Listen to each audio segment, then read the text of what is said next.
Chapter 724. Oh. What is it?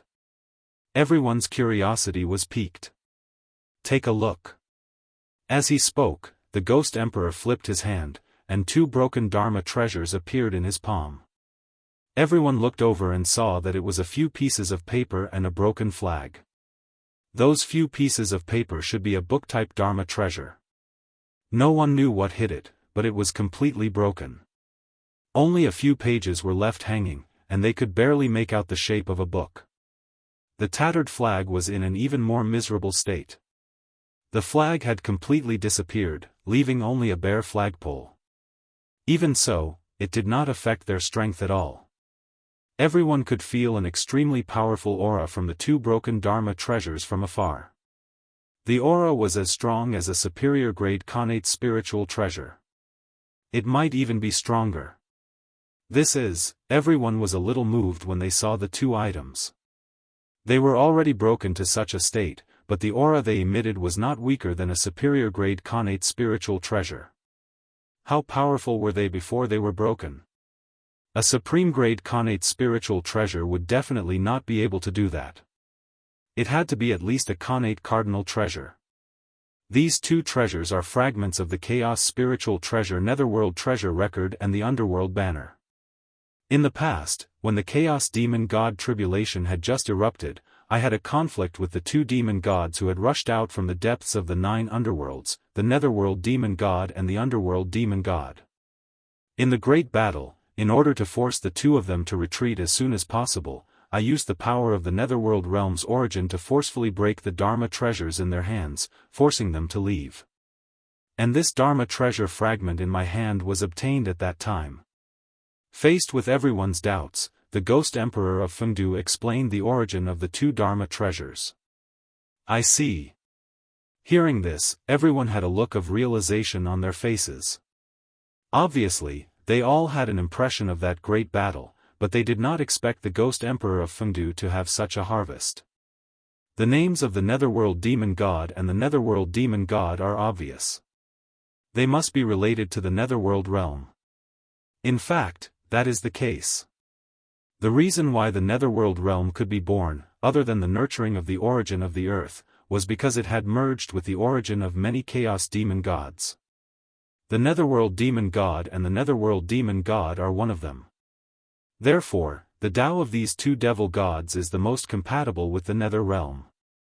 By the same logic, their accompanying spirit treasures are also spirit treasures that are most compatible with the Nether realm. If we use its fragments to refine the Ghost Sealing Roll and the Ghost Beating Whip, the 2 treasures that we refine will definitely become important treasures of the Nether realm. They will have the ability to suppress the fortune of an entire realm. Placing the Chaos Spiritual Treasure fragment in front of everyone, the Ghost Emperor of Fengdu slowly explained his plan. The Netherworld Treasure Record was a chaotic spirit treasure that was born from the Netherworld's Grand Tao, and it could be said to be innately capable of carrying the karmic luck of the Netherworld. Using its fragments to refine the Ghost Sealing List, even if the resulting treasure was not as good as the Heavenly Book's Investiture of the Gods, it would not be much weaker. On the other hand, the Nether Spring Banner was a chaotic spirit treasure that was born from the Nether Spring Grand Tao, and it complemented the Netherworld Treasure Record. So it was most suitable to refine the Ghost Beating Whip. The combination of the 2 happened to be a complete Ghost Sealing Supreme Treasure, which was no different from the God Sealing Supreme Treasure. You're right. Seeing that the Ghost Emperor of Fengdu was so well prepared, everyone nodded in agreement. They had no choice but to agree. Since the Ghost Emperor of Fengdu was so well prepared, it was obvious that he had a plan. At this time, unless they planned to fall out with him, they could not refuse at all. Refusing would not shake the Ghost Emperor of Fengdu's determination. It would only make them stand on the opposite side of him and become his target. In this way, everyone was very clear in their hearts about what to choose. Moreover, once the Ghost Sealing matter was completed, the origin of the Netherworld would definitely be strengthened. Then, they, the rulers of the Netherworld, would also obtain a lot of benefits. Since that was the case, why would they refuse? Fellow Daoist, I'll take my leave first. I'll try to refine the ghost sealing list and the ghost beating whip before the immortal god calamity erupts. After Goddess Hudu reached out and took away the 2 chaos spiritual treasure fragments, she said to the ghost emperor of Fengdu. Thank you, goddess. Seeing this, the ghost emperor of Fengdu hurriedly thanked her. It's fine. Shaking her head, Goddess Huda left. After he left, the crowd also took their leave. The great era is about to arrive. Looking at the backs of everyone, the ghost emperor of Fengdu said faintly. Once the ghost sealing list was completed, he would hang it in front of the gate of hell when the immortal god calamity erupted. He would take in the souls of the dead who were fated with the netherworld and complete the great cause of sealing the 10,000 ghosts. At that time, Lazai would come. The god sealing list was hanging on the southern heavenly gate of the heaven realm, and the ghost sealing list was hanging on the gate of hell of the netherworld. It would be strange if they did not fight. With the outbreak of the immortal god calamity, if a cultivator really died, would his soul enter the god sealing list or the ghost sealing list? Those cultivators who had already left their names on the god sealing list would definitely have their souls enter the god sealing list after they died. However, those who were not on the god sealing list would face a difficult choice after they died. Should they go up to the sky to become a heavenly god or go down to become a Yin god? Oh. No. They had no choice. Since they were already dead, they had no right to choose. Which list to enter depended on which of the 2 lists was more powerful. Whoever was stronger and whose methods were more brilliant would be able to pull more people into the list. As for those dead cultivators, they were like lambs waiting to be slaughtered, allowing the 2 lists to choose. However, no matter which of the 2 lists was stronger or weaker, the appearance of the ghost sealing list would always take away some of the candidates who belonged to the god sealing list, causing the pressure on the god sealing list to increase greatly. At the same time, this also caused the competition in the immortal god calamity to become even more intense. In the past, 365 people could fill the god sealing list. However, with the appearance of the ghost sealing list, this number would at least double. This undoubtedly caused the 3 sects, who were already under a lot of pressure, to feel even more pressure. In other words, the 3 sects could not afford this loss at all. 365 people. By sacrificing the Jie school, the 3 sects could barely gather enough people for him. However, if this number doubled, although the 3 sects could gather enough people, the price they would have to pay would be too great. It would even shake the foundation of the entire immortal Dao. Not everyone was qualified to be listed on the investiture of the gods. Those with deep negative karma, even if they were from the 3 sects, would not be able to enter the god sealing list. If they died, they would really die. Only those with good fortune were qualified to be on the list. Thus, even though the god bestowment list only required 365 people, it was unknown how many people would have to die in order to gather all 365 people. If this number were to double, then most of the new heavenly immortal Dao cultivators would probably be killed. In this way, how could the foundation of the immortal Dao not be shaken? However, this was not the end. According to Feng Zichen's plan, not only did the heavenly court and the Yin court have to become gods, but the human world also had to become gods. One had to know that in addition to the god sealing list and the ghost sealing list, there was also a divine Dao treasure called the myriad god painting in this world. And this treasure was in the hands of the North Star Emperor. Now, he carried this treasure and reincarnated into the human world, wanting to unveil the prelude of the human world's god sealing list. Now, there was the god sealing list in the heavenly realm, the ghost sealing list in the nether realm, and the myriad god painting in the human world. When the immortal god calamity broke out, the 3 realms of heaven, earth, and man would unveil the god sealing list together. That scene would definitely be spectacular. The entire untainted land would be shaken because of it, and the saints would go crazy because of it. The ghost sealing roll was already enough for them. If they were to add the god sealing roll to it, it would not only shake their foundation, but also destroy their foundation. In order to protect the immortal Tao, the three pure ones would definitely expand the scale of the immortal god calamity without leaving any leeway, so that more forces would be involved in this calamity and reduce the pressure on the three sections. This was the only way. The three realms would unveil the god sealing list together, so the disciples of the three sects would definitely not be enough. The forces of the three realms would have to enter the calamity together to complete this calamity. Under Feng Zichen's plan, this god-sealing calamity might not be the biggest calamity in the untainted land, but it would definitely affect the widest and most. All the forces of the three realms would be involved in this calamity. All living beings and countless cultivators, unless they had merit, would have to walk into the killing tribulation to end their own karma. They would either escape the calamity or die on the list.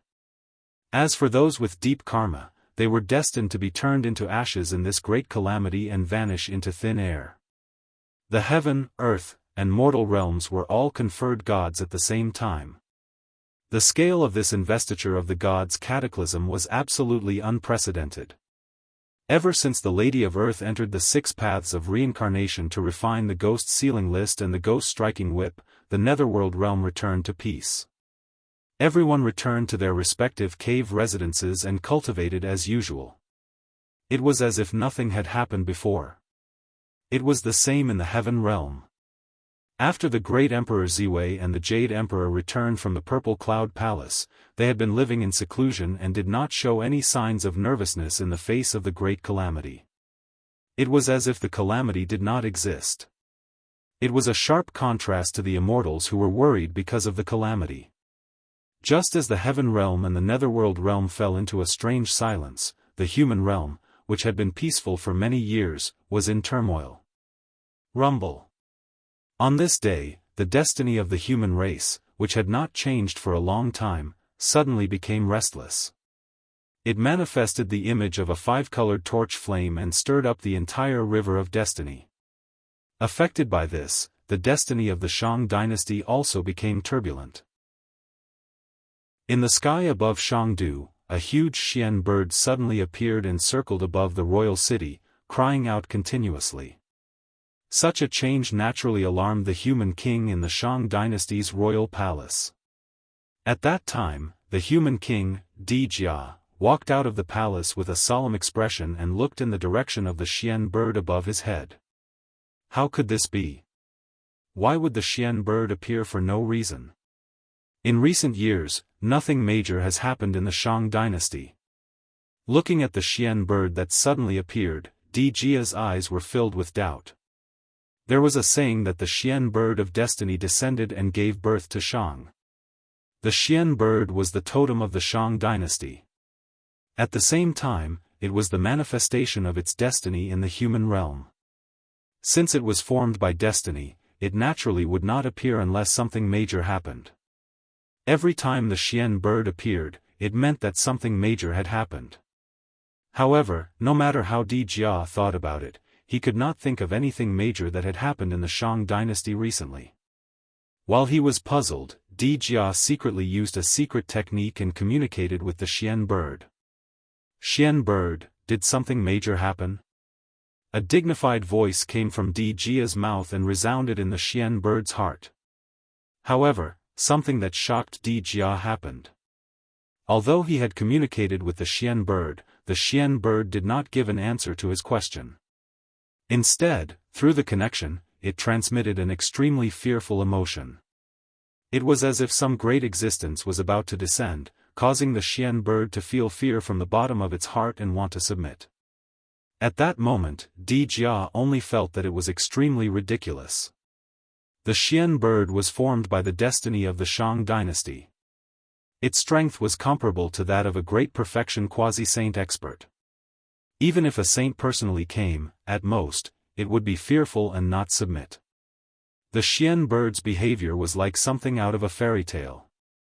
However, while he felt that it was ridiculous, Di Jia could not help but feel curious. Just what kind of existence could make the Xian bird submit? That was something that even a saint could not do. Di Jia's doubts didn't last long. Soon, the answer he wanted appeared before him. Rumble. In the sky above the royal capital, endless five-colored flames suddenly appeared, burning through the entire void. Then, he saw the faint silhouette of a vast river behind the void. That was the River of Destiny, the most mysterious place in the untainted land. After the River of Destiny appeared, the five-colored brilliance became even more resplendent. Like the sun, it hung above the royal capital. At that moment, the Xian bird formed by the destiny of the Shang dynasty had already folded its wings. Like a mortal, it knelt in the void and bowed in worship in the direction of the five-colored brilliance, as if it was welcoming the arrival of some supreme existence. Seeing this scene, the human king Dijia finally felt fear. Just as he was about to move, he saw an unfathomable majesty suddenly spread out. In an instant, that terrifying majesty pressed down on Dijia and forced him to kneel on the ground. Even someone as strong as the human king could not summon any strength to resist in front of this majesty. He could only submit, and that was the only way. Rumble. As if the sky was collapsing, the space shattered in an instant. A ball of resplendent Xianxia accompanied by five-colored light appeared before Dijia's eyes. This is Xianxia. Slightly stunned, Dijia recognized the origin of the Xianxia before him. It was the manifestation of the destiny of the human race. No wonder the Xian bird submitted. Compared to Xianxia, it was not worth mentioning. The Xian bird was formed by the destiny of the Shang dynasty. However, Xianxia represented the destiny of the entire human race. The difference between them was clear at a glance. The Xian bird itself was just a part of Xianxia. Ever since Xia Qi changed the world to a family world, the destiny of the human kings was no longer represented by Xianxia. Instead, it was represented by their respective totems. Chapter 725. That was because neither Xia nor Shang could represent the entire human race. Therefore, Xianxia left them. And in this world, the only ones who could use Xianxia as a symbol were the legendary three sovereigns, 5 emperors and king of Great Yu. Could it be that they had descended? Looking at Xianxia in front of him, Dijia could not help but have a bold guess. Unfortunately, he guessed wrong, and it was a big mistake. That was not Xianxia formed by the destiny of the human race, but the manifestation of Feng Zichen's destiny. With Dijia's shallow knowledge, he did not know that other than the 3 sovereigns, 5 emperors, there was another person who could use Xianxia as a symbol. That was Feng Zi. The human race's Saint Emperor Feng Zichen. He was really too ancient, so ancient that the world had almost forgotten him. Feng Zichen attained the Tao in the primordial era, and he had already become the human emperor before the 3 sovereigns, 5 emperors. He was the first human emperor of the human race, and at the same time, the greatest human emperor. He had single-handedly created the glory of the primordial human race. Feng Zichen's greatness not only allowed him to use Xianxia as a symbol, but even his own destiny was also manifested in the image of Xianxia. In other words, the reason why the destiny of the human race was in the image of Xianxia was because he had once imprinted the image of his own destiny on the destiny of the human race. The destiny of the human race was the manifestation of his destiny. As such, the two were naturally identical. When Dijia saw Xianxia, his first reaction was that the destiny of the human race had manifested. In fact, that was not the case. It was the result of Feng Zichen's destiny manifesting. The two were exactly the same, so he naturally could not tell them apart. Of course, this was also related to Dijia being too weak. As long as he could pull himself together and look directly at the ball of Xianxia that Feng Zichen had transformed into, he would be able to tell the difference between him and the human race's Xianxia. As a sovereign personage, Dijia was not qualified at all.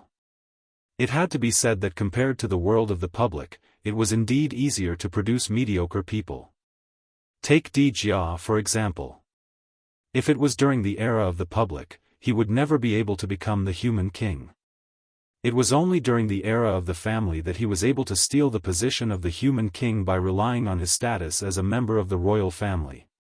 The decline of the human race with each generation might not necessarily be due to the incompetence of the human king.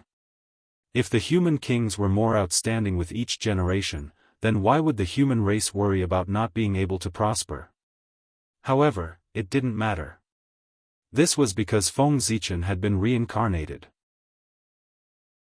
As long as he could become the emperor, whether it was the family world or the public world, everything would become history. From now on, the human race would only have one emperor, and that was Feng Zichen. Rumble. Feng Zichen ignored Di Jia's question and focused on controlling Xianxia. Di Jia wasn't displeased at all. Although he was the human king, in front of those mighty existences who could control the destiny of the human race, his position as the human king was nothing. He could be stripped of his position at any time. In fact, even if his ancestor, Cheng Tang, was here, he would not dare to be disrespectful to such a character, let alone him, Di Jia. Just wait patiently. As time passed, the ball of Xianxia continued to emit light and gradually enveloped the entire Shang dynasty's capital. Then, a shocking change happened. The Xian bird formed by the destiny of the great Shang dynasty began to slowly evaporate under the illumination of the Xianxia, turning into wisps of light that merged into the Xianxia. No! Your Majesty, please stop. Seeing this, Di Jia finally panicked. He couldn't care less about the other party's identity and hurriedly stopped him. The Xian bird could be said to be the foundation of the great Shang dynasty. If it was completely devoured by the Xianxia, the great Shang dynasty would be finished. For a faction without the slightest bit of destiny, Di Jia couldn't think of a second possibility other than gradually heading toward destruction. He was the king of the great Shang dynasty. He could be incompetent and absurd, but he would never watch his country be destroyed in front of him. Therefore, even though he knew the other party's identity, Di Jia still spoke up. As the emperor of the Shang dynasty, his duty was to stop the other party from devouring the great Shang dynasty's destiny. However, although Di Jia spoke up to stop him, Feng Zichen clearly didn't care about his words. He completely ignored him and continued to devour the great Shang dynasty's destiny. You've gone too far. After all, he was a human king and had his dignity. Di Jia's previous humble attitude was already the limit of what he could do. Now, even though he was so humble, Feng Zichen still didn't give him any face. Di Jia was instantly enraged. Immediately, he was about to use the martial arts that the Shang dynasty's royal family had inherited from the great emperor of the human race, Di Ku, and kill Feng Zichen. The founder of the Shang dynasty was Di Ku's son. Therefore, the Shang dynasty had Di Ku's inheritance. Di Jia's heart moved, and an unparalleled power burst out from his body, turning into a majestic emperor's aura that rushed towards Xianxia in midair. Noisy. Seeing the emperor's aura coming towards him, Feng Zichen snorted in displeasure. Immediately, an even stronger emperor's aura swept out, easily shattering the incoming emperor's aura and suppressing the emperor's aura. Ah! Di Jia was naturally extremely unwilling to be suppressed by someone so casually. He forcefully raised his spiritual energy, wanting to use a secret art to increase his strength at all costs to break free from Feng Zichen's suppression. However, just as Di Jia was about to make his move, he suddenly realized that something was wrong. Things seemed to be different from what he had imagined. In his senses, after the mystic bird was devoured by Xianxia, not only did the great Shang dynasty's destiny not decrease, but it also became stronger. This wasn't right. That person wasn't devouring the great Shang dynasty's destiny.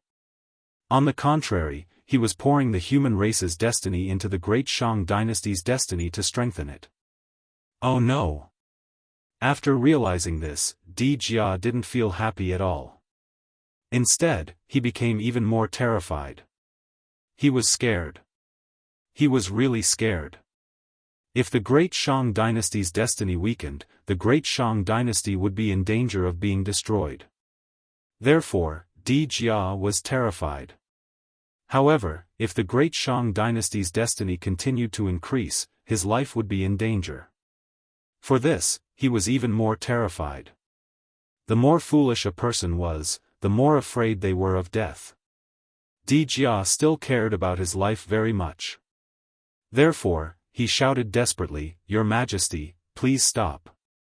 You can't increase it anymore. If you're at home, I'll die." The stronger the Great Shang dynasty's destiny, the stronger the human Dao Dragon Qi would be. Similarly, the backlash from the human Dao Dragon Qi would also be stronger. Normally speaking, if a country's destiny suddenly increased, it must be because the monarch had done something beneficial to the world. In this way, the monarch would receive merits, the wishes of the people, and the support of the Z-Wei star. Thus, he wouldn't have to worry about the backlash from the human Dao Dragon Qi. However, the increase in the Great Shang dynasty's destiny was because Feng Zichen had merged his own destiny into the Great Shang dynasty. It had nothing to do with Di Jia. Thus, an extremely frightening thing happened to Di Jia.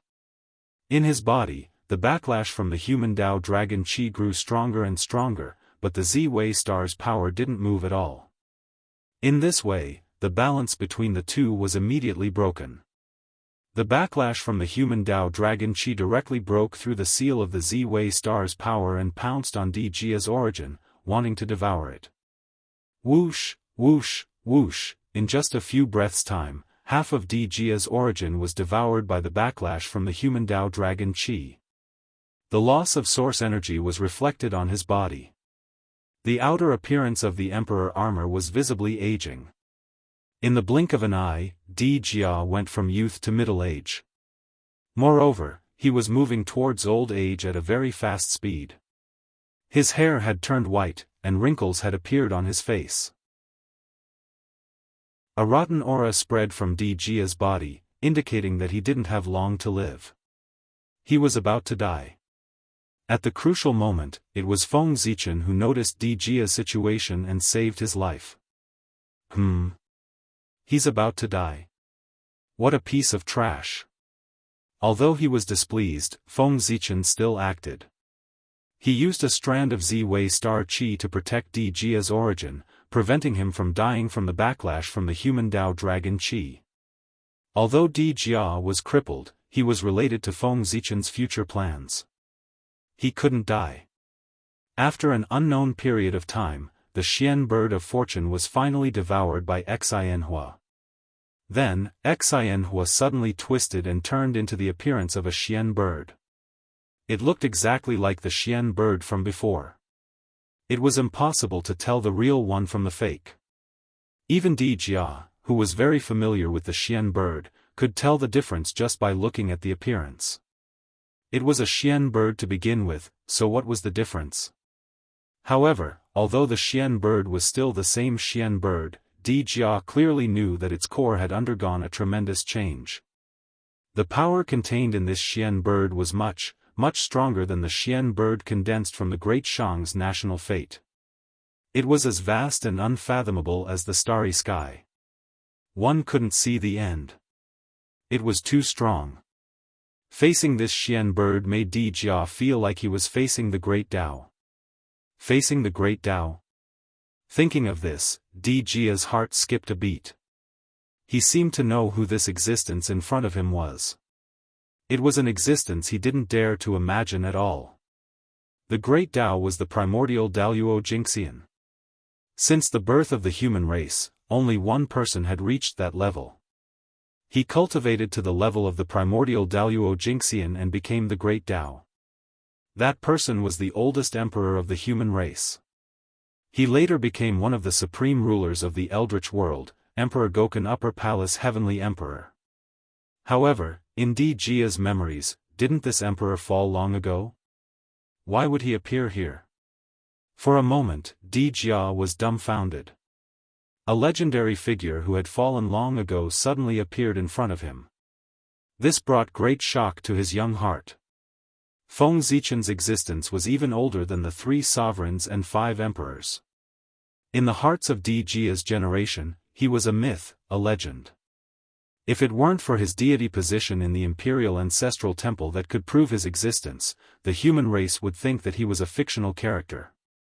After all, Feng Zichen's life was too legendary. Even novels didn't dare to write it like that. There was a limit to exaggeration. However, Feng Zichen's experience didn't have that. That was a myth. Forgive Di Jia for not knowing that Emperor Gokun liked to fake his death. After all, he was only a junior. The older generation naturally knew that Emperor Gokun liked to fake his death, but the younger generation didn't know. And the older generation wouldn't tell them either. Gossiping about a primordial chaos expert behind his back would damage his luck. The saying that the great Tao couldn't be humiliated was not just a saying. Over time, the new generation of experts naturally didn't know about Emperor Gokun's dark history. Moreover, the sages also deliberately diluted the existence of Emperor Gokun in an attempt to prevent his return. Therefore, there were even fewer living beings in the primordial world who knew about Emperor Gokun. Only the disciples of those top factions knew a thing or two about him. However, because his experience was too bizarre, they treated him as a legend and didn't take it to heart. Di Jia was like that. He was a fatuous ruler. Could you expect him to have any extraordinary abilities? Are you His Majesty the Sacred Emperor? After hesitating for a long time, Di Jia asked respectfully. How could he not be respectful? If this person was really the Sacred Emperor, then he was the most noble existence of the human race. His status was already at the peak. Other than Empress Nuwa, he was the most powerful. Yes. In the void, Feng Zichen replied indifferently. Now that the luck had been merged, it was time for him to explain some things to Di Jia. This time, he planned to reincarnate into the Shang dynasty's royal family. However, he wasn't willing to find himself a parent. Therefore, his reincarnation method was a little special. He needed the cooperation of the current human king. Oh. Greetings, Your Majesty. He thought that the other party wouldn't answer, but he didn't expect the other party to actually answer. Di Jia couldn't help but be stunned for a moment. A moment later, he realized what had happened and hurriedly bowed. May I know why Your Majesty has fused the luck of the human race with the luck of the great Shang? After bowing deeply, Di Jia asked cautiously. Recently, when I was traveling the river of time and space, I discovered that the human race was about to face a great calamity. Therefore, I decided to reincarnate into the human race to help the human race survive this calamity. Seeing his appearance, Feng Zichen couldn't be bothered to correct the mistakes in his words and directly said. What had fused with the luck of the great Shang wasn't the luck of the human race, but his own luck. It wasn't that Feng Zichen didn't have the ability to mobilize the luck of the human race, but that he couldn't. At the very least, before he completely stabilized the situation, he couldn't touch the luck of the human race. Otherwise, once he touched the luck of the human race, the saint would definitely notice and expose his existence. Therefore, the luck of the human race couldn't be touched. Fortunately, Feng Zichen's own luck was strong enough to allow him to complete his layout. Then, Your Majesty, do you mean to reincarnate into the Shang dynasty? At this point, even if Di Jia was muddle-headed, he should have guessed Feng Zichen's purpose. If it wasn't for the sake of reincarnating into the great Shang dynasty, why would he come to the great Shang dynasty? Yes. Nodding, Feng Zichen said. He wanted to descend into the great Shang palace as an innate saint and become a member of the royal family. Then, after Shang Jia abdicated, he would naturally replace him as the new human king. And this plan couldn't do without the support of the current human king. Otherwise, he would have to spend more effort. Chapter 726. If Your Majesty has any requests, please feel free to tell me. As long as I can do it, I will do my best to cooperate. Without any hesitation, Di Jia expressed his attitude. He would do his best to cooperate with Feng Zichen. There was no way he would reject him. Di Jia was muddle-headed, but he wasn't a fool. He could clearly recognize the difference between the Great Shang and Feng Zichen. A big shot like him could destroy the Great Shang with a single thought. Facing him, the Great Shang had no room to reject him. Was he rejecting him? What could he change? The outcome was still the same. In the end, they could only obediently welcome him into the Great Shang Palace. He was already giving the Great Shang a lot of face by informing them before he reincarnated. On the contrary, if the Great Shang dared to reject him, they would be ignorant. What can you do if I destroy you with a flip of my hand? From the moment Feng Zichen spoke, there were two paths in front of the Great Shang. One was to take the initiative to cooperate, the other was to be beaten into taking the initiative to cooperate. Di Jia was a smart person. Since the outcome of the two paths was the same, he would definitely choose the one with the lowest price. Rejecting him would only offend him. However, if he took the initiative to cooperate, although there was a high chance that he would lose the throne in the end, he would also gain a favor from the other party. A favor from primordial chaos Daoist Jingxian was enough to protect the Great Shang for a long time. Later, I will reincarnate into the Great Shang Palace as an innate saint. You need to make up a suitable identity for me and protect my reincarnation for 20 years. In the void, Feng Zichen instructed Di Jia indifferently. With a suitable identity, it would be convenient for his next plan. As for protecting him for 20 years, it was because he had to seal his memories for 20 years after reincarnating. The sudden appearance of a clansman in the Great Shang royal family would inevitably attract the attention of people with ulterior motives. If he acted a little special, he would not be far from exposing his identity. Therefore, Feng Zichen decided to be straightforward. He directly sealed his memories so that his reincarnation could live an ordinary life for 20 years to avoid the eyes of people with ulterior motives. He had not asked about her for 20 years. Naturally, he needed a guardian to take care of her. Otherwise, if something happened to her reincarnation, it would be a big joke. Your Majesty, what do you think if I arrange for your reincarnation to be my younger brother who is wandering outside? Di Jia said hesitantly after some thought. The inheritance of the Great Shang dynasty's throne was a little special. It coexisted with the death of the father and the death of the father. The younger brother's right of inheritance was greater than the son's. Emperor Jia had arranged for Feng Zichen's reincarnation to be his younger brother. His intention was clear. He wanted to make him his successor. However, in the face of Di Jia's good intentions, Feng Zichen did not agree. That's too much. Just arrange for him to be an ordinary member of the royal family. Feng Zichen shook his head and refused. It was too eye-catching. The identity that Emperor Jia had arranged for him was too conspicuous. Anyone who saw the sudden appearance of an heir to the throne, and who was even found from outside, would feel that there was something wrong. All right then. Zhu Jia understands. The corner of Di Jia's mouth twitched as he replied. With the current strength of the Great Shang dynasty, the position of the human king had become a death sentence. Apart from the person in front of him, no one else could escape the fate of being devoured by the dragon energy of the human Tao. Therefore, for the sake of the lives of the other members of the royal family, Di Jia could not wait to give up the throne. Although the throne was good, the Z family no longer had the fortune to enjoy it. After the two of them reached an agreement, Feng Zichen began his journey of reincarnation. In the void, a seven-colored brilliance appeared and covered the entire Shang Palace. Then, the void trembled inexplicably. Faint shadows of gods and demons crossed the river of time and space to appear in this world. Boom, boom, boom, all kinds of shocking strange phenomena appeared one after another. However, right at that moment, the sound of a bell suddenly sounded from that unknown spacetime. Then, purple gas appeared in the sky and devoured all of the abnormal signs of heaven and earth. It was Hongmeng Daozhong.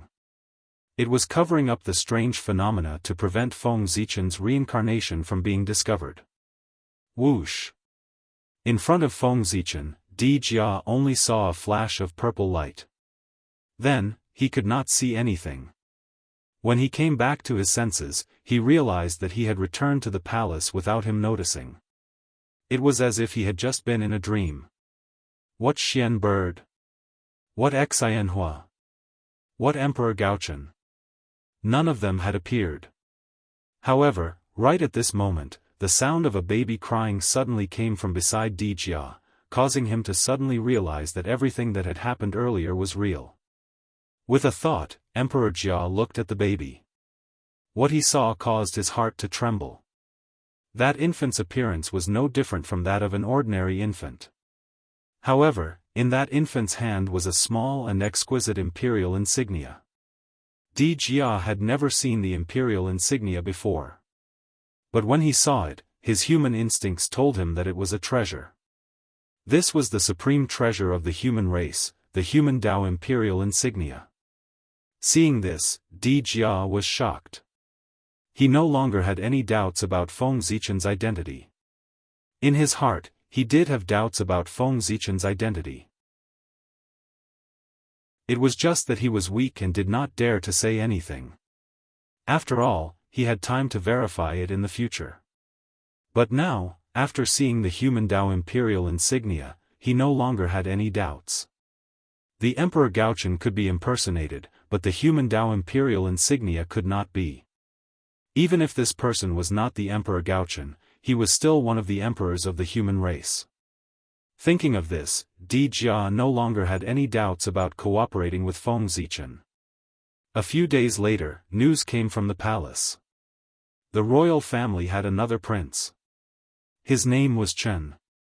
Prince Shang's surname was Zichen, which was why the new child was named Zichen. Zichen. Perhaps Feng Zichen's reincarnation into the Shang dynasty was also fated.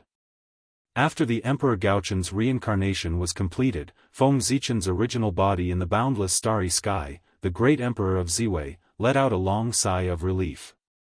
The reincarnation of the Emperor Gaochen did not suffer much. Instead, he was exhausted. In order to hide the phenomenon of the reincarnation of the Emperor Gaochen, he had been operating the boundless starry sky with all his might. Now that the Emperor Gaochen had successfully reincarnated, he could finally breathe a sigh of relief. Time flew. In the blink of an eye, 20 years had passed. The reincarnation of the Emperor Gaochen, Prince Zichen, had finally grown up. At the same time, it was time for him to awaken his memories. It's already been 20 years? Time really flies. Feng Zichen sat up from the bed while holding his head. He sighed. He had not experienced the life of a mortal for a long time. Now that he had experienced it for 20 years, he could only say that it felt really good. Of course, this was also related to Feng Zichen's identity as Prince Zichen. Otherwise, his 20 years of life as an ordinary human might not have been so good. Since my memories have been awakened, it's time to start my plan. After combining the two lives, Feng Zichen quickly determined the path he would take in the future. That was to become the human emperor and force the saints to trigger the immortal god calamity. According to the results of the discussion of the three pure ones, the immortal god calamity should erupt at the end of the dynasty. At this time, the new and old dynasties were changing. There were disputes everywhere in the world, and the flames of war were endless. Everywhere was filled with murderous aura. Such an environment was just in line with the requirements of the immortal god calamity. The immortals would enter at this time and kill each other to escape the calamity. At the same time, they could also get some merit for assisting the human emperor. Wouldn't that be great? The three pure ones' plan was good. Unfortunately, their plan conflicted with Feng Zichen's plan. He was reincarnated to become the 9th human emperor to complete the magnificent feat that Yu the Great did not manage to accomplish in the past. However, if he became the human emperor, the so-called change of dynasties would not exist. In this way, the three pure ones' plan would naturally fail. If the human emperor was in power, he would have to rule the world for at least 1,000,000 years. This meant that if the three pure ones wanted to wait for the change of dynasties, they would have to wait at least 1,000,000 years. The three pure ones definitely could not wait for 1,000,000 years. Not to mention whether the immortal god calamity could be suppressed for 1,000,000 years, just the fact that the immortals could not break through during the calamity was enough for the three pure ones. If they could not break through for 1,000,000 years, the immortals would go crazy. Therefore, in the end, the three pure ones would definitely personally take action to promote the operation of the immortal god calamity. There was no doubt that the way they chose to promote the immortal god calamity would definitely be to destroy the Shang dynasty. Because the human race should not have the birth of the 9th human emperor. When Feng Zichen chose to become the 9th human emperor of the human race, he was already standing on the opposite side of the saints. Even if there was no immortal god calamity, the saints would still attack him. And with the immortal god calamity, wouldn't it be better? He could use this opportunity to suppress the human emperor to complete the immortal god calamity in one fell swoop. It would save him a lot of trouble. It seems that this time, I have to have a good fight with the saints. Thinking of the scene when he became an emperor in the future, Feng Zichen could not help but look forward to it. This time, he became an emperor was different from that time when Yu the Great became an emperor. This time, he just happened to be in time for the immortal god calamity. And this gave Feng Zichen room to operate. Because of the immortal god calamity, there was a crack in the relationship between the three pure ones. The Grand Master of Heaven and the Heavenly Lord of Primordial Beginning were already showing signs of falling out for their respective disciples. This gave Feng Zichen a chance to rope in the Grand Master of Heaven. If the Grand Master of Heaven wanted to protect his disciples, he could only cooperate with him. If the two sides reached a consensus, then Feng Zichen's matter of becoming an emperor would be completely settled. Roping in the Grand Master of Heaven was equivalent to blocking two saints at once. All of a sudden, two saints were gone. In addition to Goddess Nuwa, the number of saints that Feng Zichen had to deal with increased from 5 to 2. Two saints could not stop Feng Zichen. As for the Heavenly Tao, it was even simpler. The Heavenly Tao could kill Yu the Great, but it could not kill Feng Zichen. It was because Feng Zichen was the great Taoist priests and the orthodox Pangu. He was not going to destroy the world. He was just going to be the human emperor. Even if the Heavenly Tao was dissatisfied, it could only pinch its nose and accept it. Otherwise, what else could the Heavenly Tao do? Kill Feng Zichen ruthlessly? That was obviously impossible. The words Orthodox Pangu were the greatest life-saving talisman in the primordial world. The 12 ancestral shamans had done more than one or two heaven-defying things back then. They were much more excessive than Feng Zichen. They did not take the Heavenly Tao seriously at all. However, even so, the Heavenly Tao did not send down any heavenly punishment to kill them. Unless it was really the end of the world, the Heavenly Tao would not attack the orthodox Pangu. The strongest second generation of the primordial world was not just a saying. It really had special privileges. After Feng Zichen awakened his memories, he no longer hid his sharpness. He began to come into contact with political affairs and entered the center of power of the Shang dynasty. He first observed the politics in the imperial court. Then, with his outstanding performance, he obtained the qualifications to be in power. After that, he relied on this place to start his path of hegemony. With knowledge that far exceeded this era, Feng Zichen quickly increased his reputation. In less than 100 years, his good name spread throughout the entire Shang dynasty. After another 300 years, Feng Zichen was about to become a saint in the Shang dynasty. The people of the world bathed in his kindness and worshipped him like a god. After another 50 years, Di Jia finally could not bear the burden and decided to abdicate. Even with the protection of Feng Zichen's Ziwei Emperor Qi, he could not withstand the backlash of the dragon Qi of the human path. Di Jia abdicated, and Feng Zichen ascended the throne under the unanimous recommendation of everyone, becoming the new human king. Amidst the solemn music, Di Jia abdicated the position of the human king and went to the ancestral land of the human race to cultivate in seclusion. Feng Zichen was crowned king. The transfer of power between the new and old king was completed. The ascension of a new king was naturally a big deal for the Shang dynasty and the human race. However, to the immortals and gods, it was not something worth paying attention to. This was because such a scene had happened too many times.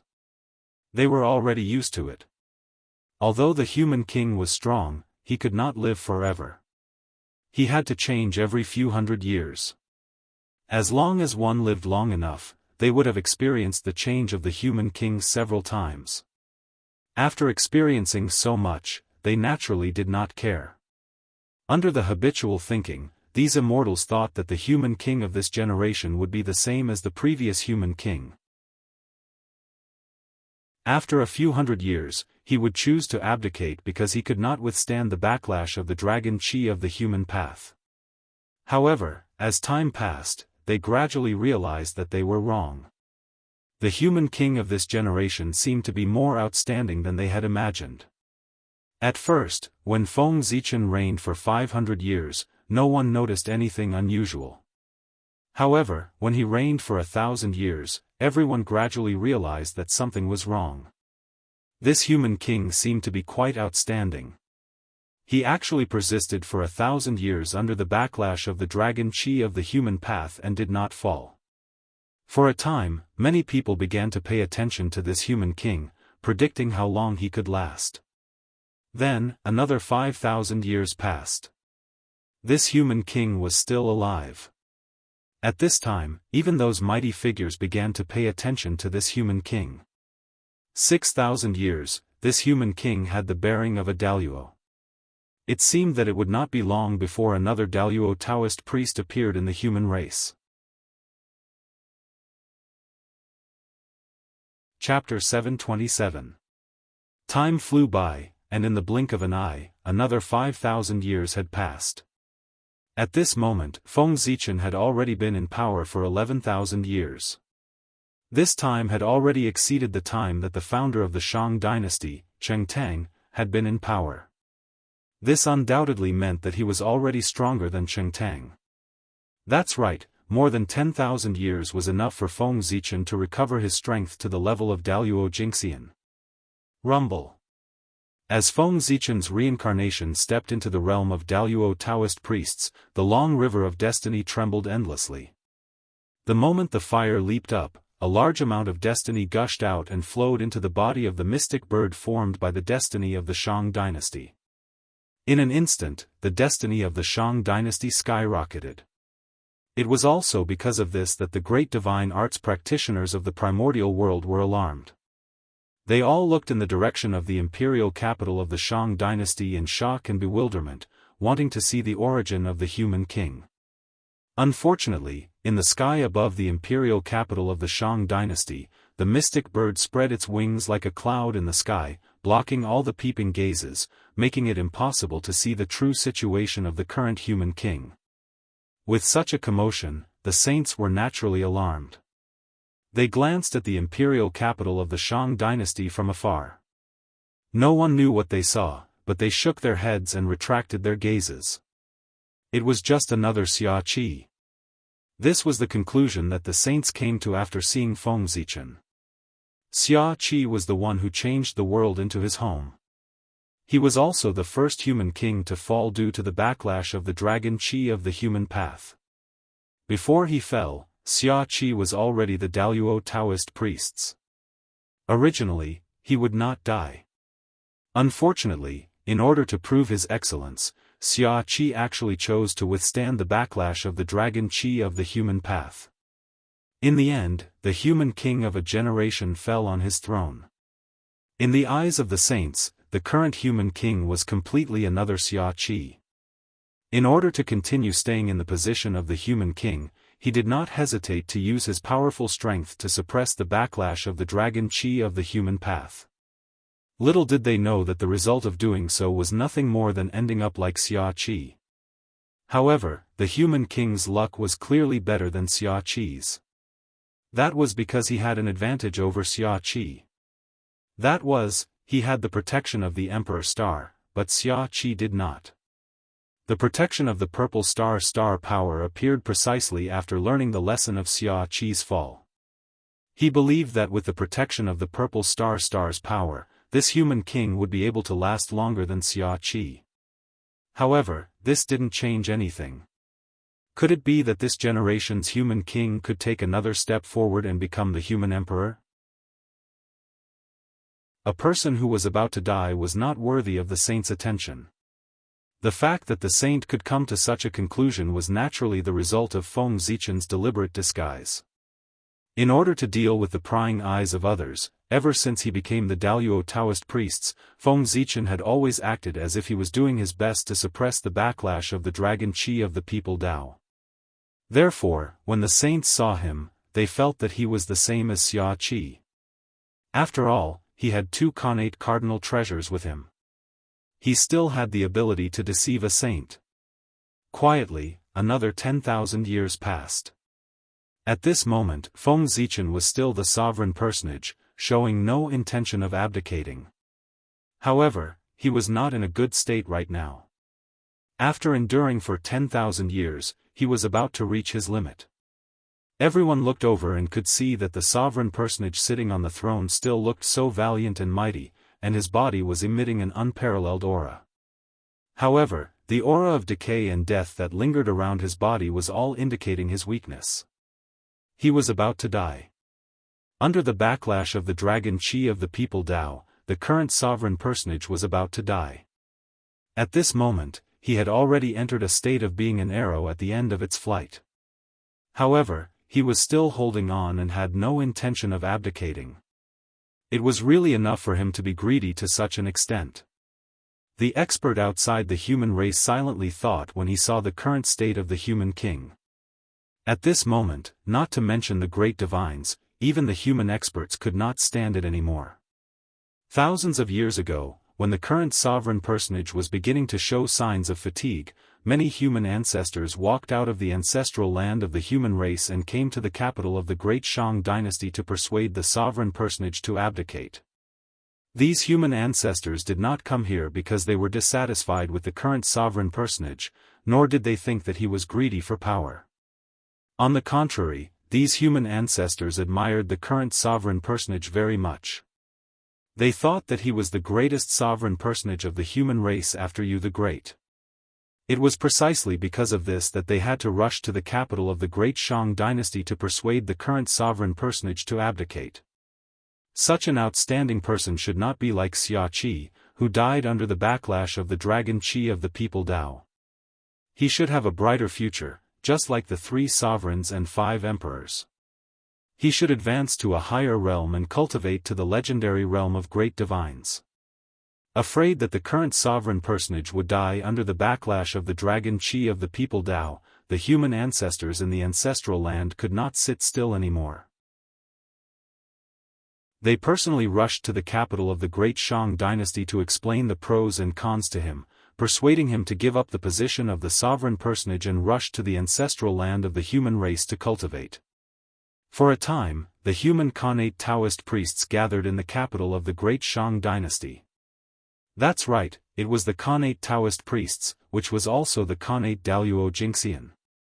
Among the human ancestors who came to the capital of the great Shang dynasty, there were virtuous people from the era of the 5 emperors, old officials who had followed the 3 sovereigns, and even the founder of the Shang dynasty, Cheng Tang, came. These people might have different identities and backgrounds, but without exception, they had all cultivated to the realm of the immortal Daoist Taoist priests. If not, they would not have the qualifications to guard the ancestral land of the human race. These human ancestors could be said to be the upper echelons of the human race. Under the circumstances where the 3 sovereigns and 5 emperors did not make a move, their will could represent the will of the human race and could control the general trend of the primordial world. They came to the capital of the great Shang dynasty together, and the shock they brought to the world could be imagined. Almost at the moment they arrived at the capital of the great Shang dynasty, the capital of the great Shang dynasty became the focus of the primordial world, the center of the storm, and the attention of various forces. These people were enough to destroy a large clan if they attacked together. After the human ancestors arrived at the capital of the great Shang dynasty, they did not have time to rest and went straight to the palace to persuade the current sovereign personage. But the result was not as they wished. The sovereign personage did not agree to abdicate. He wanted to go against the heavens and lead the human race to glory, recreating the scene of the 3 sovereigns and 5 emperors when the sovereign personage ruled the primordial world. Your Majesty, you should already know the purpose of our visit. So, I won't say much, but I hope you can consider it carefully. In the palace of the Shang dynasty, the human ancestor Feng Kangmeng looked at the sovereign personage sitting on the throne and said slowly. Feng Kangmeng, surnamed Feng, was the leader of the Feng clan, the royal family of the human race, and also one of the people in charge of the ancestral land of the human race.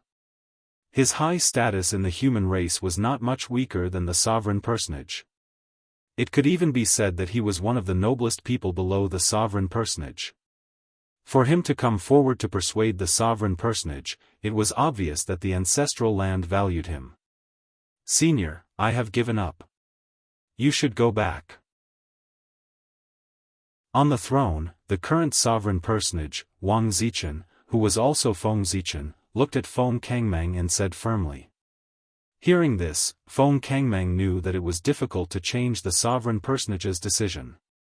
But he was not willing to let such a person die under the backlash of the dragon chi of the human race, so he was still trying his best.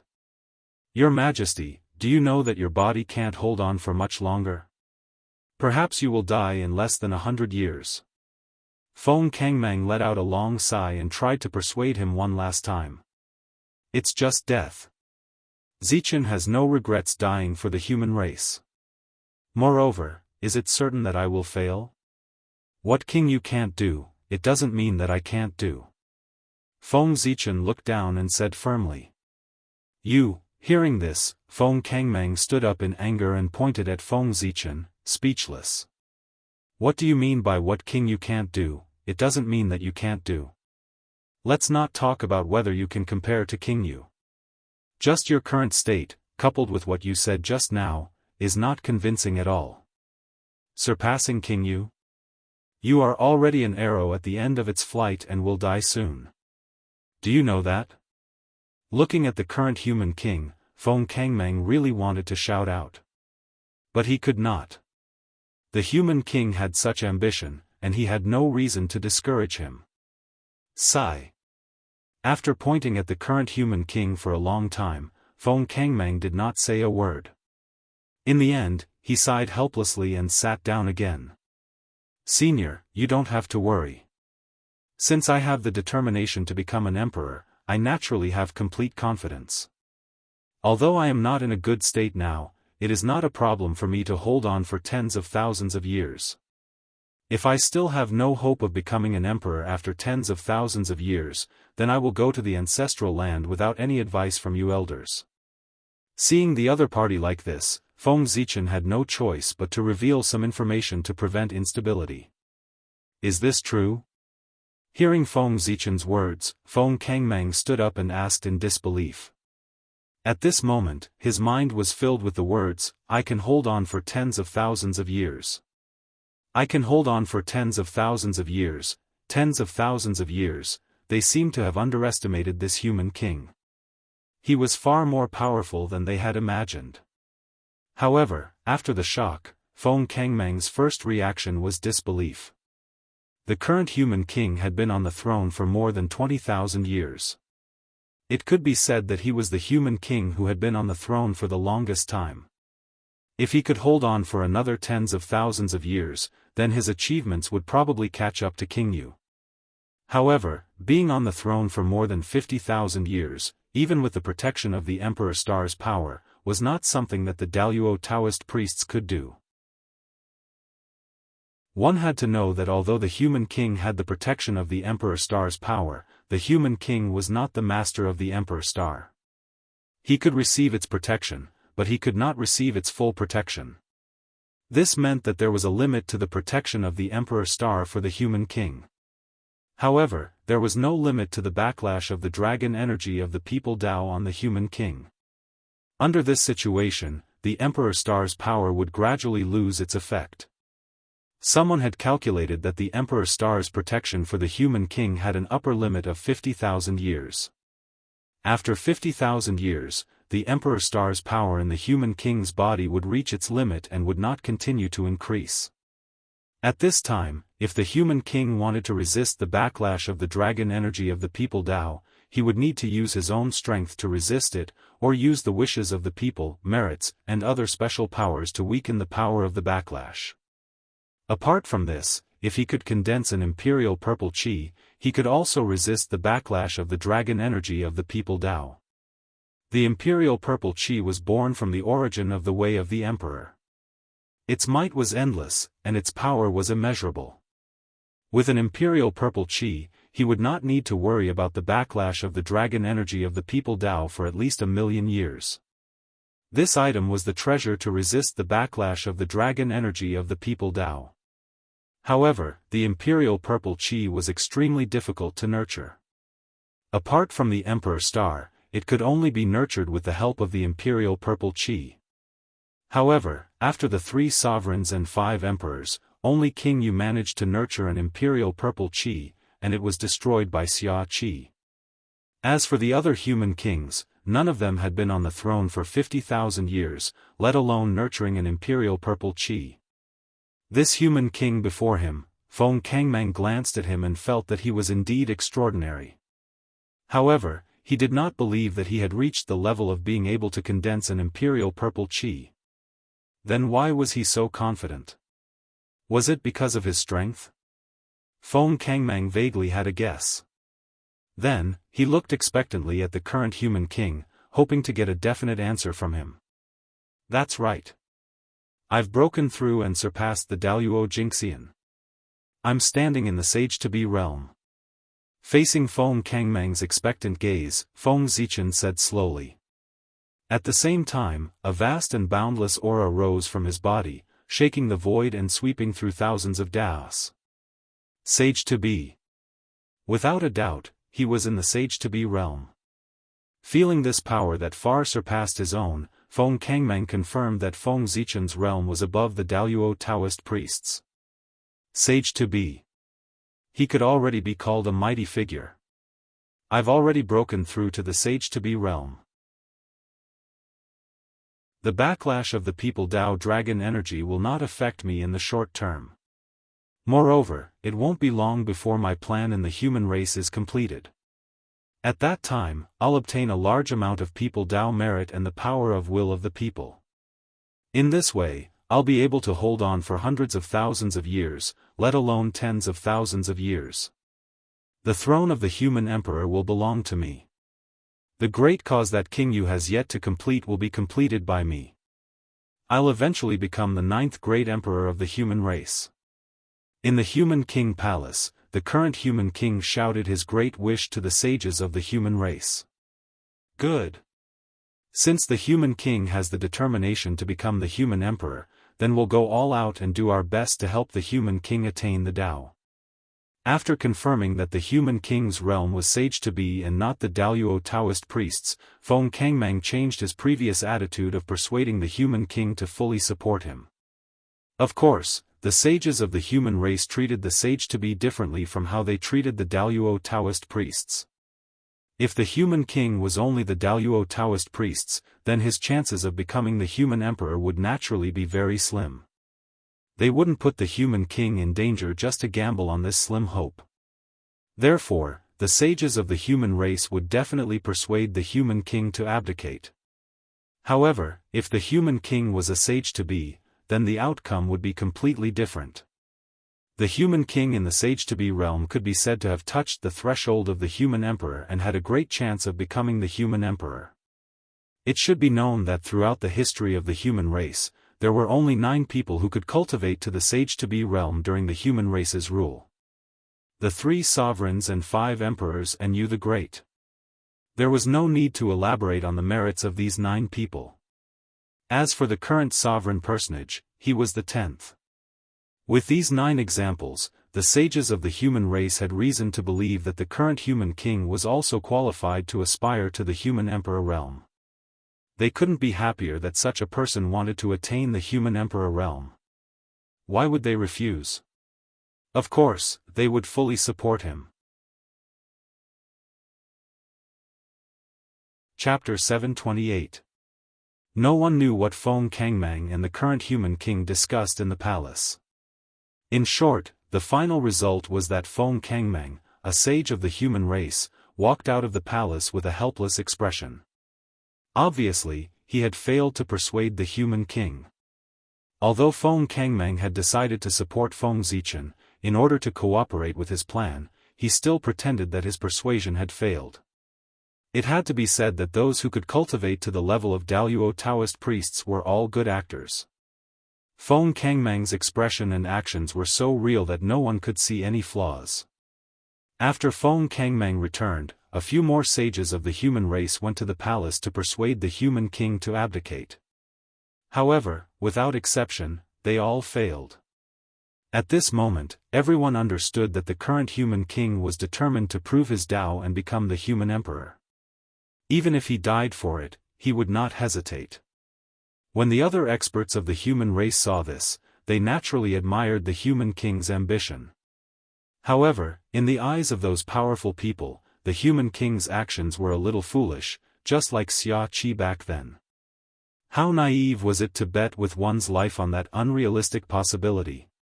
Ridiculous. This was the evaluation of the human king after the saint heard of his determination. The word ridiculous showed that the human king's actions were all useless. Even if he endured until the end, what could he do? The heavenly Tao did not allow him to become the human emperor, and the saint would not allow him to become the human emperor. If he went against the heavens, he would definitely die. The terror of the Tao blocking calamity had been proven by Yu the Great.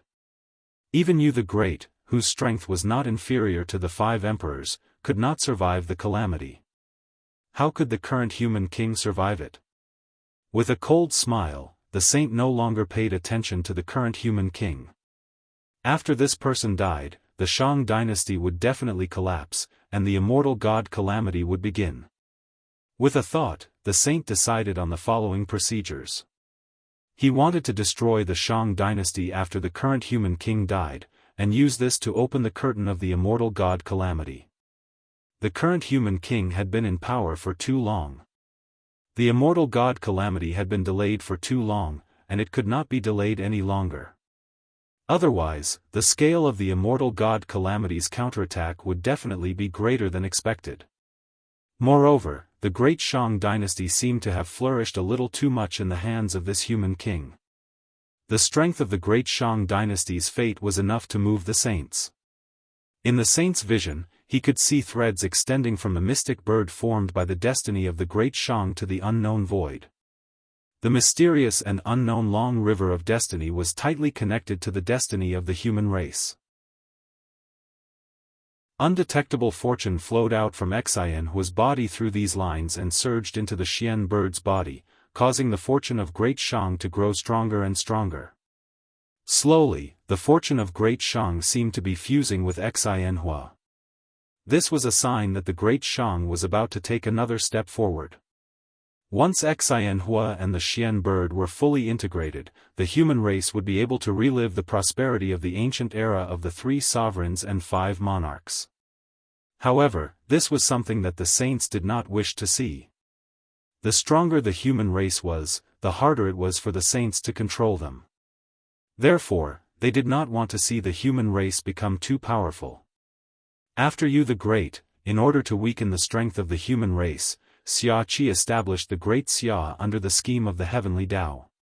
For this reason, the human race's providence was split into 2. One was in the dynasty, and the other was in the ancestral land. The ancestral land respected the human emperor and not the human king.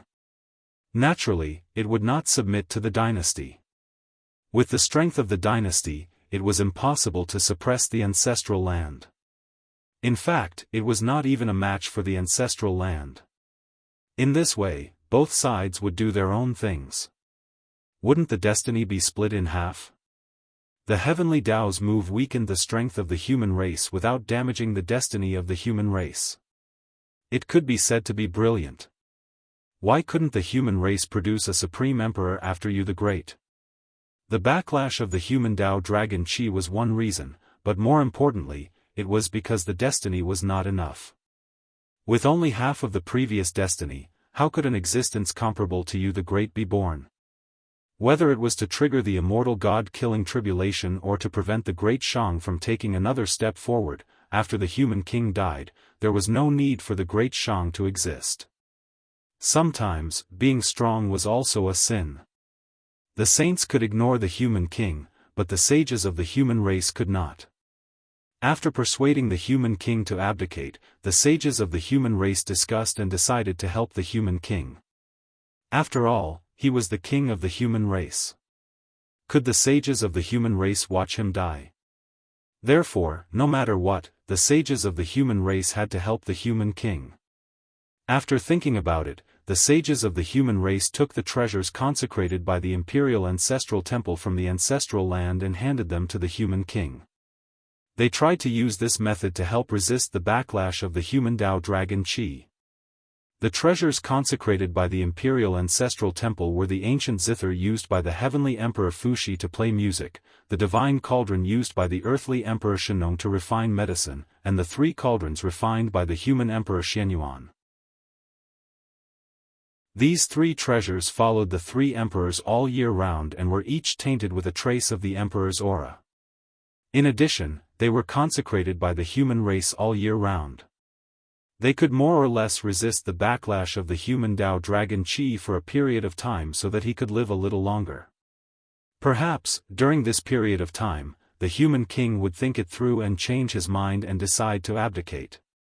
No matter what, using these treasures was already the limit of the ancestral land. If the human king still did not change his mind, then the ancestral land could not do anything. They had already done their best. Next, they could only leave it to the heavens. With the support of the 3 treasures, the human king swept away his previous decline and regained his vitality.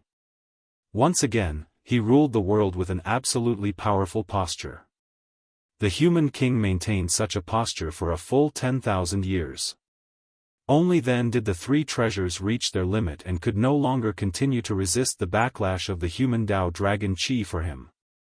They slowly faded and he returned to the state of an arrow at the end of its flight.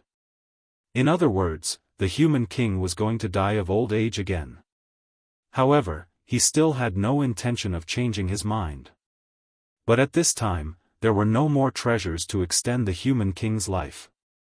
For a time, the human king's safety became the focus of everyone's attention once again.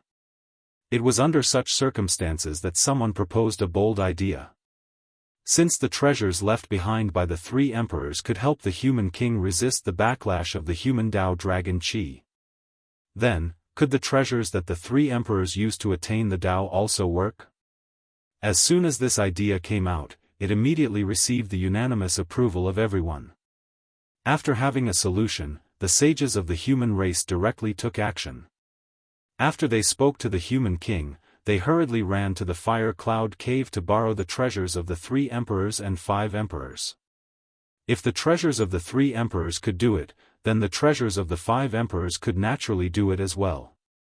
Perhaps, with the support of the 8 human emperors' treasures, the human king could really become the 9th human emperor of the human race. The weakest of the human race's sages were the Daoist Taoist priests. Under their full speed, their speed was naturally extremely fast. Therefore, they quickly arrived at the fire cloud cave. "Your Majesty, please save the human king." In the cave, when everyone saw the 3 empresses, they hurriedly reported the human king's current situation to them in order to obtain the help of the 3 emperors. However, the result was completely different from what everyone had expected. They had thought that after they reported the situation, the 3 emperors would immediately help. But in the end, what awaited them was the silence of the 3 emperors. Silence, endless silence.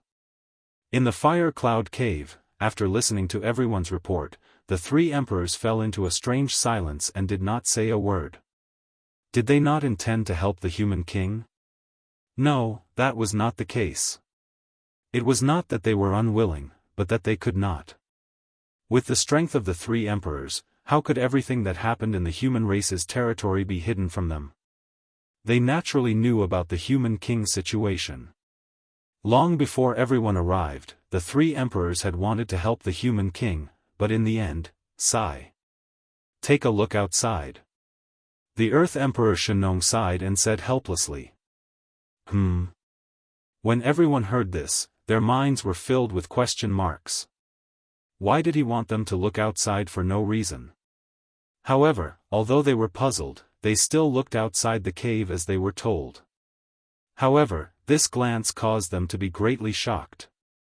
They saw that in the sky above the fire cloud cave, the shadows of 5 supreme treasures were hanging. The Tai Chi diagram, the Panga banner, the 4 immortal swords, the Eastern Cyan treasure lotus flag, and the 12th grade golden lotus of virtue. 5 saints' treasures. Other than Goddess Nuwa and Goddess Hudu, the other 5 saints had all taken action. When everyone arrived, they did not notice it. Now that they saw the 5 saints' treasures, they were shocked to realize why the 3 emperors had fallen silent. They wanted to help the human king, but under the watchful eyes of the 5 saints, how could they have the chance to do so? If 1 or 2 saints appeared, the 3 emperors might be able to deal with them. However, if 5 saints appeared at the same time, even the 3 emperors and 5 emperors combined would not be a match for them. With the saints blocking outside the fire cloud cave, the 3 emperors and 5 emperors could not make a move. When everyone saw this, they could not help but be speechless. This was too exaggerated. Was there a need for 5 saints to attack together to deal with a human king? However, they did not know that at this moment, the saints were also a little anxious. After waiting for 10,000 years, the human king was still not dead. Seeing that the human king was about to die, everyone thought of a way to extend the human king's life. If they really succeeded, the human king would live for hundreds of thousands of years, and the immortal god calamity would not come. Feeling anxious, the saints were no longer cold.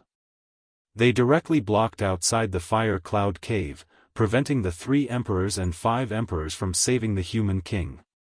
And this was the origin of the scene in front of everyone. As for the saints attacking the fire cloud cave, why didn't Feng Zichen help? Because there was no need. The human king had accumulated enough. Although he had not reached the level of becoming the human emperor, he had the ability to contend against the saints. In other words, the human king no longer had to hide his strength. It was time for him to show his strength in front of everyone. He could not become the human emperor if he kept hiding. Looking at the past human emperors, which one of them did not personally experience the great calamity of heaven and earth to become an emperor? The heavenly emperor Fuxi quelled the chaos of the ferocious beasts, the earthly emperor Xianxia reorganized the earth veins of the primitive world, the human emperor Xianyuan unified the primitive world, the Xiaohao emperor suppressed all races, and the Zhuanqiu emperor isolated heaven and earth. All of these were the achievements of the human emperor. It was precisely because they completed these magnificent deeds that they became the masters of all races and the emperors of the primitive world. If the human king wanted to become the human emperor, he had to complete the corresponding magnificent deeds. Otherwise, he would not be able to become the human emperor even if he became the primordial chaos Daoist Jingxian. If he wanted to become the human emperor, it was not enough to have powerful strength. He also had to have the corresponding achievements. The immortal god calamity was the achievement of the human king becoming the human emperor. The saints wanted to use the immortal god calamity to destroy the Shang dynasty. The human king also wanted to use the immortal god calamity to complete his achievement of becoming the human emperor. The immortal god calamity was a chessboard. Feng Zichen and the saints each held one side and fought each other. The strength of the two sides depended on their methods. Just as the 5 saints were putting all their energy in the direction of the fire cloud cave, there was another change in the capital of the Shang dynasty. Rumble. In the palace, the current human king did not hide his strength anymore. The pressure that belonged to the late stage of the sage-to-be rippled from his body. In an instant, it swept across the whole primitive world. For a time, all the Daoists of heaven and earth shook together. All the Daoists of heaven and earth showed signs of submission. They trembled and wailed in front of this power. After all, the Daoists of heaven and earth were not as numerous as the Daoists of heaven and earth. Crack, as the current human king displayed his strength without any scruples, a huge hole suddenly appeared in the sky above the capital of the Shang dynasty. One could vaguely see the vast and unfathomable spacetime inside. Whoosh! A river flowed out from the crack, carrying a 5-colored fire and descending into the sky above the capital of the Shang dynasty. That was the fire, the fate of the human race.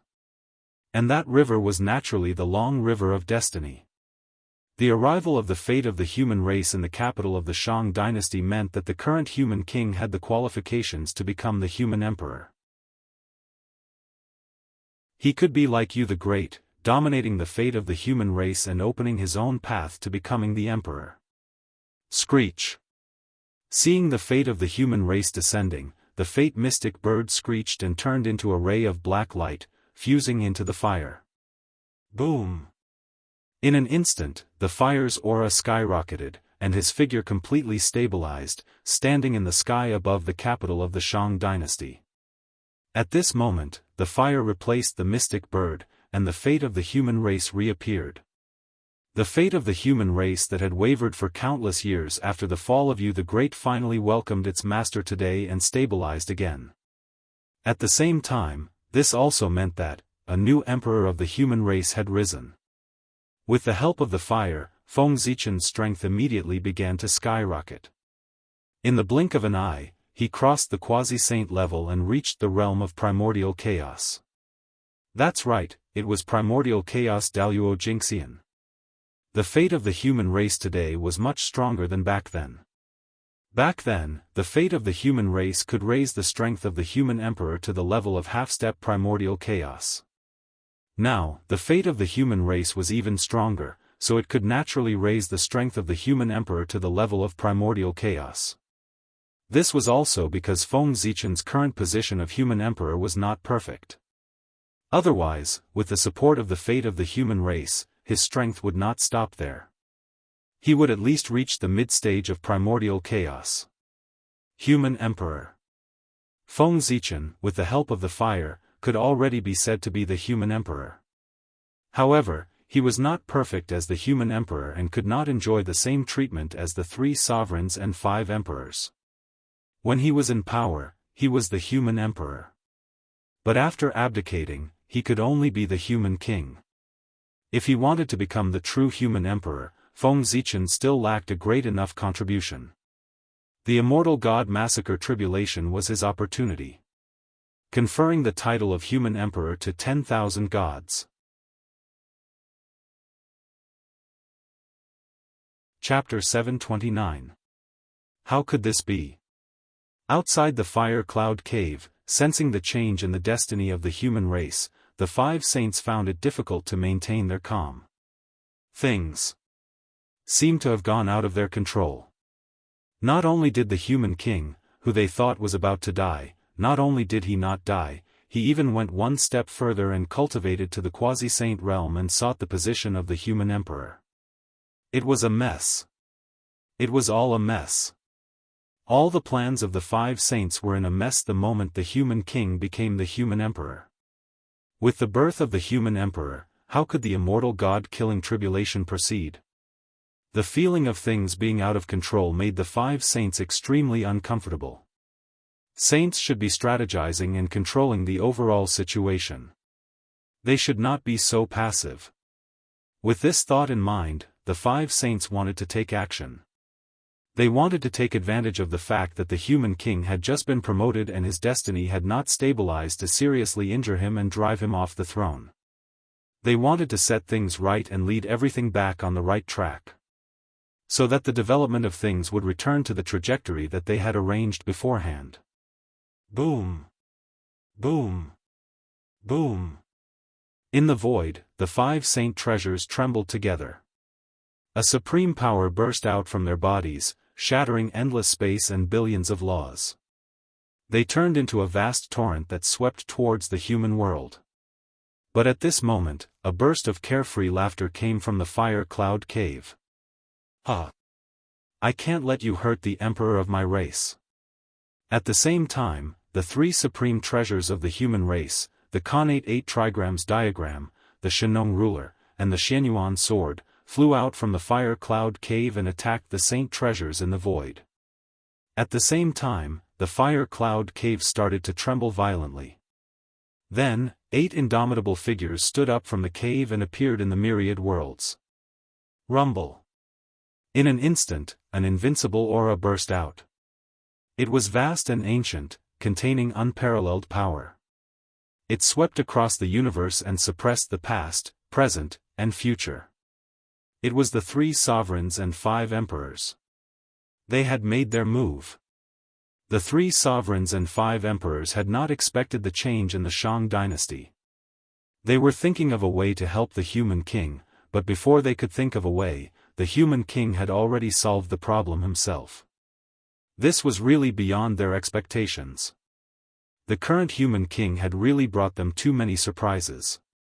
This was exactly what the 3 sovereigns and 5 emperors wanted to see. The stronger the current human king was, the greater the chances of him becoming human emperor. As a human, he naturally felt happy about this. How could the 3 sovereigns and 5 emperors tolerate the fact that the saint wanted to kill the future emperor of the human race in front of them?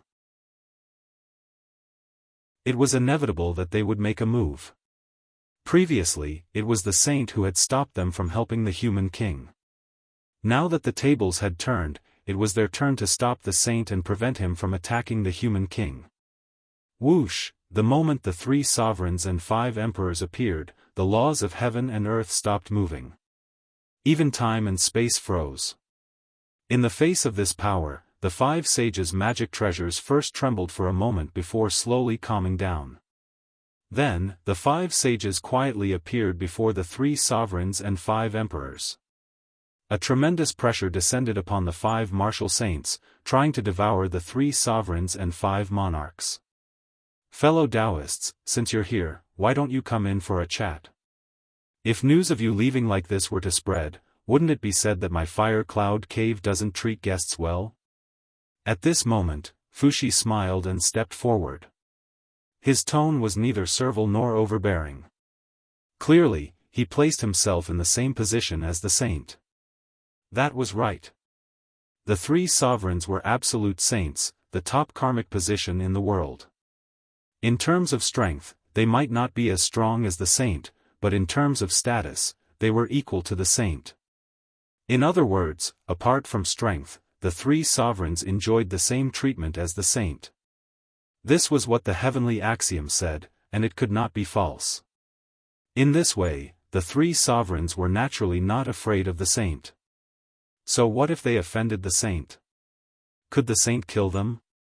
At most, they would be beaten up and lose some face. Greetings, fellow Daoists. 5 After the 5 sages put away their magic treasures, they bowed to the 3 sovereigns one after another. In their eyes, there were only the 3 sovereigns. As for the 5 emperors, because they were only half-step absolute saints, they did not take them seriously. Although the 5 emperors were angry, they felt more powerless. This was because they were far from being a match for the saint.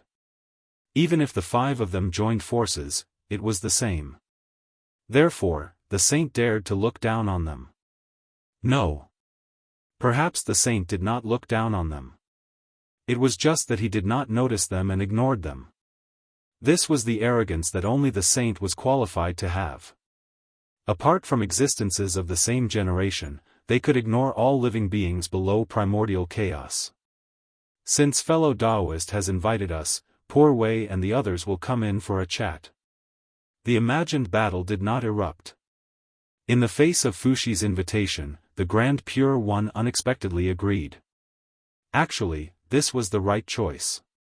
If the 5 saints joined forces, even the 3 sovereigns and 5 emperors would not be able to escape the fate of being suppressed. However, this would undoubtedly delay a lot of time. During this period of time, it would be enough for the human king in the lower realm to stabilize his position as the human emperor. The saint would also lose the opportunity to attack him. When the human king was promoted, there would definitely be a tribulation. If the saint attacked at this moment, he could completely transform into the human tribulation. Even if he killed the human king, he would not pay too much of a price. Under the tribulation, everything would return to nothing. Where would the karma come from? Therefore, at the juncture of the human king's promotion, the saint could use some methods to attack him without worrying about paying too much of a price. However, after the human king's promotion was completed, the tribulation would be eliminated. If the saint wanted to attack him again, the price would be too great for them to bear. Therefore, even if they defeated the 3 sovereigns and 5 emperors, the 5 saints would not have the chance to attack the current human king. Since that was the case, why would the 5 saints fall out with the 3 sovereigns and 5 emperors and fight with them? They might as well go in and have a cup of tea before returning home to discuss the next step of the plan. In the 330,000th year of the Shang dynasty, the human king Zichen was blessed by the destiny of the human race and officially ascended to the throne. He became the new human emperor of the human race. At this point, the position of the human emperor of the human race, which had been empty for nearly 1,000,000 years after Yu the Great abdicated, finally welcomed its new owner. Emperor. Emperor. Emperor. When the human emperor appeared, the humans all over the primordial world immediately sensed it and shouted the name of the human emperor, praising his virtue. In an instant, the name of the human emperor resounded throughout the primordial world.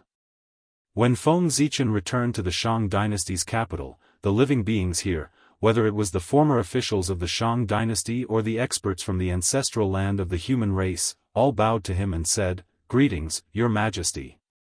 The human emperor was different from the human king. The human king was the king of a dynasty, but the human emperor was the emperor of a race. All humans had to respect the human emperor. This was the basic etiquette. "Everyone, please rise." With a wave of his hand, a gust of wind helped everyone up. Feng Zichen said, "Do you have anything to report?" "If there's nothing else, I need to make a trip to the Fire Cloud Cave."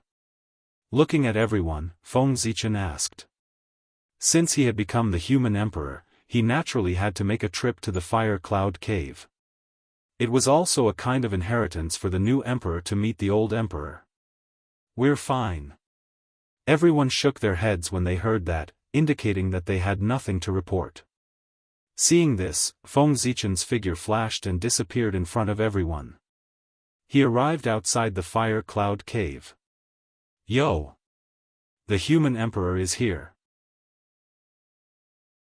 At this moment, in the Fire Cloud Cave, Fushi, who was pouring tea for everyone, felt something. He turned his head to look outside the cave and said to everyone. As soon as he finished speaking, a familiar yet unfamiliar voice echoed in everyone's ears. Human Emperor Zichen has come to visit the 3 sovereigns and 5 emperors. It was Feng Zichen who spoke. This voice, when they heard this voice, all the saints stopped what they were doing. Then, they stood up in unison and looked out of the cave in disbelief. This voice reminded them of a person who had long fallen. It was because of this that the 5 saints were surprised, shocked, and in disbelief. If it was really that person, then they would be in big trouble. However, there was one thing that the 5 saints could not understand. If it was really that person, how did he revive quietly and reincarnate into the human race? Puzzled, the 5 saints could not help but have doubts in their eyes. Unlike the saints' doubts, the 3 sovereigns and 5 emperors became excited at the same time after hearing this familiar voice. Was that person really back? In a trance, everyone remembered the name of the human emperor of this generation, Zichen. Zichen. They should have thought of it long ago. Without a doubt, this must be that person. Because only he could complete such shocking achievements in such a short period of time and become the human emperor who shocked the primordial world. Just like in the ancient times, he led the human race to rise in ignorance. He walked out of the ancestral land, cut through thorns, and built a huge world in the primordial world, causing the human race to become one of the strongest races in the primordial world. Let's go. Everyone, follow me to welcome His Majesty.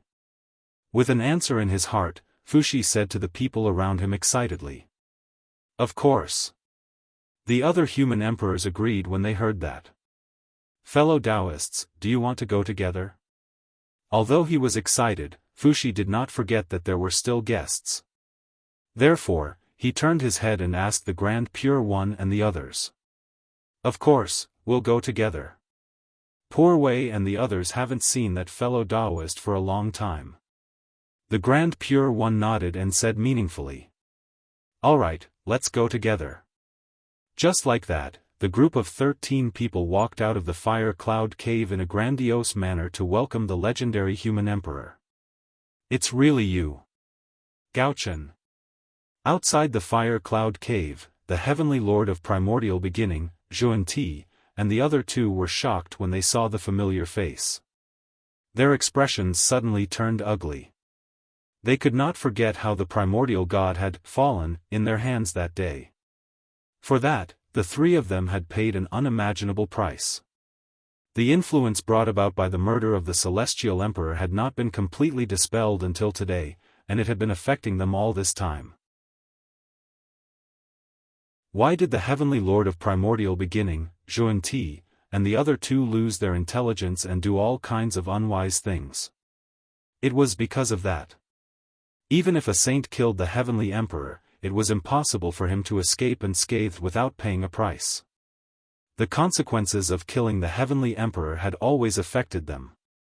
First, it caused their luck to be low. Then, it would affect their judgment at the critical moment.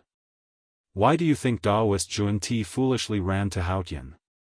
Why did the heavenly lord of primordial beginning say such unwise words in the purple cloud palace and mercilessly embarrass the sect master of heaven? That was the reason.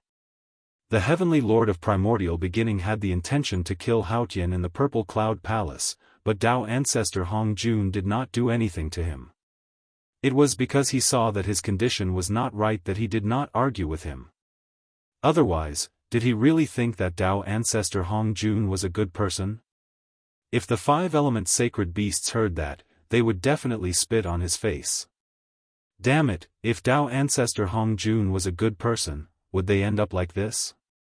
The heavenly lord of primordial beginning, Zhuan-Ti, and the other two had clearly noticed that, but they could not deal with it. If the effects of killing the heavenly emperor could be dispelled so easily, wouldn't the heavenly emperor be killed every day if he still had the dignity of a hammer? Zhuan-Ti was still fine. He was an old homebody and would not step out of Mount Meru for no reason. Therefore, this matter had the least impact on him. However, the heavenly lord of primordial beginning and Daoist Zhuan-Ti were different. They often had to go out, which caused this matter to have a great impact on them, causing them to be miserable. For this reason, the two of them hated the North Star Emperor the most. The North Star Emperor's death did not have much to do with them. Did they kill the North Star Emperor? No, they did not. The North Star Emperor committed suicide. It was just that before he died, he schemed against the three of them and put the blame of killing the heavenly emperor on them. They took the blame for nothing and paid a huge price for it. One could imagine the anger in the hearts of the heavenly lord of primordial beginning and Daoist Zhuan-Ti. At this moment, in front of their enemies, the anger in their hearts was ignited, and a terrifying murderous intent was born. However, before the two of them could make a move, Fuxi Xianxia and the others stepped forward and bowed to Feng Zichen. Congratulations on your return, Your Majesty.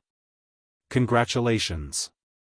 The voices of the 8 people resounded in the ears of the heavenly lord of primordial beginning and Daoist Zhuan-Ti.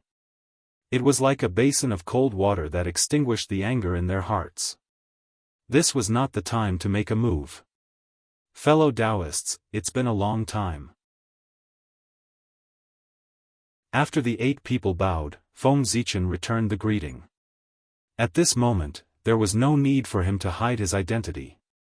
Previously, he hid his identity because he was not strong enough. He was worried that others would find out about his identity and destroy his plan. But now, he was strong enough. Although his strength had not recovered to its peak state, it was enough to be comparable to primordial chaos Daoist Jingxian. With such strength, he could naturally solve all difficulties. Then, there was no need for him to continue hiding his identity. He could appear in front of everyone openly. Moreover, even if he did not take the initiative to expose his identity would not be hidden for long. The saints were not fools. A fierce person suddenly appeared under their noses. How could they not investigate his origin? After this investigation, Feng Zichen's identity could not be hidden. After all, there were too many loopholes. In the past, the saints did not notice, so Feng Zichen could still fool them. But once the saints were serious, his disguise lost its meaning. P.S. I made a mistake. The name of the protagonist's reincarnation is Zichen, not Zichen. Sigh. After all, Zichen is in line with the naming style of the Shang dynasty's royal family. In addition, I want to take a day off tomorrow. As a man, there would always be a few days every month when he understood everything. Chapter 730. Since that was the case, there was no need for Feng Zichen to hide his identity. Rather than being discovered by others, he might as well take the initiative to reveal himself. Actually, it hasn't been that long. However, Taoist Gaochun's methods are indeed brilliant. Not only did he use Poor Wei and the other 2 to fake his death to escape, but before he disappeared, he even put the blame on Poor Wei and the other 2. At this moment, the Heavenly Lord of Primordial Beginning walked in front of Feng Zichen with a gloomy face and said, "It's Taoist Yuanshi. Looking at your expression, it seems that the gift I gave you before I left is very popular with you." Seeing the Heavenly Lord of Primordial Beginning, Feng Zichen greeted him with a smile. In his words, there was no hint of guilt for deceiving the Heavenly Lord of Primordial Beginning. You, hearing that, not to mention the Heavenly Lord of Primordial Beginning, even the Taoist priest Jia Yin and Taoist Zhuandi's expressions changed. They pointed at Feng Zichen and were so angry that they could not speak. It could be said that they liked the gift Feng Zichen gave them before he died. They liked it so much that in order to repay Feng Zichen's gift, the Heavenly Lord of Primordial Beginning and the other 2 could not wait to skin him alive. Taoist Gaochun, the Heavenly Tao reincarnation, retribution is not good. What you did to Poor Wei and the other 2 in the past, in the future, you will definitely pay back double. Knowing that now was not the time to attack Feng Zichen, the Heavenly Lord of Primordial Beginning suppressed his anger and threatened him coldly. Then, he walked to the side with his hands behind his back and did not speak. Behind him, the Taoist priest Zhuandi and the Taoist priest Jia Yin did not speak, but the way they looked at Feng Zichen was also cold.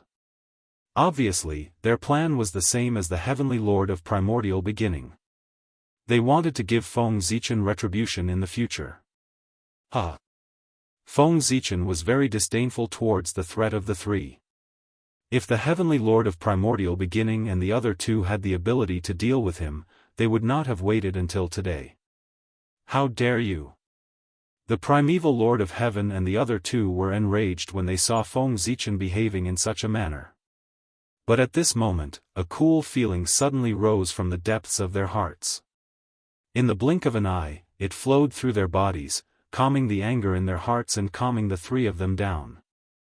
At the same time, the shadow that had shrouded their hearts all year round also completely disappeared in an instant. Easy. Incomparably easy. At this moment, the long-awaited feeling of relaxation appeared on the 3 of them once again. This is, while in a trance, the three of them came to a realization and learned the origin of their changes this time.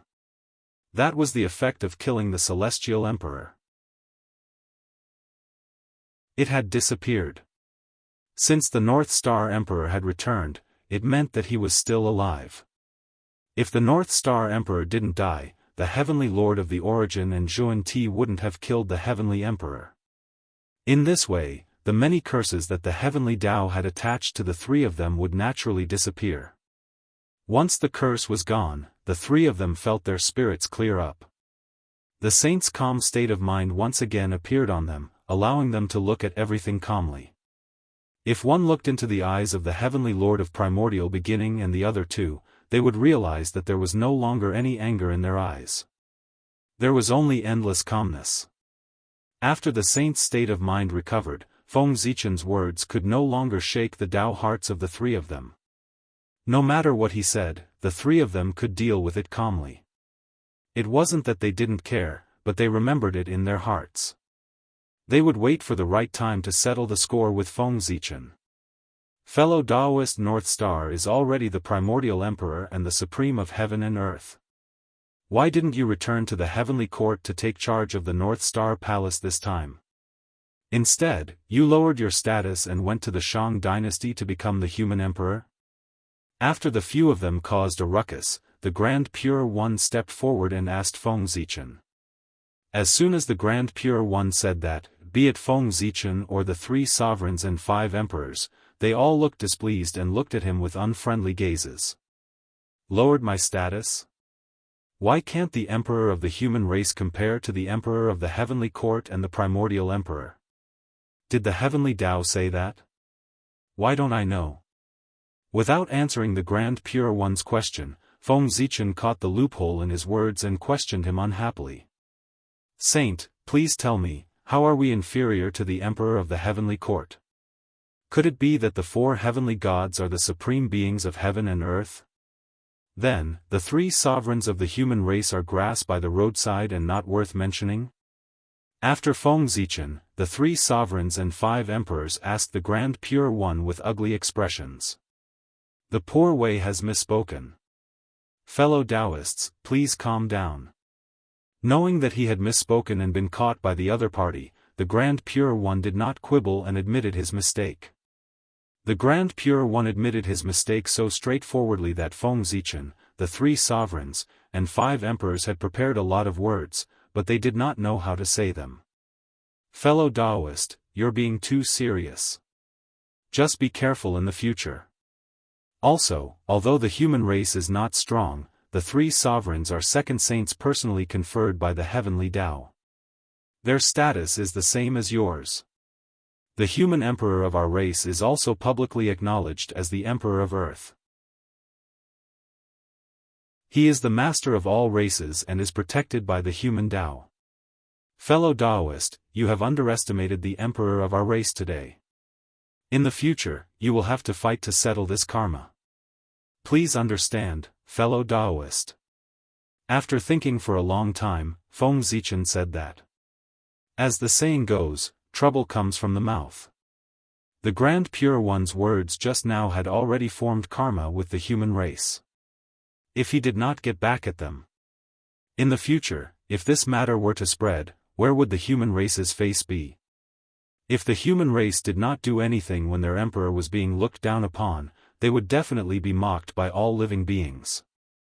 Therefore, the human race had to have a fight with the Grand Pure One. Winning or losing was not important. What was important was to show that attitude. Look, in order to protect the reputation of the human emperor, the human race did not even hesitate to start a war with the saints. Presumably, the living beings of the primordial world who saw this scene would know the attitude of the human race. The human emperor could not be humiliated. This is indeed the fault of the poor way. Therefore, the poor way is willing to accept any price. The Grand Pure One was also a shrewd person. Naturally, he knew the meaning behind this. Therefore, he calmly accepted this karma and waited for the human race to settle the score in the future. The karma has been accepted. Fellow Daoist Gaochen, can you explain to the poor Wei why you reincarnated in the Shang dynasty and became the human emperor? After changing the topic, the Grand Pure One reorganized his words and continued to ask the question. Why do I have to become the human emperor? That's naturally because the heavenly Tao owes me the position of the human emperor. In the primordial world, the human race respects me as the sacred emperor. The Magi recognize me as the human emperor. The dragon race recognizes me as the human emperor. The phoenix race, the Qilin race, and the other Khanate races also recognize me as the human emperor. Even the mortal enemies of the human race, the demons, have to call me the human emperor when they see me. Even the East Emperor, Di Jun, calls me the human emperor. It can be said that all living beings in the primordial world respect me as the human emperor. However, the heavenly Tao did not recognize me as the human emperor. The heavenly Tao is the manifestation of the will of the primordial world. It does not recognize me as the human emperor. Even if everyone in the world recognizes me as the human emperor, I am not considered the human emperor. As the saying goes, if you don't have a proper name, you won't be able to go smoothly. If I steal the position of the human emperor as an ordinary person, I will definitely cause trouble in the future. Therefore, I specially reincarnated as a human and became the human emperor to make up for this flaw and make myself legitimate. After hearing the Grand Pure One's words, Feng Zichen first asked a question before speaking passionately. He could not say that he had reincarnated as a human this time to specially destroy the immortal god-killing tribulation, right? Naturally, he had to make an excuse. That was Feng Zichen's excuse. Actually, that was not all an excuse. Just as he had said, he was not the human emperor conferred by the heavenly Tao. He had conferred it himself. At that time, it was still the Khanate era. The human race was just an inconspicuous character among the 10,000 races. They could not enter the eyes of the heavenly Tao. Since that was the case, the conferment of the human emperor would naturally not alarm the heavenly Tao. Feng Zichen's position as the human emperor was jointly respected by the human race. He had only obtained the recognition of the human race and not the recognition of the heavenly Tao. By the time the human race was valued by the heavenly Tao and decided to nurture them into the main characters of the world, Feng Zichen, the recognized human emperor of the human race, had already fallen many years ago. The heavenly Tao wanted to prosper the human race. Even if it knew about Feng Zichen's achievements, it could not confer him the title of human emperor. Instead, it should focus on the present. Because of that, Feng Zichen, the first-generation human emperor, was deliberately forgotten by the heavenly Tao. That also led to Feng Zichen's awkward position in the human race. Although all living beings respected him as the human emperor, in fact, the heavenly Tao did not recognize him as the human emperor. To be precise, he was a fake human emperor. The human emperor was in reality, but he did not have the name of the human emperor. Therefore, apart from destroying the immortal god-killing tribulation, Feng Zichen might not have any plans to confirm his identity as the human emperor. After hearing Feng Zichen's words, the Grand Pure One was silent for a long time before saying, "Fellow Daoist, Gaochen's identity is already noble enough. Even compared to the 3 poor Wei brothers, you are not weaker. In fact, you are even slightly better." In the primordial world, apart from the Tao ancestor and great Emperor Ziwei, the poor Wei can't think of anyone else whose identity is more noble than yours. Fellow Daoist, since you have such a noble identity, why are you greedy for the power of the human emperor? Even if you have the position of the human emperor, you can't add more elegance to you. That's because you're already resplendent enough. In the Grand Pure One's opinion, Feng Zichen already had enough halos. There was no need to add the glory of the human emperor. Just his identity as the great Taoist priests was enough for him to dominate the primordial world, not to mention that he was the postnatal Tao ancestor. Fellow Daoist, you don't understand? Feng Zichen shook his head and replied. The Grand Pure One was not human. How could he understand the attraction of the word human emperor to the human race? To Feng Zichen, becoming the human emperor was like becoming a saint to the Grand Pure One back then. That was his lifelong pursuit. Fellow Daoist, the poor Wei really doesn't understand. However, I can't ignore the fact that you want to become the human emperor. Knowing that Feng Zichen had already made up his mind, the Grand Pure One changed his calm attitude and said domineeringly. Interfere? Fellow Daoist, you want to interfere in the matter of the change of the emperor of our race. Don't you think you're overreaching? Could it be that you think that you have really become the master of the human Dao after establishing Ren School and can interfere with the internal matters of our race? Interfere? Don't joke. Even the heavenly Dao doesn't dare to be alone. What right do you have to stop me from becoming the human emperor? Upon hearing the Grand Pure One's words, Feng Zichen laughed out loud as if he had heard a joke. As he had said, he was the great Taoist priests. If he wanted to become the human emperor, even the heavenly Dao could not stop him, let alone the Grand Pure One. It was heaven-defying for others to become the human emperor. If Feng Zichen became the human emperor, he would be following the heavens. The heavenly Dao would naturally change the situation for him. That was how arrogant the true Pangu clan was. Fellow Daoist Gaochen, if you don't believe me, you can try it in the future. As if he was not affected by Feng Zichen's words, the Grand Pure One continued to speak calmly. No matter how good Feng Zichen's reason was, he would definitely block his path to becoming the human emperor. It was because Feng Zichen was blocking his path. If Feng Zichen really became the human emperor and controlled the human race for 1,000,000 years, would he still be able to transcend the immortal god tribulation? Moreover, it was enough for the human race to have the 3 sovereigns and 5 emperors. There should not be another human emperor. Otherwise, the destiny of the human race would definitely increase further. That might cause the human race to completely escape the control of the saints. However, how could the saints allow such a thing to happen? Therefore, if Feng Zichen wanted to become the human emperor, he would definitely face the full obstruction of the saints. It was not only for the smooth unfolding of the immortal god tribulation, but also for them to better control the destiny of the human race. This battle was unavoidable. This battle was different from the small fight when Yu the Great was conferred the emperor. In order to stop Feng Zichen, the saints did not hold back. After all, he was in existence on the same level as them. For that, the scale of this battle would definitely be shockingly huge, far beyond the imagination of the world. Oh, then let's wait and see. Narrowing his eyes slightly, Feng Zichen looked at the Grand Pure One and said. He knew that the Grand Pure One was serious. Otherwise, with his temperament, he would never say such threatening words. Fellow Daoist Gaochen has returned. I believe that all of you have many private matters to discuss. Since that's the case, poor Wei and the others won't disturb you any longer. Farewell. Without saying much, the Grand Pure One chose to leave. At this moment, it was useless to say anything more. In the end, they could only rely on their own means to speak. Your Majesty, is it really okay to become enemies with the 5 saints? After the 5 saints left, Fushi asked worriedly. It's fine. Who said that we're going to become enemies with the 5 saints?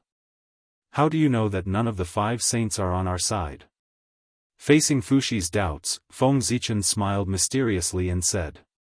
However, not only did his words not clear the doubts of the 3 sovereigns and 5 emperors, but they also made them even more confused. What? From what His Majesty said, could it be that one of the 5 saints is on his side? But how is that possible? His Majesty instigated the saints to stand on the side of the human race. It's really impossible. For a moment, everyone fell into deep confusion.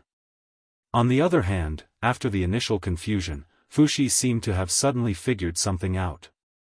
He glanced in the direction of the East Sea and revealed a relieved smile.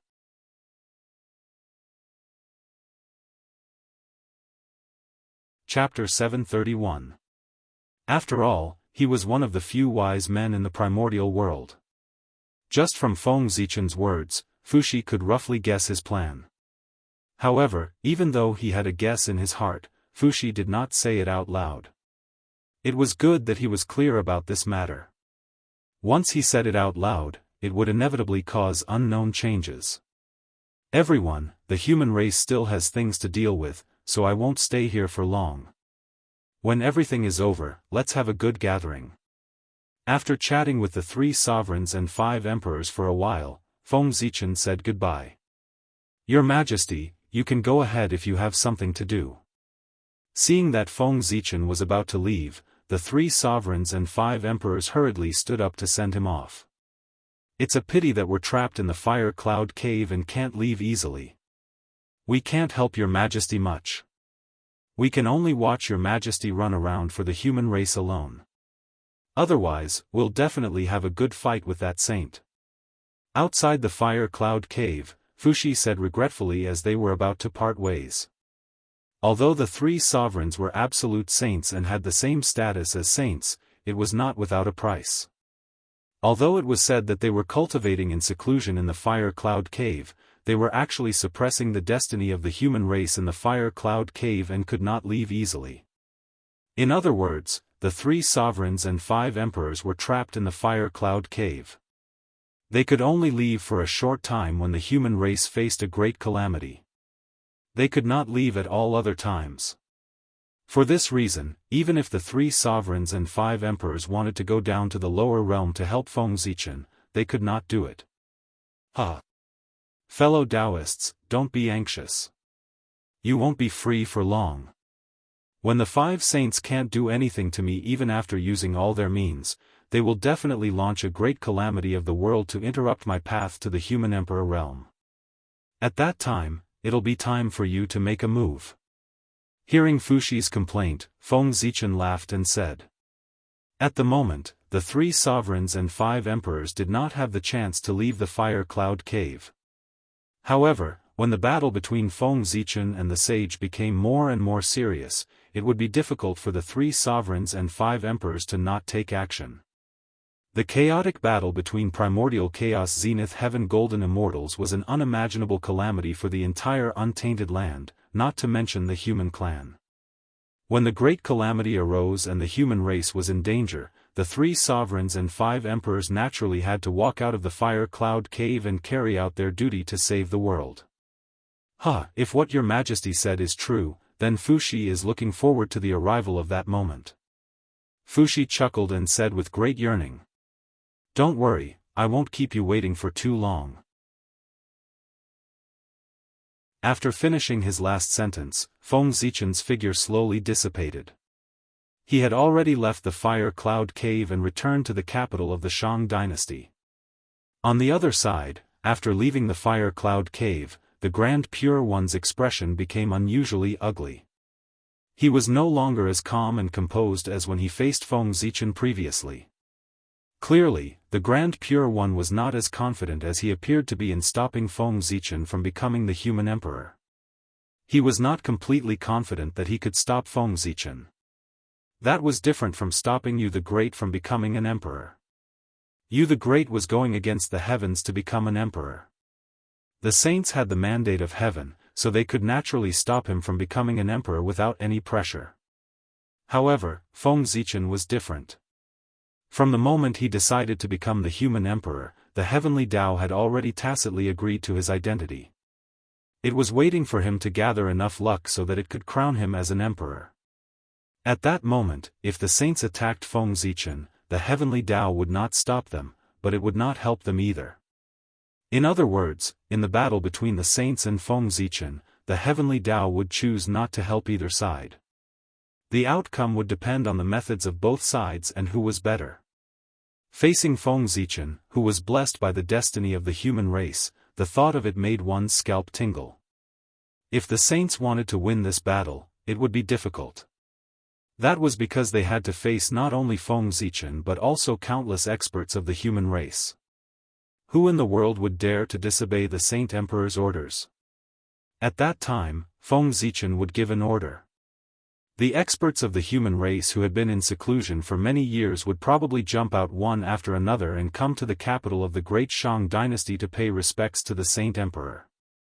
No one would doubt Feng Zichen's appeal. The human experts would definitely carry out every order he gave. In fact, the saints were still worried. Were the human experts the only ones who responded to Feng Zichen's orders? One had to know that Feng Zichen was the God-fiend Dao ancestor. Over the years, many experts had been born in the Dao of the God-fiend. If they also responded to Feng Zichen's orders, their scalps would go numb just thinking about it. Feng Zichen had such a huge force in his hands. What about the saints? What kind of power did they have in their hands? Yes. They had 4 sects in their hands. Ren School, Chan School, Jie School, and the Western sect. However, even if all these powers were added together, they were far from being comparable to the power in Feng Zichen's hands. Not to mention anything else, just the human race alone had hundreds of Daoist Taoist priests. But what about the 4 sects? There were many Daoist Jingxian, but there were only 4 Daoist Taoist priests. Xian Du of Ren School, Daoist Randeng of Chan School, Xian Qing and Duobao of Jie School, and none of the Western sect. That's not right. It was not that the Western sect did not have any. In the past, the Western sect still had a few Daoist Taoist priests. Unfortunately, when Feng Zichen killed the Western sect back then, he killed all of them. He did not know if they had been resurrected. The 4 sects were huge and had countless disciples, but there were only 4 Daoist Taoist priests. It was embarrassing. Moreover, not everyone could use the 4 Daoist Taoist priests. Xian Du of Ren School was from the human race and was Feng Zichen's childhood friend. If the 4 sects really fought with Feng Zichen, it would be good if Xian Du did not help Feng Zichen. It was obviously impossible to expect him to stand on the same side as the 4 sects and deal with the human race together. As for Xian Qing of Jie School, he was already best friends with Feng Zichen before he became the disciple of the Grand Master of Heaven. It was obviously unrealistic to expect him to be enemies with Feng Zichen. In this way, the 4 sects could only produce 2 Daoist Taoist priests. Compared to the hundreds of Daoist Taoist priests of the human race, it was not enough. For the first time, the saints felt a huge pressure and an indescribable sense of powerlessness. In the past, they were a little too dependent on their own strength. They felt that as long as they were strong enough, they could sweep everything away. This method was not wrong, but it might not be completely right. Just like now, after being unable to crush Feng Zichen in terms of strength, the 5 saints began to look elsewhere. However, they suddenly realized that compared to other things, they could not compare to Feng Zichen. In terms of the power they controlled, they were too far behind Feng Zichen, so much so that they were a little helpless. Everyone, what should we do? On Mount Kunlun, the heavenly lord of primordial beginning frowned and asked the 4 saints in front of him. Sai, the Gaochen is powerful. With the power of the Poor Way and the others, unless they take action personally, it's really difficult to contend with them. Saint Jie Yin sighed and said helplessly. Just as he said, under the circumstances that the saints did not take action, with the power that Feng Zichen had now, unless the ancient demon race reappeared, no force in the primordial world could contend with him. Even the heavenly court could not. As for the witch race, it was already good enough that they did not help Feng Zichen to fight them. They could forget about standing on their side. Wait, the demon race? Thinking of the demon race, a bold idea suddenly appeared in Saint Jie Yin's mind. If he remembered correctly, there should be an irreconcilable blood feud between the demon race and the human race. Only if, what would happen if the demon race dealt with the human race? The current demon race was indeed no match for the human race, but what if the ancient demon race revived? Could the human race really withstand the counterattack of the ancient demon race and continue to dominate the primordial world? The more Saint Jie Yin thought about it, the more ridiculous it became. Soon, he thought of the decisive battle between the human race and the ancient demon race, reenacting the grand battle between the witch race and the demon race in the past, turning the entire primordial world into ruins. But immediately, Saint Jianghu put away all his thoughts. This idea was too crazy. He was just thinking about it. It was impossible for him to really take action. After all, the matter of the ancient demon race involved too many people. If Saint Jianghu really revived them, it would not only involve the human race. There were other forces. For example, the Kunpeng of the North Sea, the current Heavenly Court, and the Western sect. Saint Jianghu had not forgotten that in terms of hatred, the ancient demon race's hatred for the Western sect was far above that of the human race, second only to the witch race. Reviving the ancient demon race was helping the enemy.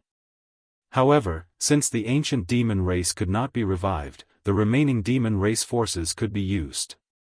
With the current strength of the demon race, it was impossible for them to overthrow the human race, but they could still cause trouble for the human race. In addition, when things were really impossible, it was not impossible to revive some of the ancient demon race's experts. With an idea in mind, Saint Jianghu was about to speak, but at this moment, he heard the Grand Master of Heaven shouting at the side, "What are you talking about? You're just scheming. In Poor Wei's opinion, we should join forces and directly set up a large array in the primordial world to seal the world, so that the existences above the Daoist Taoist priests can't make a move. Then, we'll each send our disciples to the capital of the Great Shang dynasty. If we can overthrow the rule of the Great Shang dynasty, that would be the best. If not, the dead disciples will be enough to fill the god role and complete the immortal god-killing tribulation. In that case, when the tribulation is over, we'll directly kill our way to the capital of the Great Shang dynasty in the name of avenging our disciples and oust Gaochen from the throne. In that case, won't everything be solved?" Hearing this, the other four saints all had stunned expressions on their faces. They were really shocked. How did the Grand Master of Heaven come up with this plan? He's not here to cause trouble, right? How many humans are there? How many people are there in the four sects? And they're attacking the capital of the Great Shang dynasty? The disciples of the four sects would probably drown to death with just a mouthful of saliva from each human. If they really followed the Grand Master of Heaven's plan, the disciples of the four sects would probably die as many as they sent. The Grand Master of Heaven's words were indeed intentional. His idea was very simple. If they really followed his plan, the disciples of the four sects would definitely come out in full force and be involved in the immortal god-killing tribulation. In that case, whoever entered the god role could only depend on fate. It could be said that it was very fair. Unfortunately, although this plan was good, it was unrealistic. Third brother, be careful with your words. The human race can mobilize millions of Tai Jinxian at any time. With such strength, how can the disciples of the four sects compete with the human race? At this moment, the Grand Pure One said helplessly. He could guess a thing or two about the Grand Master of Heaven's idea. This method was indeed fair, but other than the Grand Master of Heaven, no one would agree. Moreover, even if everyone agreed, this plan would not succeed. Not to mention anything else, they could not even set up a large formation to lock down the world. Did they really think that Feng Zichen did not have any allies? As soon as they set up the formation, Nuwa, Goddess Hutu, and Emperor Ziwei would probably interfere and stop them from succeeding. At that time, it would be another problem. Sigh. The Grand Master of Heaven also knew that his plan was a little presumptuous. Therefore, after sighing, he did not say anything else. With our current strength, I'm afraid we can't stop the North Star from becoming the human emperor. Therefore, we can only do it from another angle. In the Poor Wei's opinion, if the North Star wants to become the human emperor, it can only continue to strengthen the Great Shang dynasty. Through this, it can gather enough providence to form the fruit of the human emperor. In that case, we can start from this aspect and secretly destroy the foundation of the Great Shang dynasty, so that the North Star will not be able to gather enough providence. Over time, under the backlash of the dragon chi of the people path, he will have no choice but to abdicate. After thinking for a while, the scheming Daoist Kundi came up with a solution. That makes sense. Hearing this, everyone came to a realization. Previously, they had all made a mistake. They thought that if they wanted to stop Feng Zichen from becoming the human emperor, they had to deal with him. However, that was not the case. The Great Shang dynasty was Feng Zichen's foundation. As long as they destroyed the Great Shang dynasty's foundation, they would be able to stop him from becoming the human emperor even if they did not attack Feng Zichen. Thinking about it this way, things were much simpler. They could not do anything to Feng Zichen, but what could they do to the Great Shang dynasty? The Great Shang dynasty's territory was vast and there were countless living beings. No matter how capable Feng Zichen was, it was impossible for him to take care of everything. There would always be places that he could not take care of. And this was an opportunity for everyone. Using a single point to break the surface, the Great Shang dynasty would definitely perish. After confirming the general direction, everyone began to discuss in the Kunlun Mountain Jade Void Palace to perfect their next plan. After leaving the Fire Cloud Cave, Feng Zichen returned to the Great Shang dynasty's capital. The first thing that the human emperor had to do was to receive an audience from the various human factions to have a clear understanding of the current situation of the human race. Then, he had to wait for the representatives of the myriad races to come and pay their respects to the human race to show the dignity of the human emperor. The human emperor was not only the emperor of the human race, but he was also the ruler of all races and the emperor of all spirits. When the human emperor appeared, the myriad races would naturally come to pay their respects to him to show their respect. If any race dared to not come, it would be even easier to deal with them. They would directly send troops to attack them and use their blood to establish the supreme dignity of the human emperor. P.S. The next chapter is at night, the very late kind.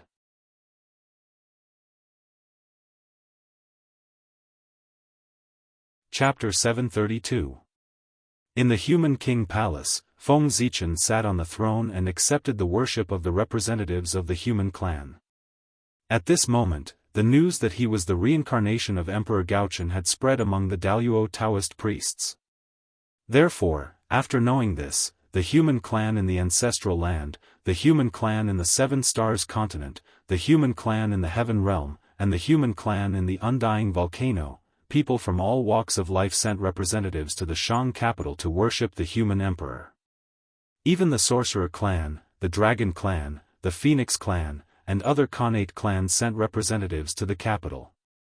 For a time, the capital of the Shang dynasty became the focus of all living beings in the untainted land. Greetings, Your Majesty. Seeing the familiar face, the elders of the human clan in the palace knelt on the ground and kowtowed to Feng Zichen. Greetings, Your Majesty.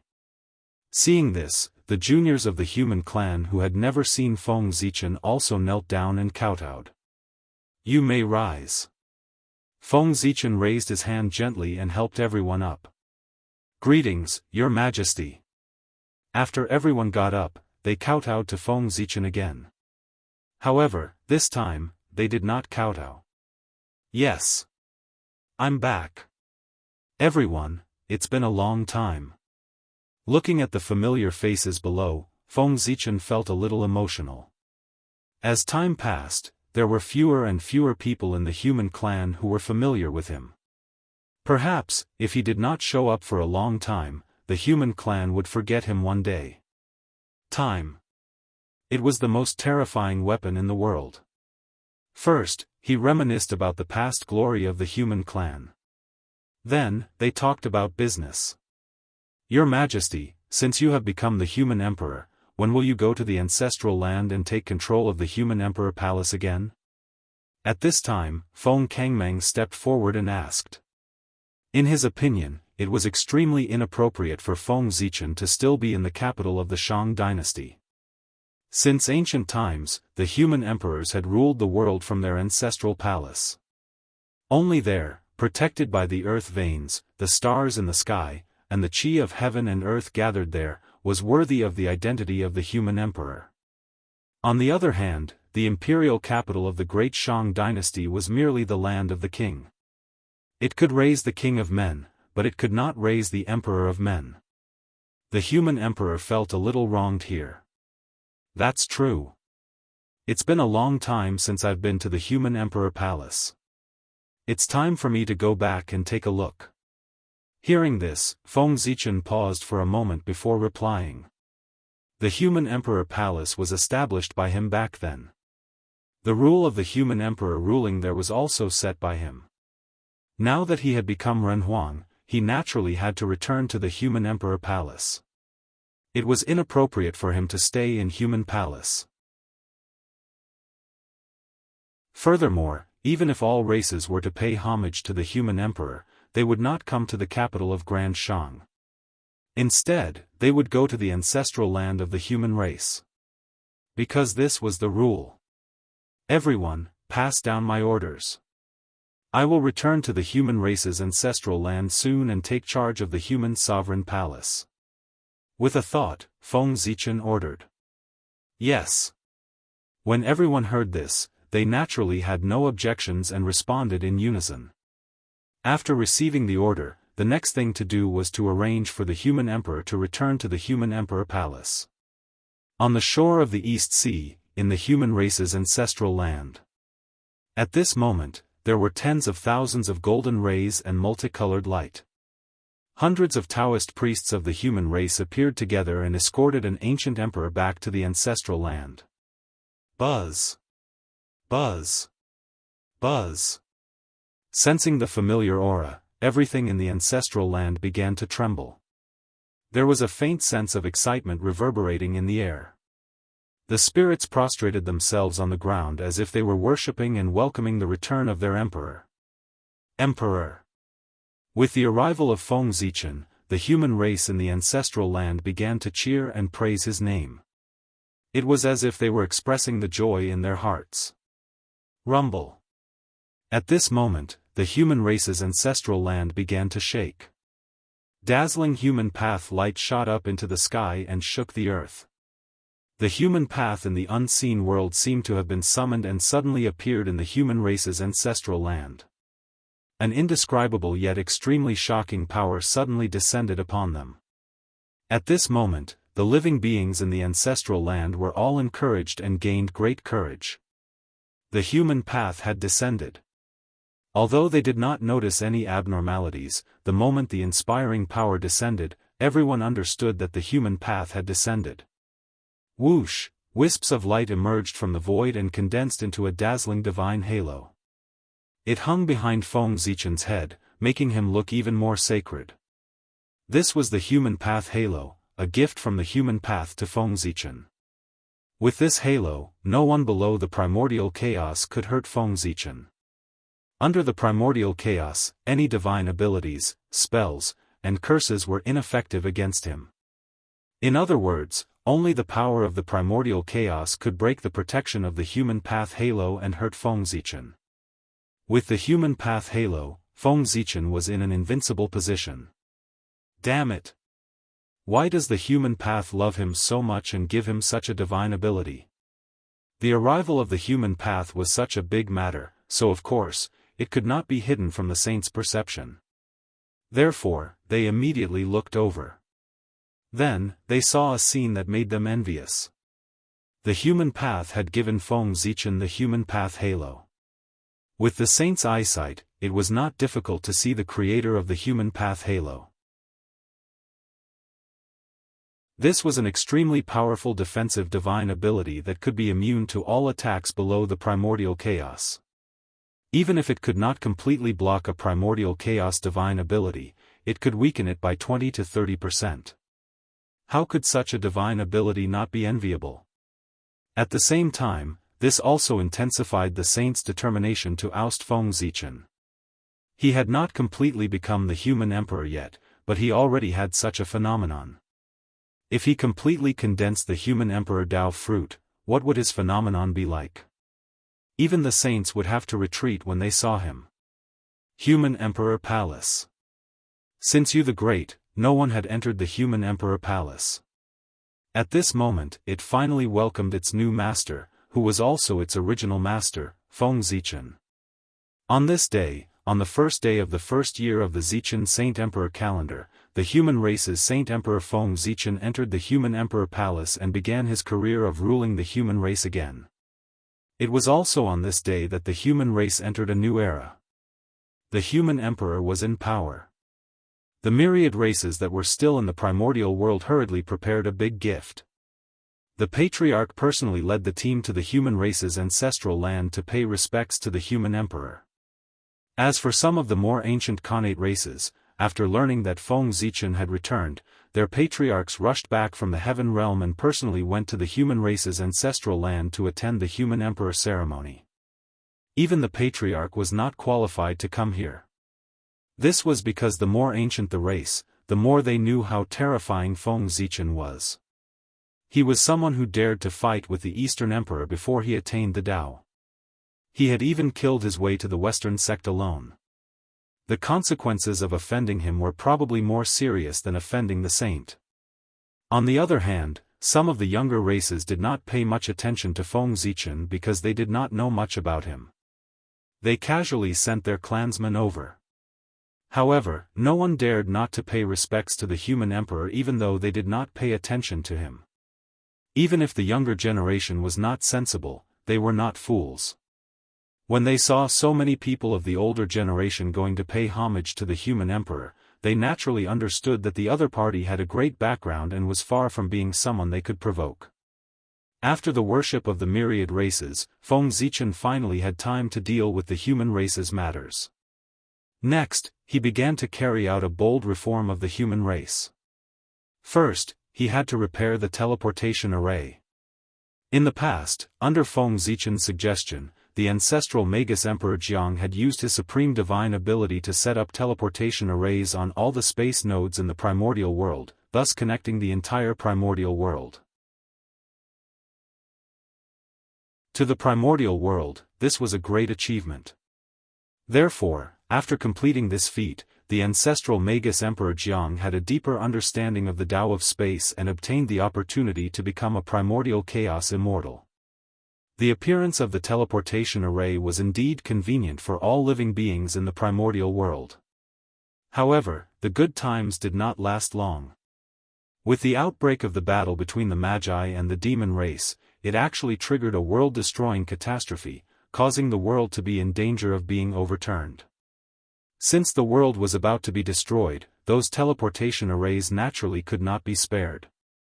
When the great divine ability succeeded in saving the world, the teleportation array set up by the ancestral Magus Emperor Jianghu was almost destroyed. After that, no one was willing to repair these teleportation arrays. Over time, this matter was gradually forgotten by the world. But now, in order to better develop the human race, Feng Zichen decided to repair those teleportation arrays and upgrade them as a whole. According to Feng Zichen's idea, he wanted to change those teleportation arrays into teleportation doors and create void passageways in the void to connect these doors to each other. This way, it would be more troublesome, but it was safer. With a stable spatial passageway, it would undoubtedly be much safer to carry out spatial teleportation. Perhaps even mortals could use the teleportation door to travel to the primordial world. The teleportation array set up by the ancestral Magus Emperor Jianghu could be said to be exquisite. It displayed his achievements in the Tao of space. Even the current Feng Zichen did not dare to say that he could defeat him in the Tao of space. However, although the teleportation array was exquisite, humans could not use it. To be precise, mortals could not use it. When Jianghu set up the teleportation array, there were no mortals in the primordial world. The weakest ones were in the postnatal realm. For this reason, when ancestral Magus Emperor Jianghu set up the teleportation array, he did not consider the feelings of mortals at all. In fact, he had never even considered the feelings of an acquired realm creature. The thinking habits of Khanate god-fiends were all from the Khanate realm. As for those below the Khanate realm? Sorry, was there such a weak living being in the primordial world? No, that's not right. Could such a weak person be called a living being? These words seemed funny, but they were a true portrayal of that era. Ancestral Magus Emperor Jiang could ignore mortals, but Feng Zichen could not. This was because most of his people were mortals. Therefore, the plan to build a teleportation door and a spatial passageway had to be put on the agenda. Moreover, in order to increase safety and practicality, Feng Zichen also decided to build some spaceships to carry passengers. How should he put it? The so-called spatial door was similar to the airport in Feng Zichen's later life. The spaceship was equivalent to the plane in the later life. The void passageway was the later life's waterway. Its operation mode was exactly the same. However, one was a technological version, and the other was a Xianxia version. Building a complete transportation system in the entire human territory was a huge project, and it involved a lot of knowledge. With the power of the human race, it was definitely possible to complete it, but it would take a lot of time. Therefore, Feng Zichen decided to ask for external help. As the saying goes, there was a hierarchy of knowledge, and there was a specialization in the field. Professional matters had to be left to the professionals. That disciple of the Jia school became Feng Zichen's best choice. Firstly, the Jia school was most famous for array formations. Its famous disciples were all array formation experts. Secondly, the disciples of the Jia school were professionals in building teleportation arrays. They had enough experience. One had to know that the plan of the teleportation array was originally proposed by Xian Qing. The first teleportation array was also created by him. In order to adjust the teleportation array, Xian Qing had asked the disciples of the Jia school for help. Under the influence of their ears and eyes, the disciples of the Jia school naturally had a full understanding of teleportation arrays.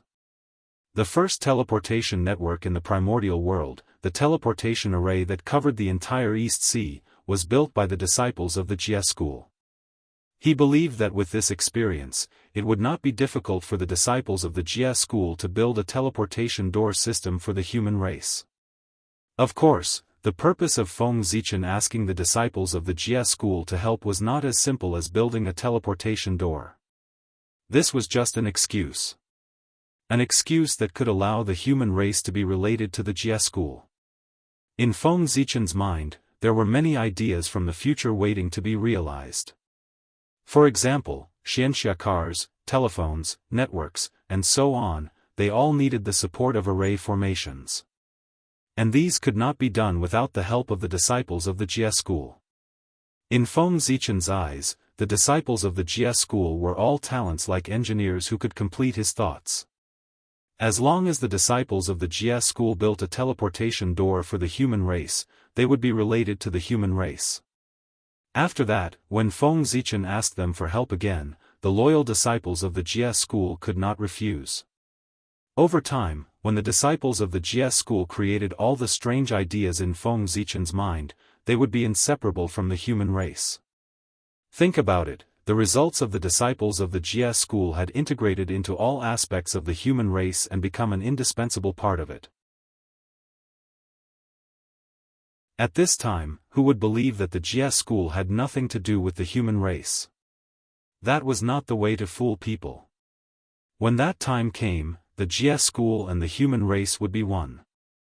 As for the Grand Master of Heaven, no matter how unwilling he was, he had to stand on the same side as Feng Zichen for the sake of the disciples of the Jia school. Feng Zichen was indirectly kidnapping the Grand Master of Heaven by kidnapping the disciples of the Jia school, so that he had no choice but to stand on his side. In the Fire Cloud Cave, Feng Zichen had once said that there was one of his people among the 5 saints. The reason why Fuxi looked at the East Sea was that he had guessed Feng Zichen's plan. The Jia school was in the East Sea. With an idea in mind, Feng Zichen immediately took action.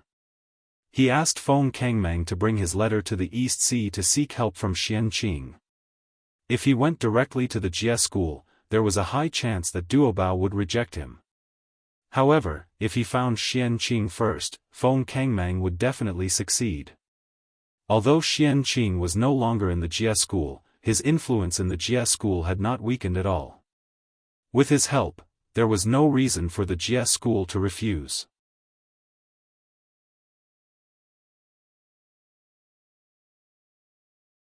Chapter 733.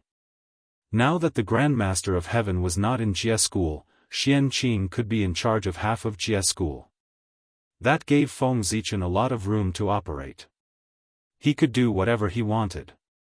Anyway, Duobao would not go against Xianxia. When the Grand Master of Heaven returned from Kunlun Mountain, he would probably realize that Jie school was no longer the Jie school he knew. Instead, it was the Jie school of the human race. When Feng Kangmang rushed to the Three Immortal Island, Xianxia already had a plan. He walked out of the cave abode calmly and used a special method to gather the disciples of Jie school who were familiar with him. Building a teleportation portal for the human race was a matter of great merit. Naturally, not everyone was qualified to participate. Those who could participate in this operation did not have to be virtuous. At the very least, they had to have no bad records. That was enough to exclude most of the disciples of Jie school. The disciples of Jie school were a mix of fish and dragons. There were ascetic cultivators who pursued the Tao wholeheartedly, carefree immortals who focused on studying the 100 arts, and quiet immortals. However, most of them were demons and ghosts. It was these demons and ghosts who did not cultivate etiquette, did not respect the rules, and killed without permission. It could be said that they had a lot of bad records. Not only did they cause Jie school to be in a mess, but they also had negative karma. More than 80% of the reason why Jie school had a bad reputation in the primordial world was because of them. All the disciples of Jie school were on the god roll. None of them were innocent. In fact, more than half of them were not qualified to be on the god roll. Those with deep negative karma did not even have the qualifications to be on the list. It was their fate that they could not escape from turning into ashes in the killing tribulation. The great tribulation of heaven and earth was targeted at them.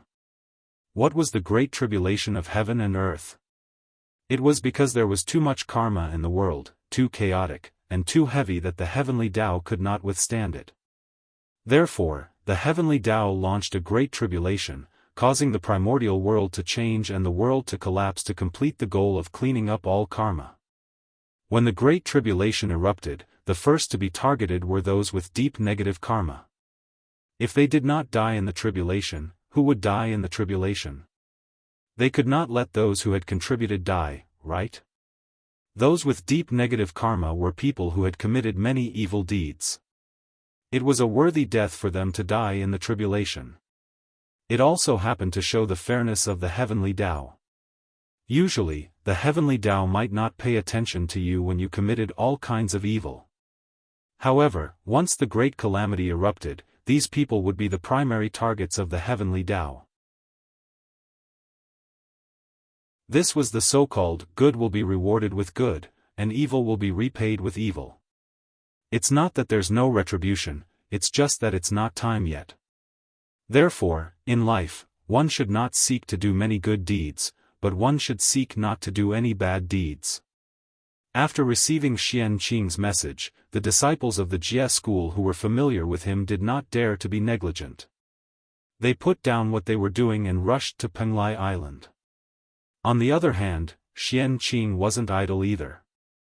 He was busy preparing the banquet. Since the disciple of the Jie school was here, of course, he had to entertain him first. After he was full, he could talk about business.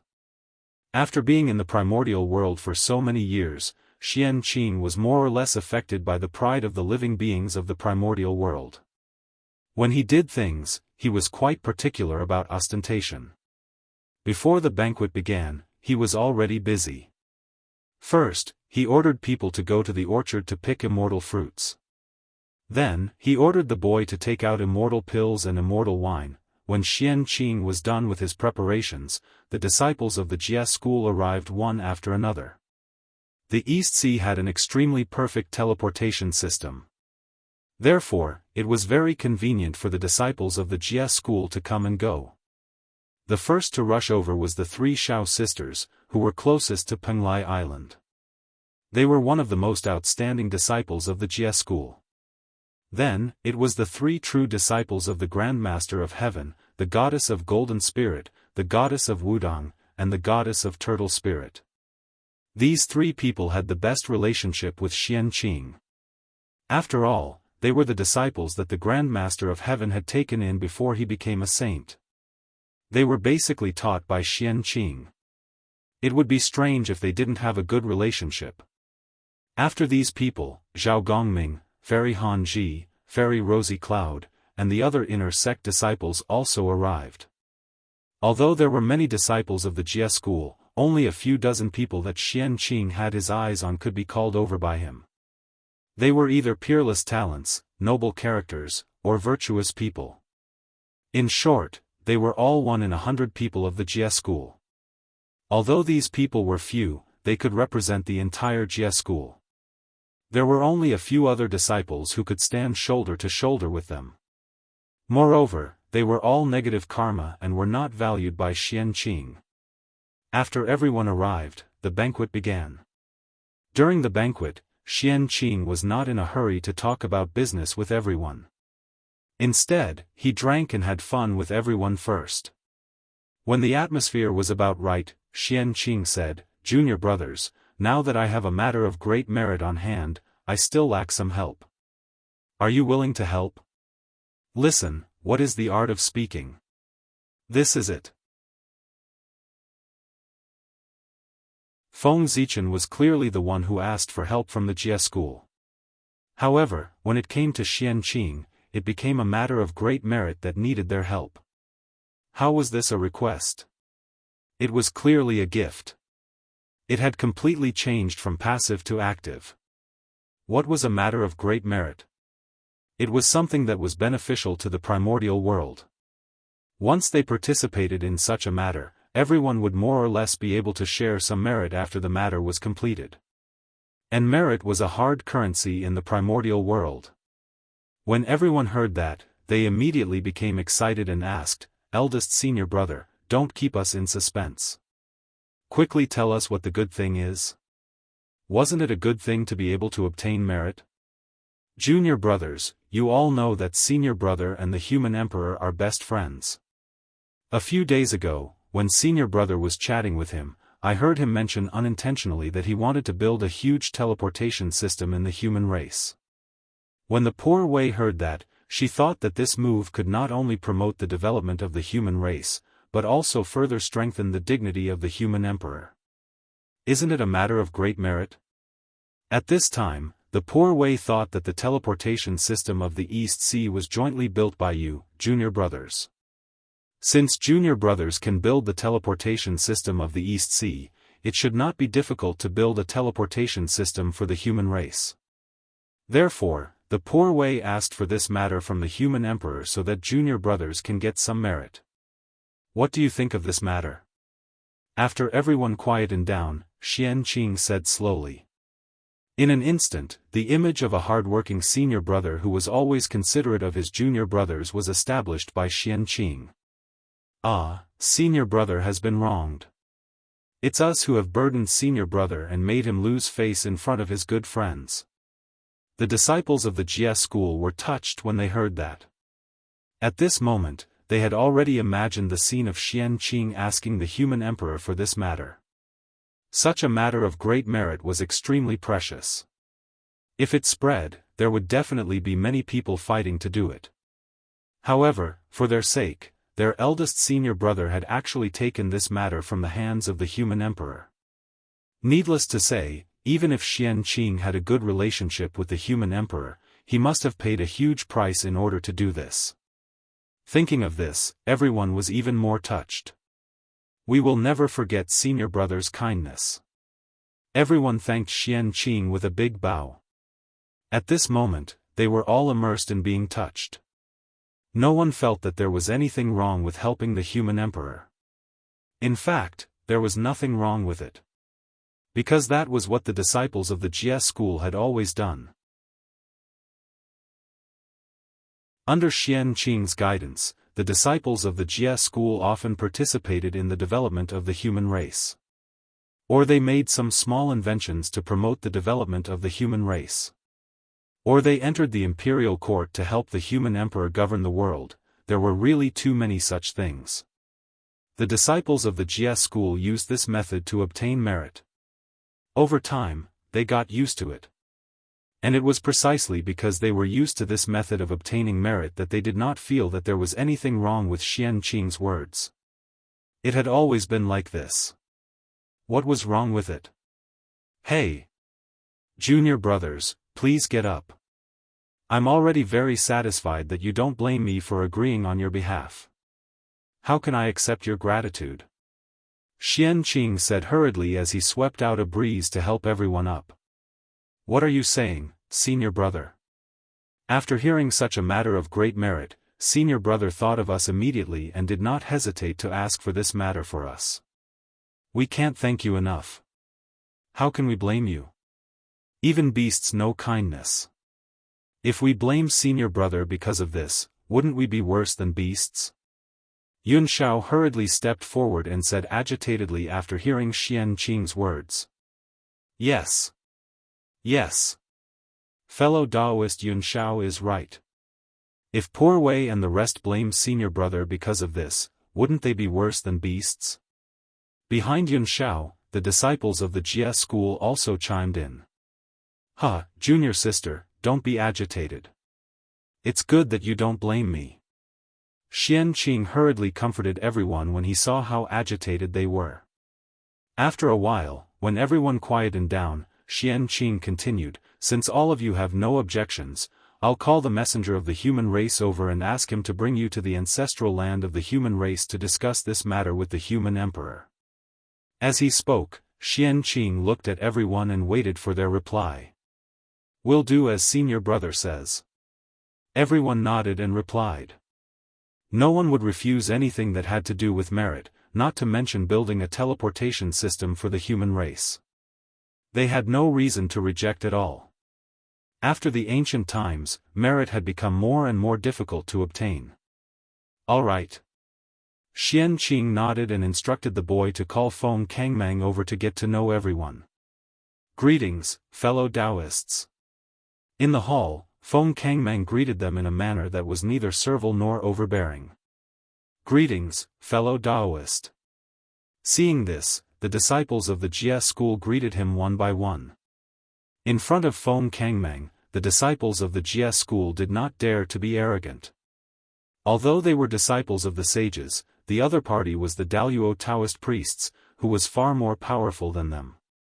If not for their status as disciples of the sages, they would not even have the right to speak to someone like Feng Kangmang, let alone treat him as an equal.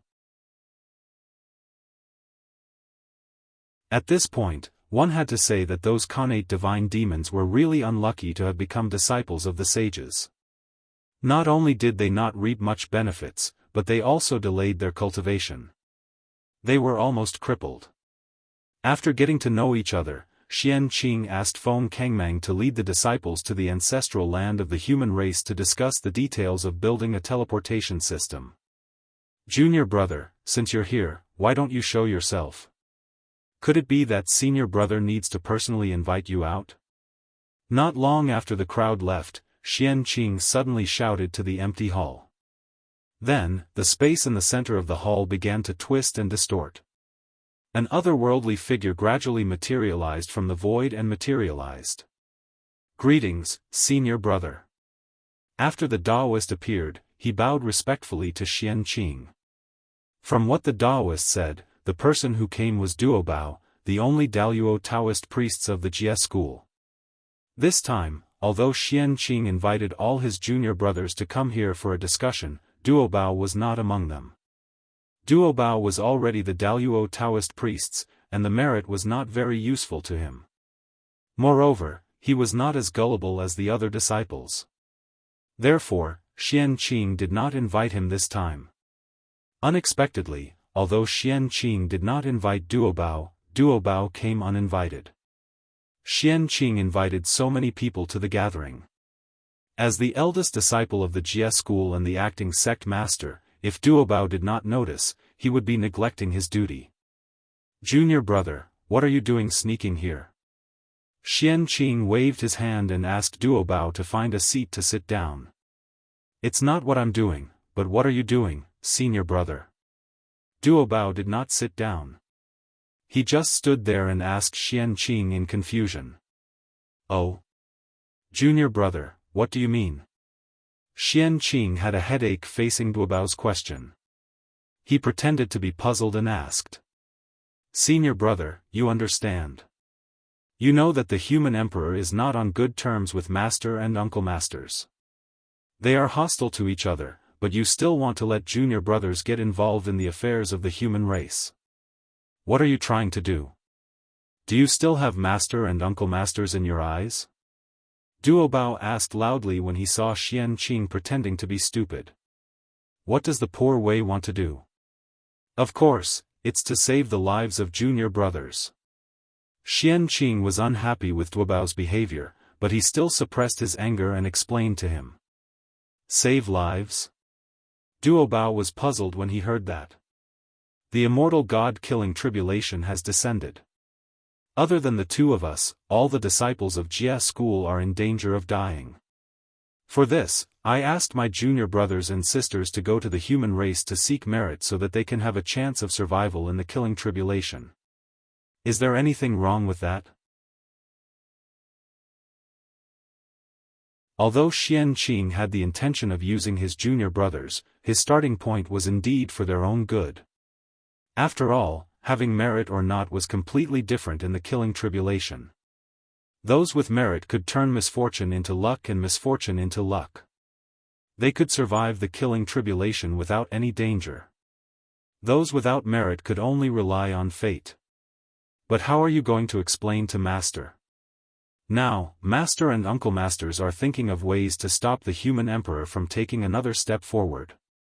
But senior brother, not only are you not helping, but you are also helping the human emperor to strengthen his rule over the human race. If senior brother is like this, what should Master do? After hesitating for a while, Duobao still said. Xianqing's actions were indeed helping those disciples, but at the same time, he also made it difficult for the Grand Master of Heaven. P.S. Don't panic. There's still one more update. I'll write it even if I don't sleep. I'm a little excited today. I can't write well.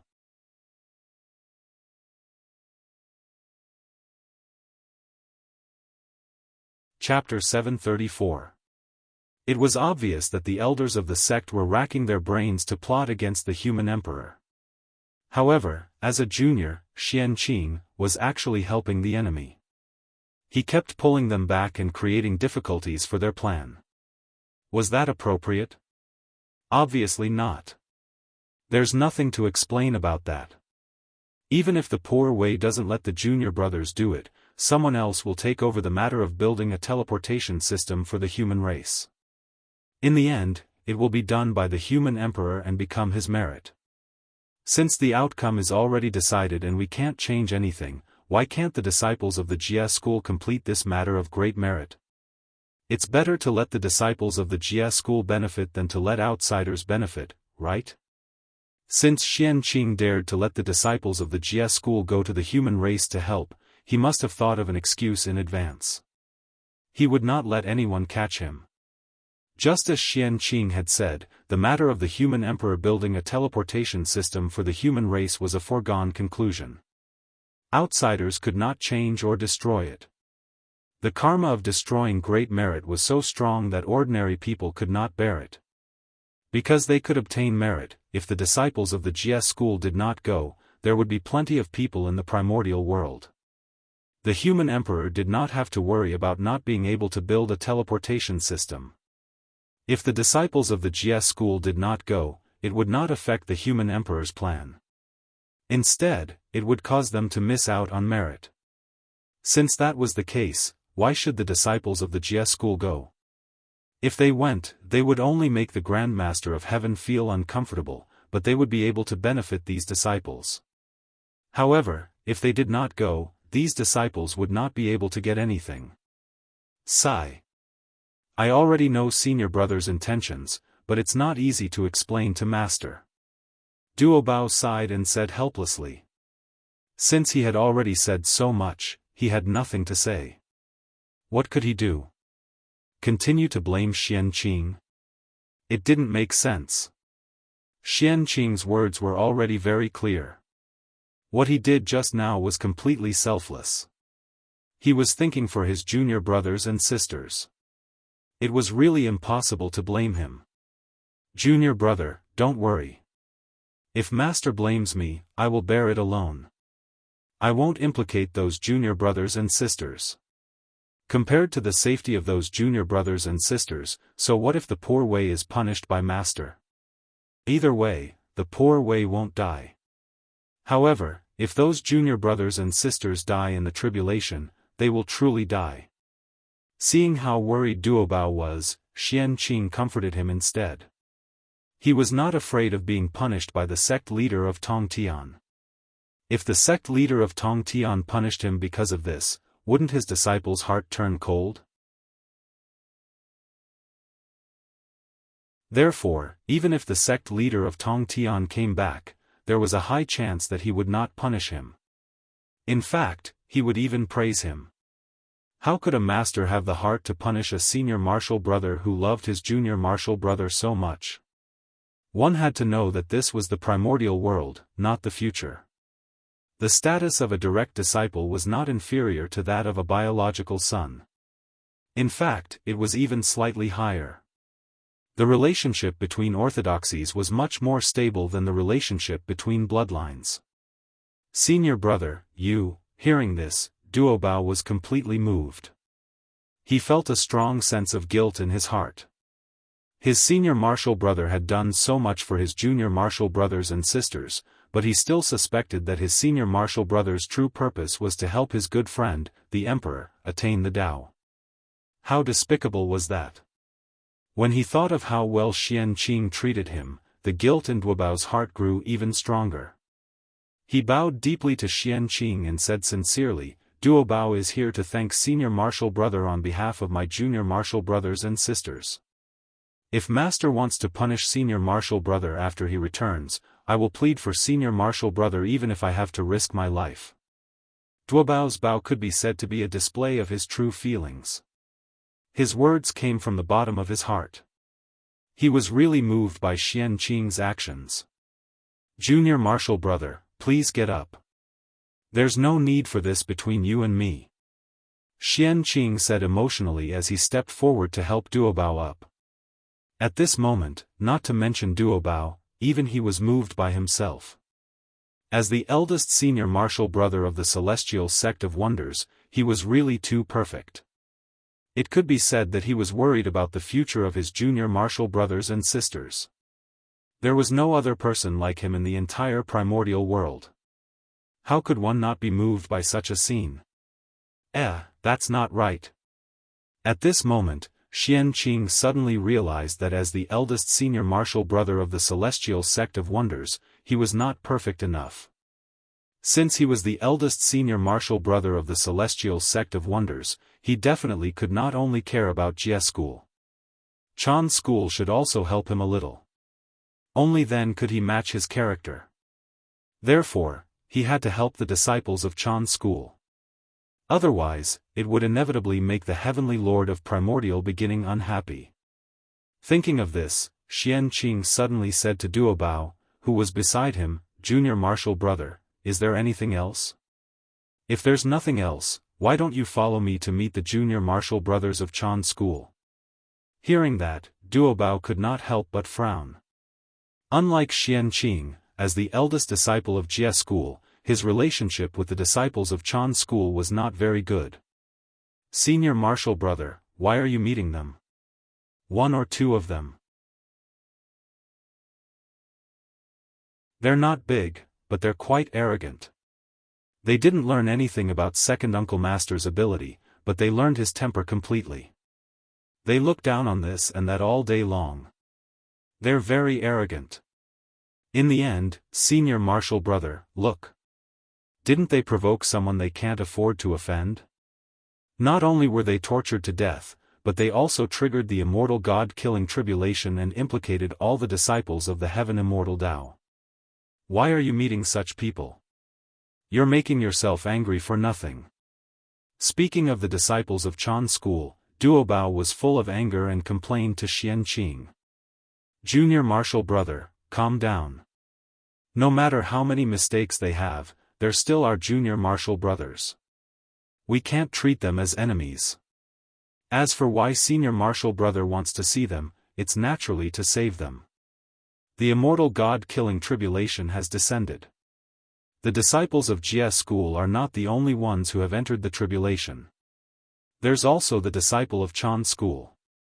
Poor Wei, as a senior martial brother, since he has already arranged a way out for Jia school, he can't be biased. He has to make plans for the disciples of Chan school. Shaking his head, Xianqing said.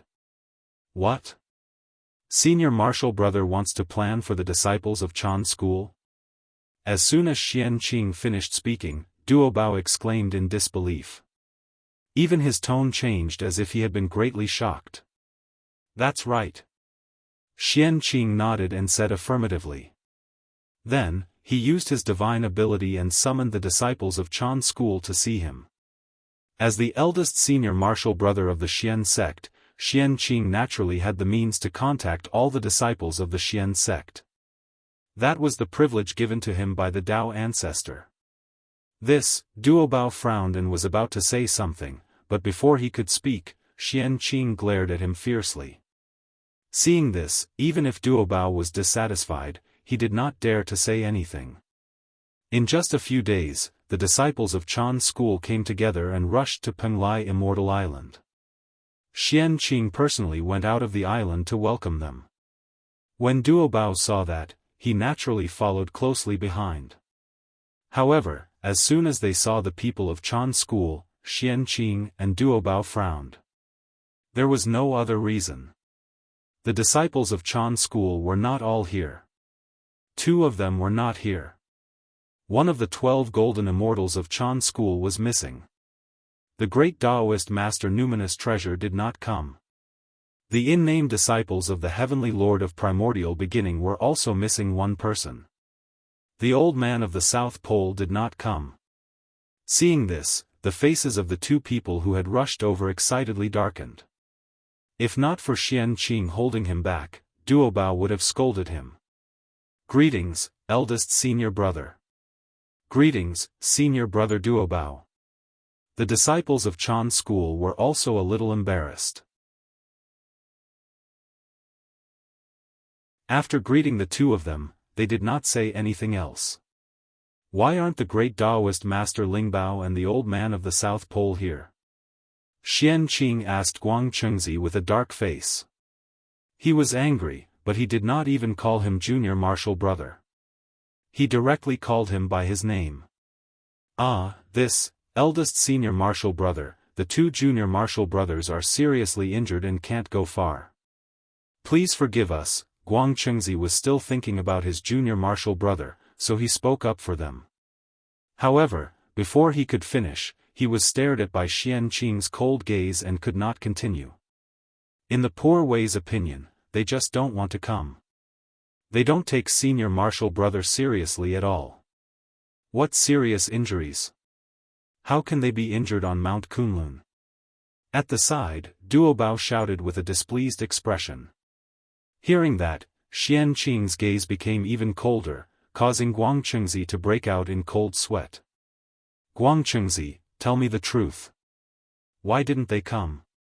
Don't lie to me. You should know what I'm capable of.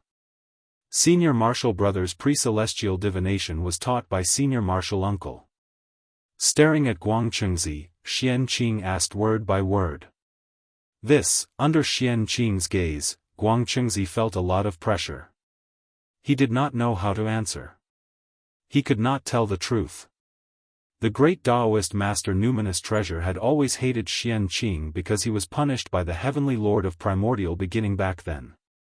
Therefore, he found an excuse not to come when Xianqing summoned him. As for the old man of the South Pole, after his identity as the Khanate star god was abolished, he was a little depressed and could not raise his spirits about anything. Therefore, he did not come. The old man of the South Pole was fine, but the great Daoist master numinous treasure was a little troublesome. If he told the truth, would Xianqing let him go? Junior Marshal Brother South Pole's Dao heart was injured and has been in seclusion. As for Junior Marshal Brother numinous treasure, he is, at this point, Guangchengzi could not continue. However, even if he did not say it, Xianqing had calculated the reason why the great Daoist master numinous treasure did not come. Humph! What a great Daoist master numinous treasure! Poor Wei did not care about his disrespect to me. Instead, he hated poor Wei. Such a narrow-minded person will have to go to the investiture of the gods. Furious, Xianqing wanted to kill him and send the great Daoist master numinous treasure to the investiture of the gods. After all, he was the former celestial emperor. The moment Xianqing killed him, the heavenly Dao sensed it. One could see that the name of the great Daoist master numinous treasure faintly appeared on the investiture of the gods. Xianqing's words determined the fate of the great Daoist master numinous treasure. However, it was true that no one knew about this because Feng Zichen, Hao Tian, and Lei Zhe had joined forces to set up layers of seals on the god rank roll, and it completely eliminated the possibility of others spying on it. Even the saints could not. After that, Xianqing flicked his sleeves and returned to the main hall. Although everyone was shocked, they only thought that Xianqing said it out of anger and did not take it to heart. Seeing Xianqing leave, they immediately followed. The human emperor needs a group of blacksmiths to refine a large number of spaceships for him to carry mortals to travel in the void passage. This is also a matter of merit. If it is done, you can share some merit to protect yourself in the killing tribulation. In that case, are you willing to go? In the hall, Xianqing suppressed the anger in his heart and said to the disciples of the Chan sect. The primeval Lord of Heaven was good at blacksmithing, and so were his disciples. All of them were blacksmithing masters. Especially Yun Zhongzi. If it were not for Feng Zichen, the title of the #1 forger in the primordial world would have fallen on his head. The spaceships refined by the disciples of the Chan sect would definitely meet all of Feng Zichen's requirements. Building a teleportation system for the human race was a merit. Refining a spaceship that matched it was also a merit. And this was the merit that Xianqing prepared for the disciples of the Chan sect. It was the most appropriate thing to leave the task of refining the spaceship to the disciples of the Chan sect. It just so happened that it could complement the disciples of the Jia sect. The two sects each had their own duties. The Jia sect specialized in setting up teleportation arrays, and the disciples of the Chan sect specialized in refining spaceships. They did not interfere with each other, and they could obtain merit. In this way, Xianqing also seemed to be impartial. It could be said that it was the best of both worlds. To be honest, Xianqing's plan was really perfect. If he really succeeded, not only would he help Feng Zichen solve the problem, but also the three pure ones would not be able to find fault with him. Because what Xianqing did was for the future of the disciples of the two sections. It really made the three pure ones unable to find a place to vent their anger. As the senior brother, he cherished his junior brother so much. It's fine if you don't reward him, but you still want to punish him. What kind of logic is that? This, after Xianqing finished speaking, the disciples of the Chan sect could not help but hesitate. It would be a lie to say that they were not tempted. After all, merit was the biggest life-saving talisman for them now. But if they accepted it, it would be difficult to explain to their master. You don't have to worry about second uncle master's attitude. Since senior brother mentioned this matter, he will naturally bear all the consequences. Seeing that they were hesitating, Xianqing knew what they were thinking, so he vouched for them. This, Xianqing had already said so, but the disciples of the Chan sect still did not make up their minds. The influence of Heavenly Lord Yuanshi on them was still too great. Think about it carefully. If you are willing to take this merit, go to the ancestral land of the human race within 100 years. If you are not willing, pretend that senior brother did not mention this matter. Okay, you can go back. With that, Xianqing waved his hand and asked them to leave. They could slowly make a decision after going back. Xianqing was not surprised by their attitude. To be more precise, everything was under his control. If the disciples of the Chan sect listened to him like the disciples of the Jia sect, the three pure ones would not be separated.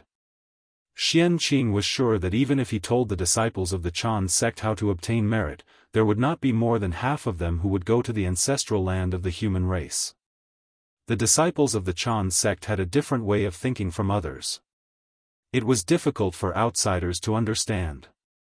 Only they could guess it. Xianqing could only guess roughly.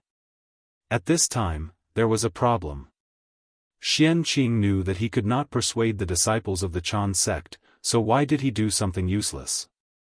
The answer was naturally that he was putting on a show. He was putting on a show for the three pure ones to play the role of a responsible senior brother. Moreover, he had worked hard to plan for the disciples of the Chan sect. Heavenly Lord Yuanshi naturally had to accept his kindness. As for whether the disciples of the Chan sect would accept his kindness, that was another matter.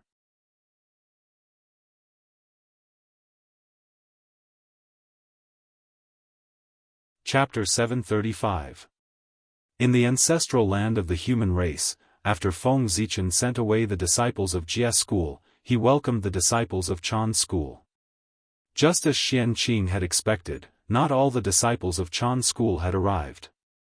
Only 3 people came. Yun Zhongzi, perfected Huang Long, and perfected Lord Qingxiu. Yun Zhongzi had attained the Tao in the Khanate White Cloud. He was a born perfected immortal. However, he became a disciple a little late. He entered after the 12 golden immortals. Therefore, although he was favored by the heavenly Lord of primordial beginning, he was only accepted as an in-name disciple.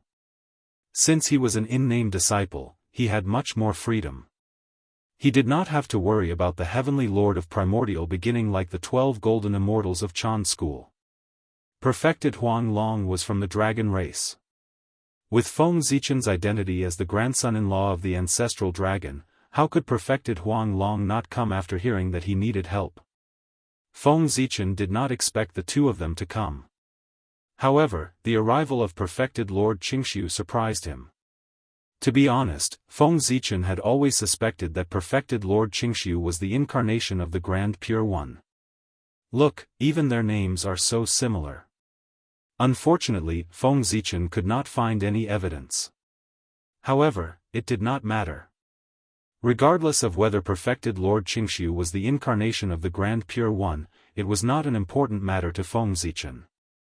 At that moment, the most important thing was that they could help Feng Zichen. The refining techniques of the disciples of Chan school were unique in the primordial world. Especially Yun Zhongzi, who had obtained the true teachings of the heavenly Lord of primordial beginning. With them around, the human spacecraft would definitely set sail successfully. After arranging the construction of the teleportation system and the specific matters of refining the spacecraft to the disciples of Jia school and Chan school, Feng Zichen did not care anymore. If they did not do these things well, they would ruin the reputation of the heavenly Lord of primordial beginning and the Grandmaster of Heaven. Therefore, Feng Zichen was not worried that they would deal with the matter. He could use them boldly. For the sake of saving face for primeval Lord of Heaven and Tong Tian, the disciples of both sects would try their best to complete the mission. There was no need for them to play tricks on such matters. Compared to tricking Feng Zichen, it was obvious that the dignity of the saints was more important. Tricking Feng Zichen would only delay him for some time at most. However, the price that the 2 sects had to pay was the reputation of Chan school and Jia school. This transaction was not worth it at all. The dignity of the saint and the reputation of the 3 sects were far more valuable than he had imagined. Saints were immortal and indestructible. What they cared about the most was their face. If you dared to embarrass them, they would dare to make you wish you were dead. Thinking about Di Juntai, because he looked down on Taoist Kundi, he ruthlessly humiliated him. In the end, he held a grudge in his heart and used the matter of the 10 golden crows to plot against him to death. From this, it could be seen how much importance the saint attached to his skin. Pass down my order. Gather all the Daoist Taoist priests of the human race and come to the human emperor's palace for a discussion. On this day, Feng Zichen's order suddenly came from the human emperor's palace, which had been peaceful for a long time. He wanted to gather all the Daoist Taoist priests of the human race. For a moment, the entire primordial world was alarmed. All the experts looked at the ancestral land of the human race and paid attention to the human emperor's movements. What was the human emperor doing? Ever since he entered the ancestral land of the human race, he had been living in seclusion and did not do anything. But now, he suddenly summoned all the Daoist Taoist priests of the human race to the human emperor's palace to see him. What was he doing? Was he going to sweep through the 10,000 races? Or was he going to start a war with the saints? Everyone could not help but look forward to the human emperor's next move. But what happened next made everyone a little dumbfounded. They did not have the mood to watch the show at all. Especially those who had a bad relationship with the human race, they were even more terrified. Because the human emperor gave an order. Everywhere in the primordial world, whether it was the heaven realm, the netherworld realm, or the human realm, there were boundless winds and clouds rolling. The great Tao rumbled and swept through the entire sky. That was the strange phenomenon of the Daoist Taoist priests traveling. One could see the Gochen imperial palace of the heavenly court, the land of extreme negative energy of the Yin court, the 7 stars prefecture of the East Sea, the 4 extremes, and the various famous mountains and rivers in the primordial world. There were Daoist Taoist priests of the human race who walked out and rushed to the ancestral land of the human race in response to the human emperor's order. If one counted carefully, there were no less than 500 Daoist Taoist priests rushing to the ancestral land of the human race. Hiss, seeing this scene, the mighty figures of the primordial world all gasped in their hearts. Was this the foundation of the human race? It was really too strong. They already had some of the aura of the magi and demons. They were worthy of being called the main characters of the world. Even the saints were shocked when they saw this scene. They had underestimated the human race. They had actually accumulated such a powerful strength silently. 500 Daoist Taoist priests. This power could really sweep through the entire primordial world. Regardless of whether it was the Jia school, which was known as the #1 sect in the primordial world, or the Western sect, which occupied the Western land, they could not compete with it. With the 4 sects combined, not to mention 500 Daoist Taoist priests, they might not even be able to gather 500 Daoist Jingxian. The gap between them was obvious at a glance. The gap between heaven and earth was nothing more than that. On this day, the 500 Khanate Taoist priests of the human race entered the ancestral land together, shocking the entire primordial world. This should be the first time the human race showed their sharpness to the primordial world. The effect was very pleasant. The tens of thousands of races were frightened, the great divine abilities changed expressions, and the saints frowned. They were all afraid of the power of the human race. At this moment, everyone understood that the human race was not a role that could be controlled by them. If they wanted to move the human race, they had to consider whether they had the ability to resist the joint attack of 500 Khanate Taoist priests. What is the human emperor doing? Why did he gather so many Daoist Taoist priests? Is he going to fight to the death with the saints? At this moment, the people who were watching the show finally panicked. The combined power of the ancestral land of the human race was enough to destroy the primordial world. If they fought with the saints again, it would be another decisive battle between the lichas and demons. At that time, the primordial world would be destroyed. All the living beings in the world would not be able to stay out of it. They would all be affected. Bad things did not happen to them. Of course, they were willing to watch the show. However, once bad things happened to them, they would be more flustered than anyone else. They were so terrified that most of them looked at the ancestral land of the human race, waiting for the next step of the human emperor's plan. If the human emperor really wanted to fight with the saints, they would have to make plans early. The best choice was to seek refuge with a powerful person. Under the great tribulation of heaven and earth, even the Daoist Taoist priests were in danger of dying. Only the powerful people could protect themselves. Everyone was looking forward to the next step of Feng Zichen's plan. However, they did not expect that after he called the Daoist Taoist priests to the ancestral land of the human race, there was no movement. The ancestral land of the human race fell into silence. However, the more it was like this, the more flustered everyone was. Calm was often a sign of the coming storm. The calmer it was now, the more terrifying the storm that would come later would be. The human emperor must be doing something big. Everyone thought so. Just as everyone was worried and afraid, in another part of the primordial world, in the Jade Palace of Kunlun Mountain, a conversation about the human race was going on. 500 Daoist Taoist priests. The early stage of the demon race is just like this. The human race has hidden so well. If they were not exposed at this time, even the poor Wei would not know that there are 500 Daoist Taoist priests in the human race. After taking a deep look in the direction of the ancestral land of the human race, the heavenly lord of the origin still said in disbelief. 500 Daoist Taoist priests was really beyond his expectations. The number of Taoist priests in the human race is indeed beyond expectations. The poor Wei also calculated that although there are many Daoist Taoist priests in the human race, there should not be more than 300 of them.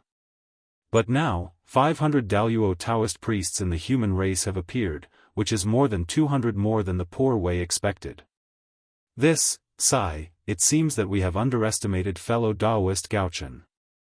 He must have some means to hide from our senses so that we can't detect the breakthrough of the human Taoist priests. After the heavenly lord of the origin finished speaking, the Grand Pure One said. As the most proficient schemer among the saints, he had been secretly paying attention to the human race. Every time a Daoist Taoist priest was born in the human race, he would secretly remember it. However, even so, he still missed more than 200 of them.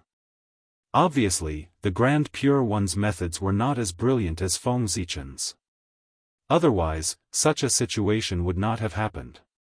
Fortunately, after the battle between the Magi-demon race, the environment of the world degenerated from the Khanate era to the postnatal era, making it harder and harder to attain the Tao. If not for that, the number of Daoist Taoist priests in the human race would have doubled. At this moment, Daoist Kundi suddenly said with a look of fear. That was because he thought of a possibility. The environment of the world was already so bad, but the human race could still give birth to so many Daoist Taoist priests. What if the world did not change? What would happen to the human race? They would probably be as powerful as the Magi-demon race. As soon as he said that, everyone immediately fell silent as they thought of that possibility. Moreover, who can guarantee that these 500 Daoist Taoist priests are all the Taoist priests in the human race? The Gaochen is good at scheming. Why would he expose all his trump cards in front of the world?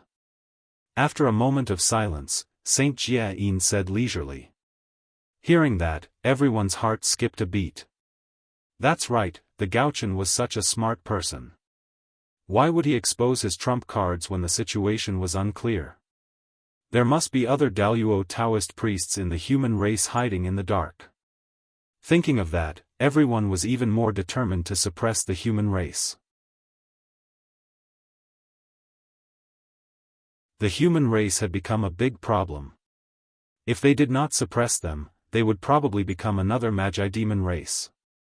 Why do you think the human emperor would summon the Daoist Taoist priests to the human race's ancestral land with such great fanfare? Wouldn't it be better to summon them secretly? Is he provoking us by doing this? As if he had thought of a possibility, the Grand Master of Heaven said. He could not help but think so. It was obviously more appropriate to summon the Daoist Taoist priests in secret. However, Feng Zichen wanted to do the opposite. He summoned everyone to the human race's ancestral land with great fanfare and made everyone know about it. This move. It was quite a show of force to the saint. Just as the saint decided to suppress him, Feng Zichen pulled out hundreds of Daoist Taoist priests. His intention was very clear. He wanted to go against the sage. What's the big deal? Not to mention provocation, even if he really attacked, it's not like he wouldn't dare. Hearing the Grand Master of Heaven's guess, Daoist Kundi said indifferently. In this world, was there anything that Gaochen did not dare to do? Just provocation was already giving the saint a lot of face. If it was in the past, he would have directly attacked. In the untainted land, Feng Zichen was the only one who dared to attack a sage without a word. Even Di Jun and Di Jiang were not so arrogant. That's true. The Grand Master of Heaven thought about it and agreed. Emperor Gaochen was famous for being arrogant. Before he attained the Tao, he dared to fight with Tai. After he attained the Tao, he had repeatedly clashed with the saint and did not suffer much. It could even be said that he had taken advantage of him. Rumble. Just as the five saints were discussing Feng Zichen, a huge fluctuation suddenly came from heaven and earth. The saints felt something and looked up at the sky. They saw the Xianhuang merit qi gathering in the sky and descending toward the human race.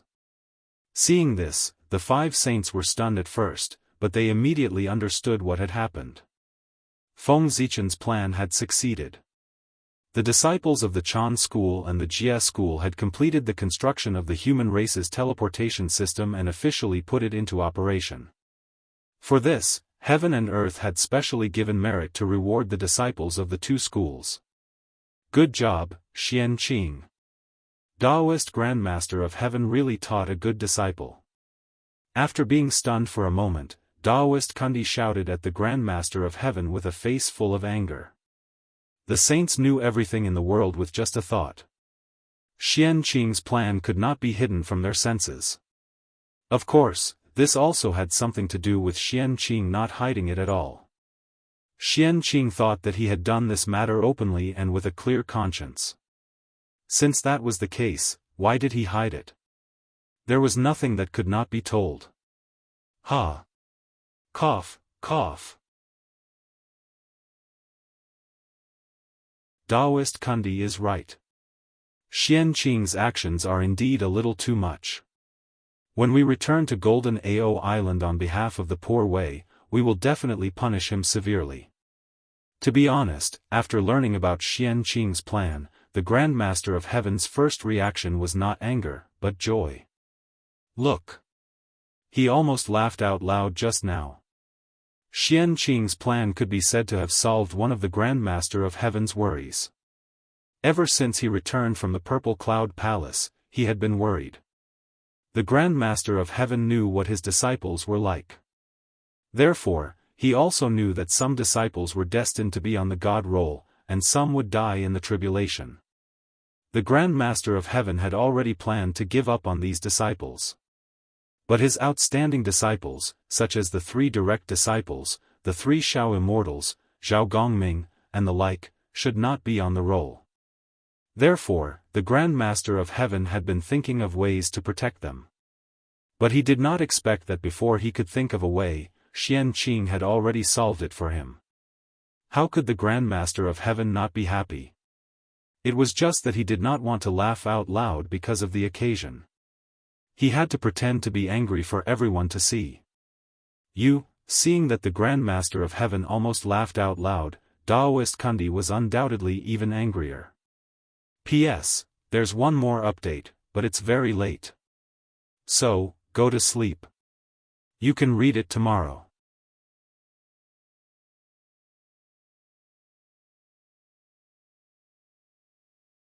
Chapter 736.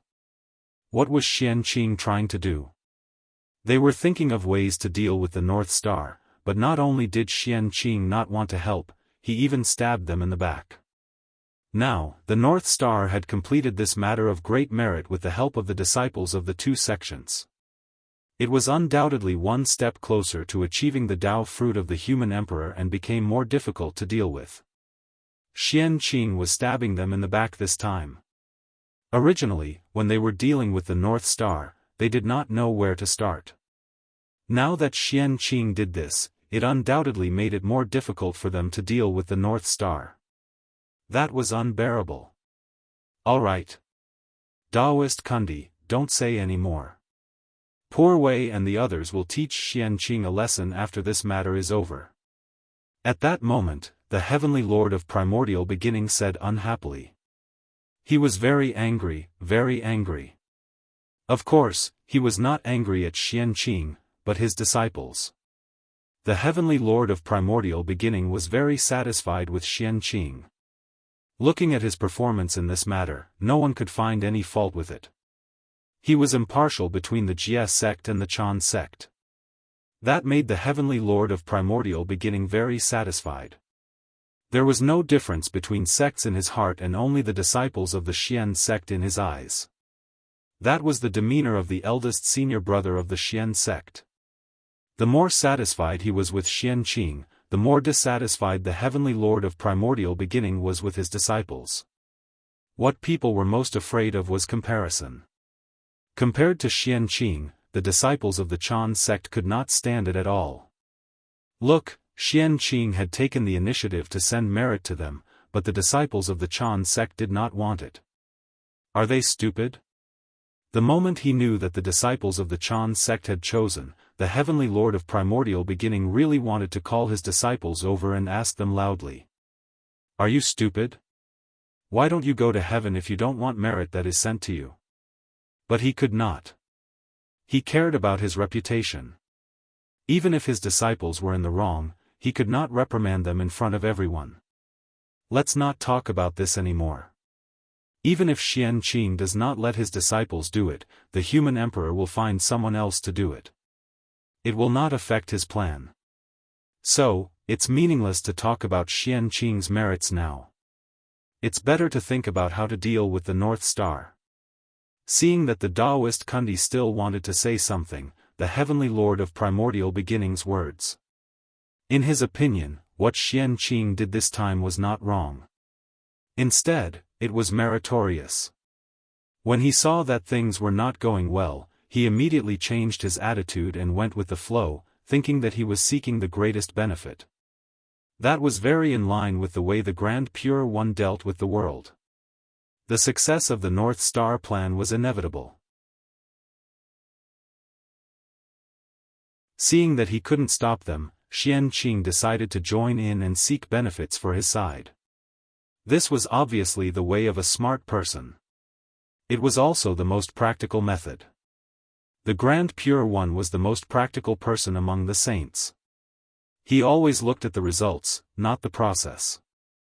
As long as the result was beneficial to him, the process did not matter at all.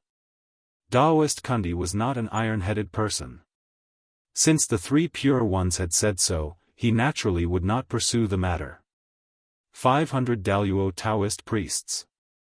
This force is beyond our control. If we want to deal with the human race, we can only rely on external forces.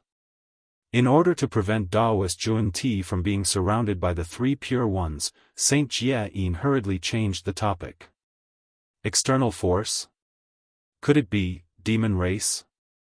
Hearing Saint Jie Yin's words, the Grand Pure One seemed to have understood something and looked at him inexplicably. This fellow was a little black-hearted. He actually thought of using the demons to deal with the human race.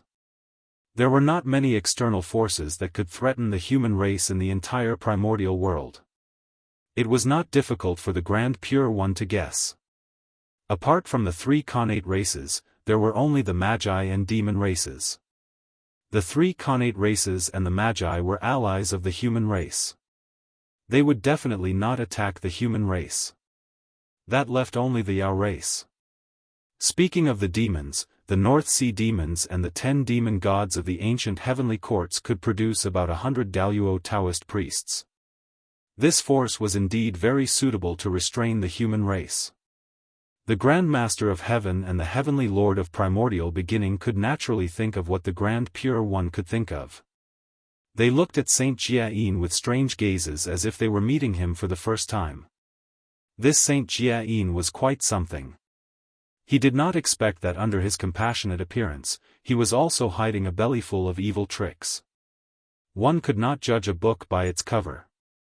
Using the demons to deal with the humans was not just bad. It was so bad that smoke was coming out of it. No matter who won or lost, it was a good thing for the saints. It would be even better if both sides suffered heavy losses. Be it the demons or the humans, they were all targets that the saints wanted to suppress. That was because they could shake the ruling position of the saints. While the saints were thinking this, what Saint Jiayin said next gave them a huge shock. Yes and no. Saint Jiayin shook his head and said, "The demons that the poor Wei mentioned are the demon gods that have fallen into a long slumber." What? Fellow Daoist Jiayin, are you crazy? You actually want to revive those demon gods that have long fallen? Hearing that, everyone could not help but stand up in shock. The ancient demons were much stronger than the current humans. If they were revived, they could fight against the humans. However, if they were not careful, perhaps they would not only deal with the humans, but also them. The ancient demon clan was so powerful that even the saints had to retreat. It was not something that the current human clan could compare with. Although the current humans were strong, they were only valued by the saints and did not make them have the thought of retreating. However, the ancient demons could. From the attitude of the saints, it could be seen that there was still a big gap between the humans and the ancient demons. Only by making the saints fear the humans could the humans be on par with the ancient demons and then surpass them. Fellow Daoists, don't be agitated. The poor Wei is just saying. She doesn't really intend to put it into action. This is the last resort. Unless it's a last resort, it must not be used.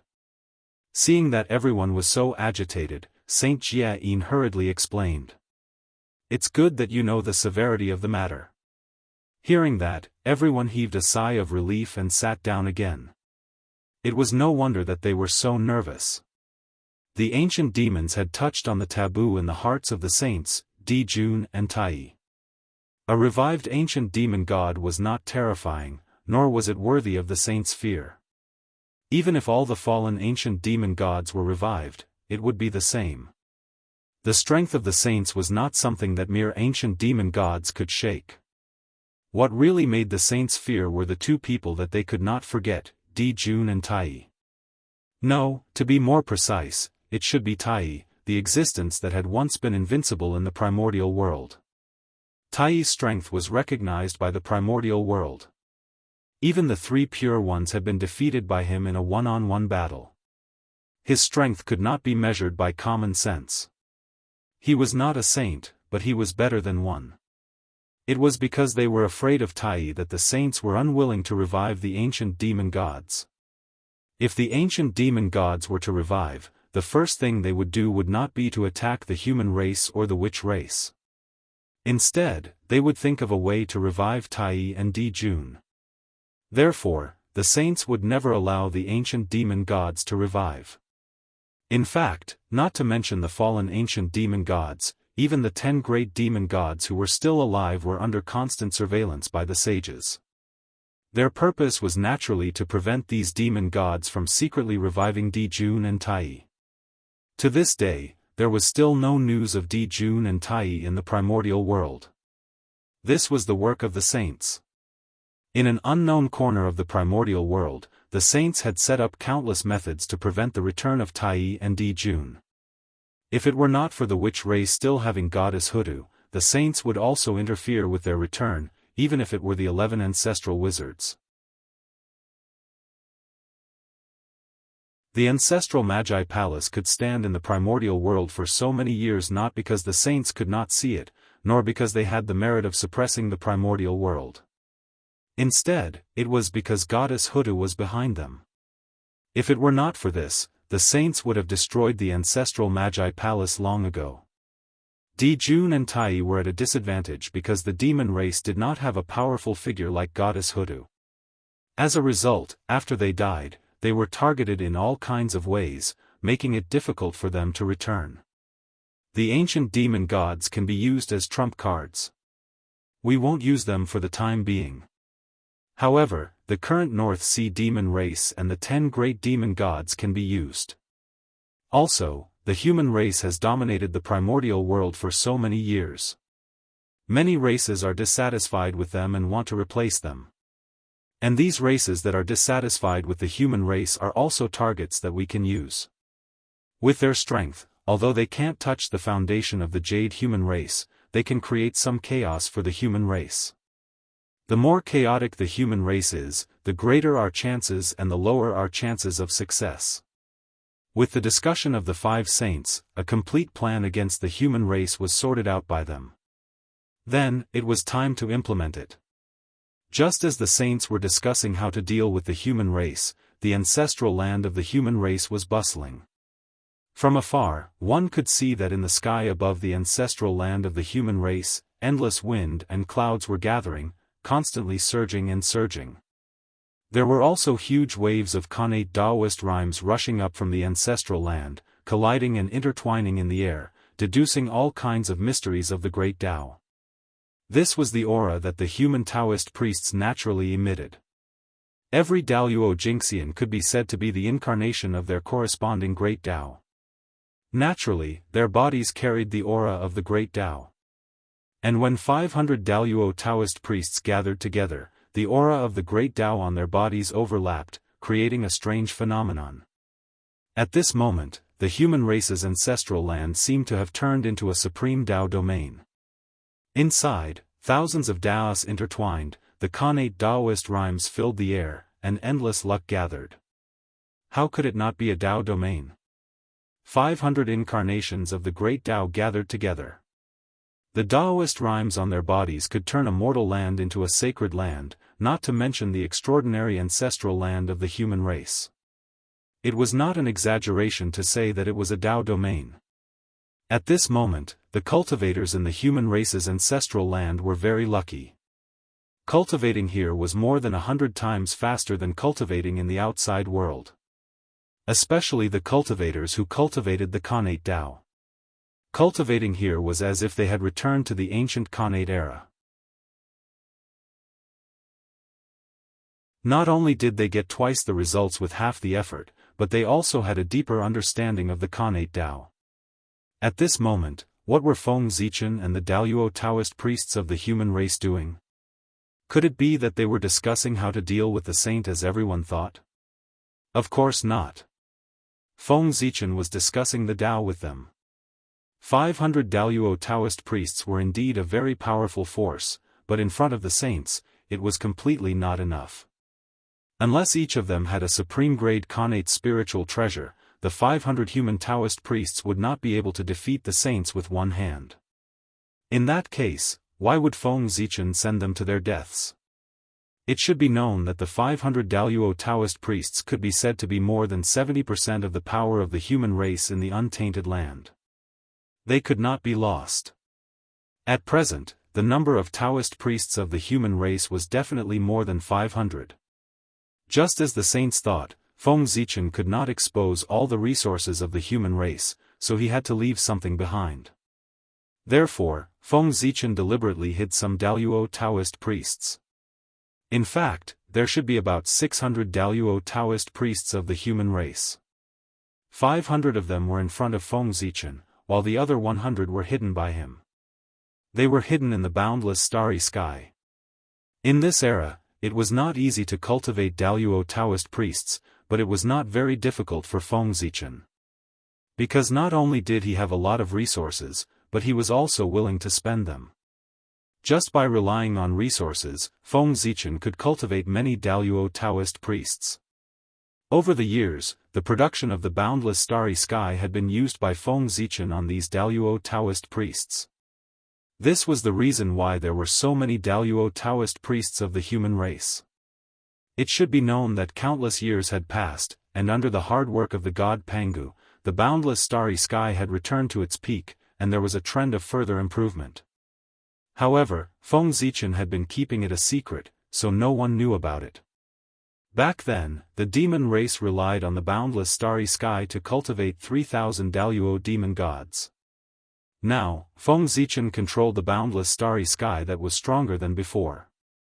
Even if he did not control it for as long as the demon race leader, it was not too much to cultivate more than 100 Daluo Taoist priests for the human race at all costs, right? It could be said that nearly one-third of the 600 Daluo Taoist priests of the human race came from the boundless starry sky, and the other one-third more or less received help from the boundless starry sky. Only one-third of the Daluo Taoist priests were cultivated by the human race. From this point of view, it was not too much to say that Feng Zichen had raised half of the human race alone. Feng Zichen had paid a price for cultivating so many Daluo Taoist priests. For this reason, the overall improvement of the boundless starry sky had been delayed for a period of time. In other words, in order to cultivate these Daluo Taoist priests, Feng Zichen did not hesitate to delay the incubation of the innate star gods, innate spiritual treasures, and innate cardinal treasures in the Zhousing. The loss was almost equivalent to half of an innate cardinal treasure, and it was enough to make Feng Zichen feel heartache for a long time. However, the result was still gratifying, and his efforts were not in vain. The human race had hundreds more Daluo Taoist priests, and they really had the capital to dominate the Eldritch Wilderness. And these 600 Daluo Taoist priests were only the Taoist priests of the Eldritch Wilderness. P.S. When I say late, I usually mean 3 in the morning.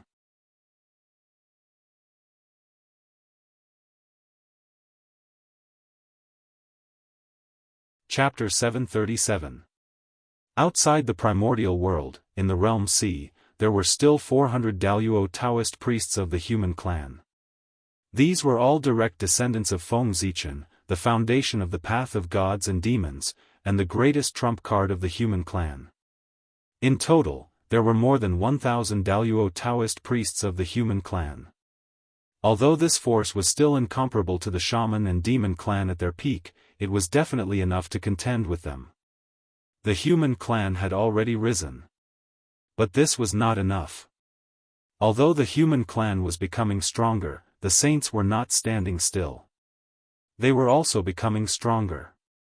If the saints had just attained the Tao, with the current strength of the human clan, they might not be afraid of the saints. But now, it was obviously not possible. Because the current saints were much stronger than the saints of that time.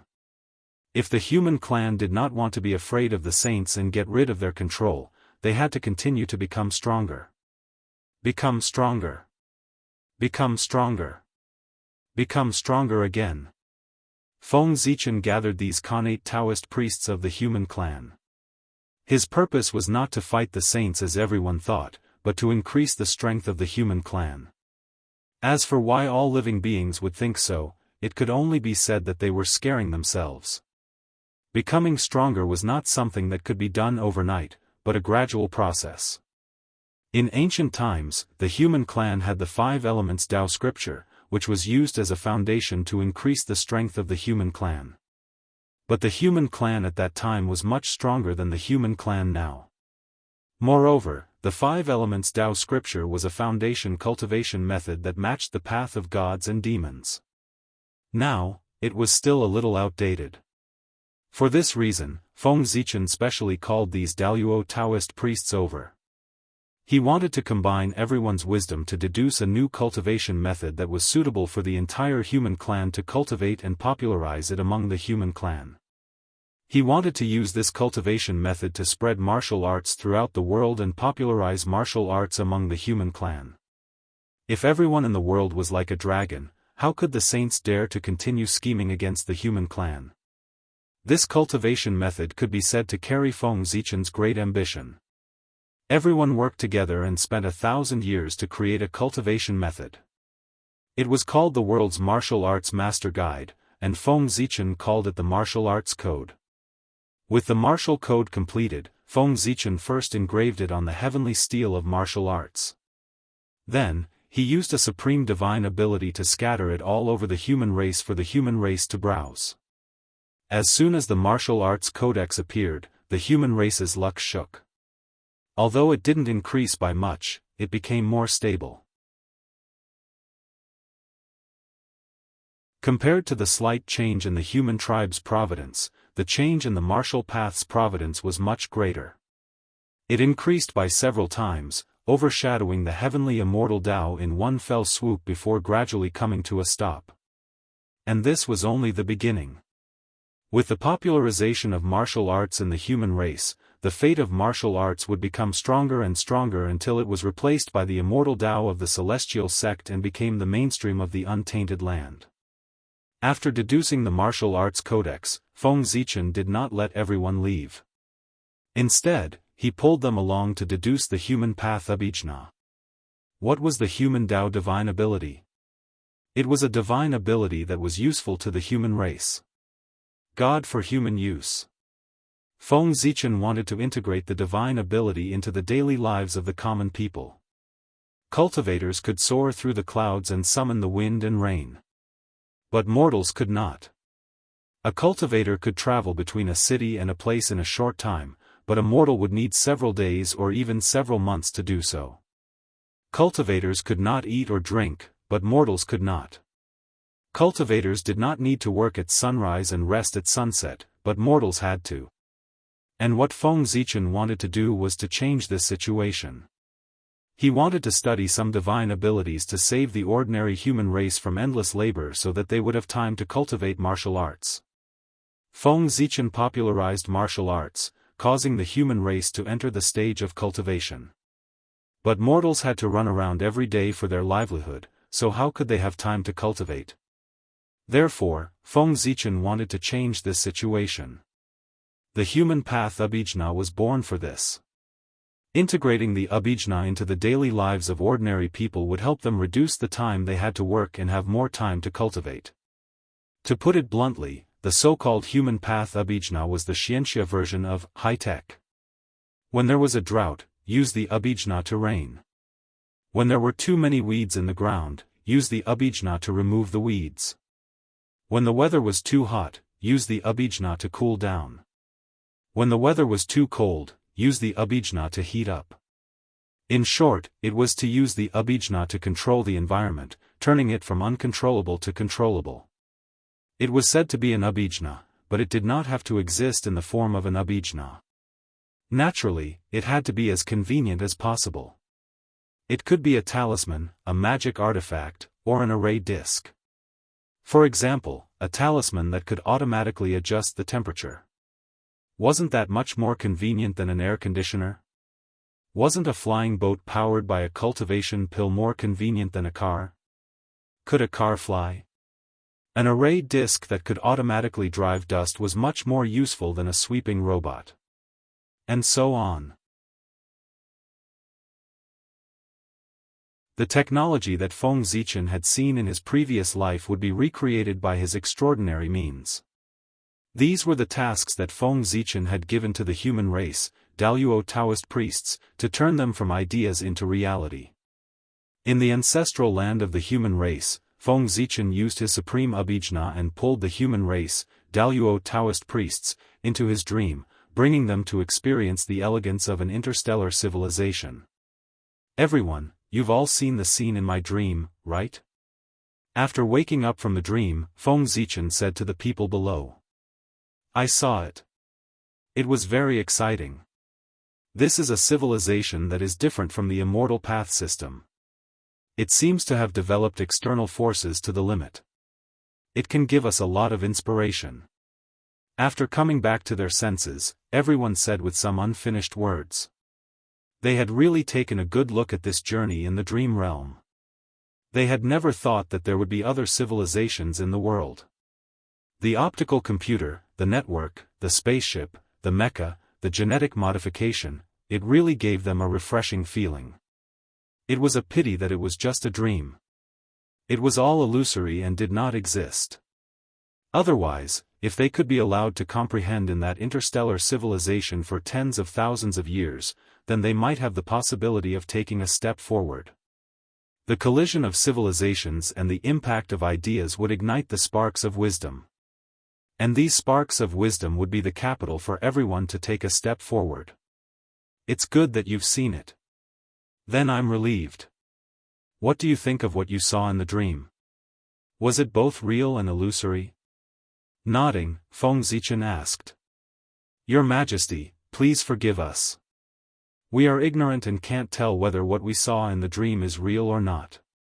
But from those creations, we can see that the dream world has great wisdom. Everyone thought for a moment before answering. Feng Zichen's dream world was both real and illusory. With their strength, it was indeed difficult to tell the difference between real and illusory. But this did not prevent them from studying the things in the dream.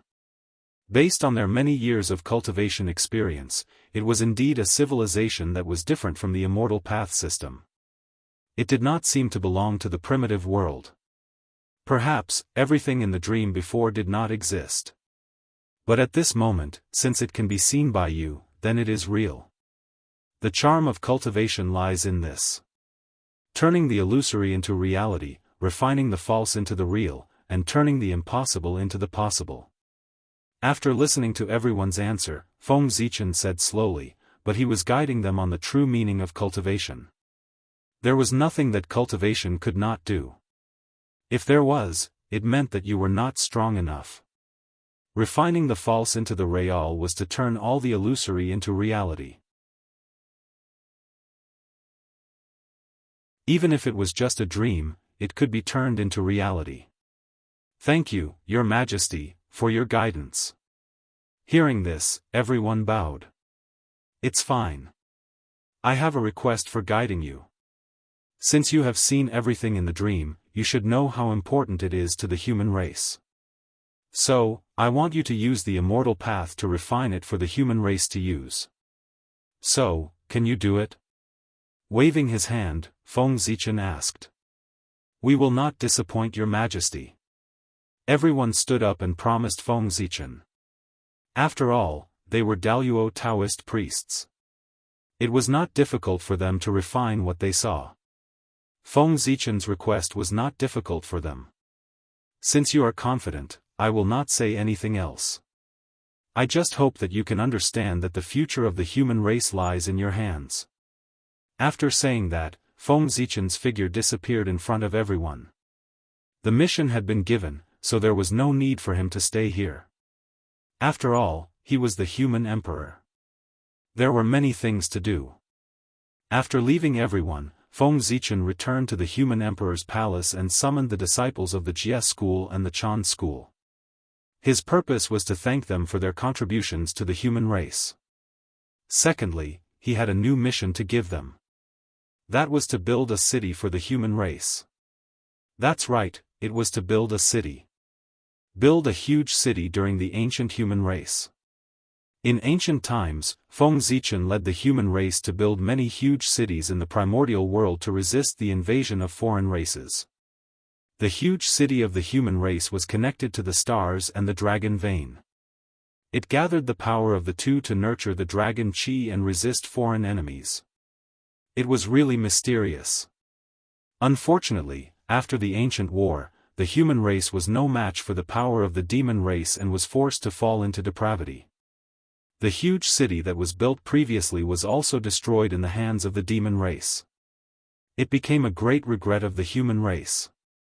If those huge cities were still around, the human race's current strength would probably be stronger.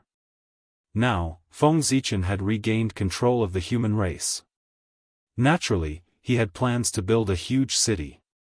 No, it should be called a divine city.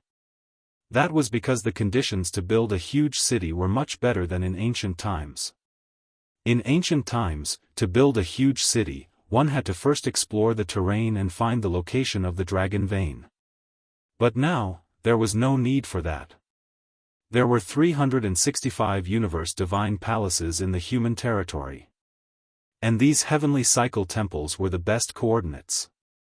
If the human race wanted to build a huge city, there was no need to explore the terrain and search for the dragon vein. They could just use these heavenly cycle temples as the center and build a huge city. They were all on the nodes of the earth vein. Every one of them was a unique land of creation.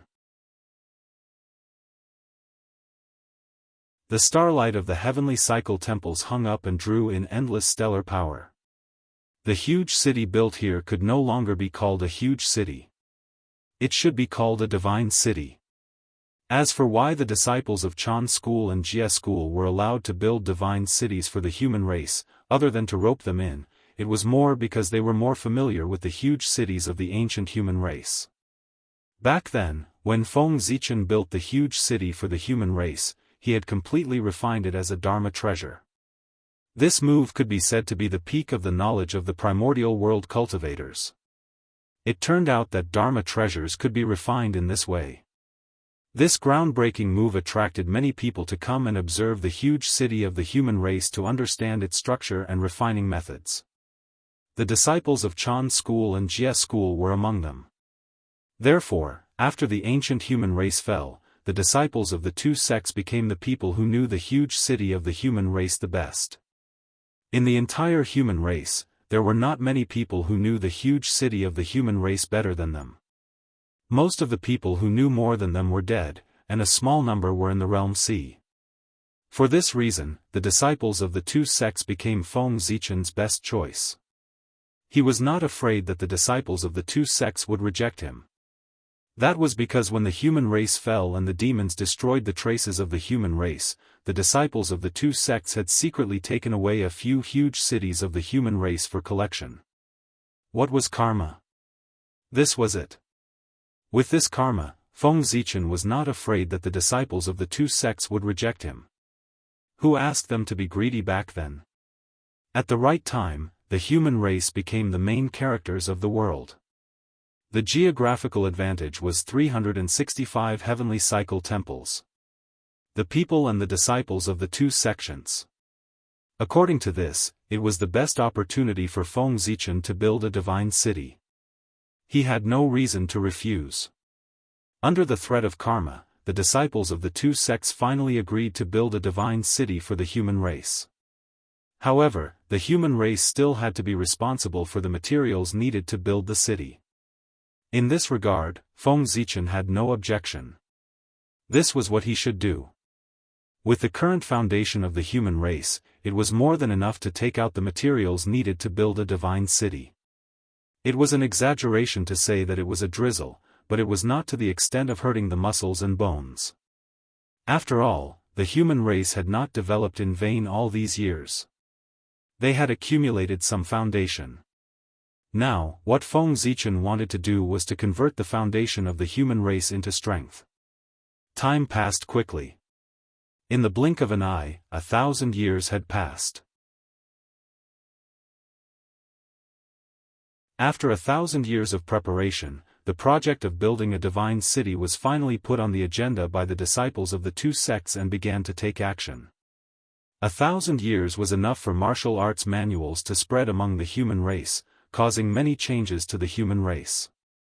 After all, in this world, practicing martial arts could really change one's fate. For this reason, many people yearned for martial arts.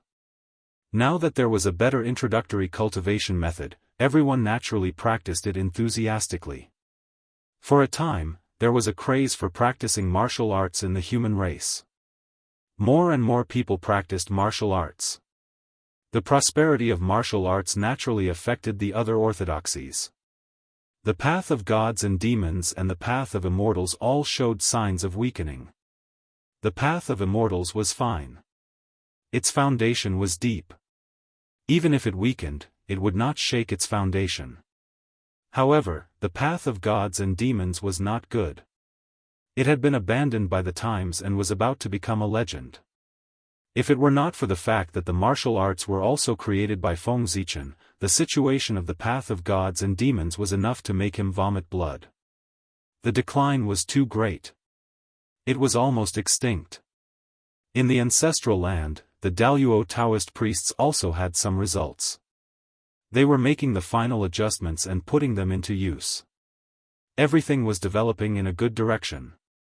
The human race as a whole showed a trend of prosperity, and their luck was getting stronger and stronger.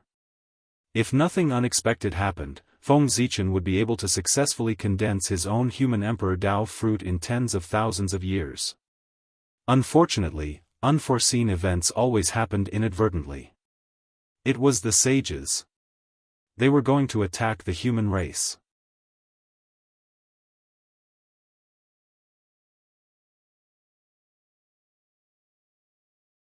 Chapter 738. After thousands of years, the sage finally made his preparations and began to bare his fangs against the human race. At the human race's border, there were the other Ho-Tian races that were defeated by Yu the Great when he was controlling the flood. In the ancient Xianyuan period, there were also the mutants who betrayed the human race and joined forces to invade the human race's border. No one knew what benefits the sage promised them that made them have such an overconfident idea. How dare they attack the human race? They must be tired of living. Why don't they look at themselves? The two forces together couldn't even gather 5 Daoist Taoist priests. Even if they used the power of the entire race to attack the human race, what was the use? Not to mention shaking the human race, they couldn't even create chaos for the human race. The gap between the two sides was too big. Not to mention anything else, the gap between 500 Daoist Taoist priests and 5 Daoist Taoist priests was enough to make them despair. After hearing that these two forces invaded the human race's border, Feng Zichen didn't take it to heart at all. He directly sent 1,000,000 troops to the border to trample the two races.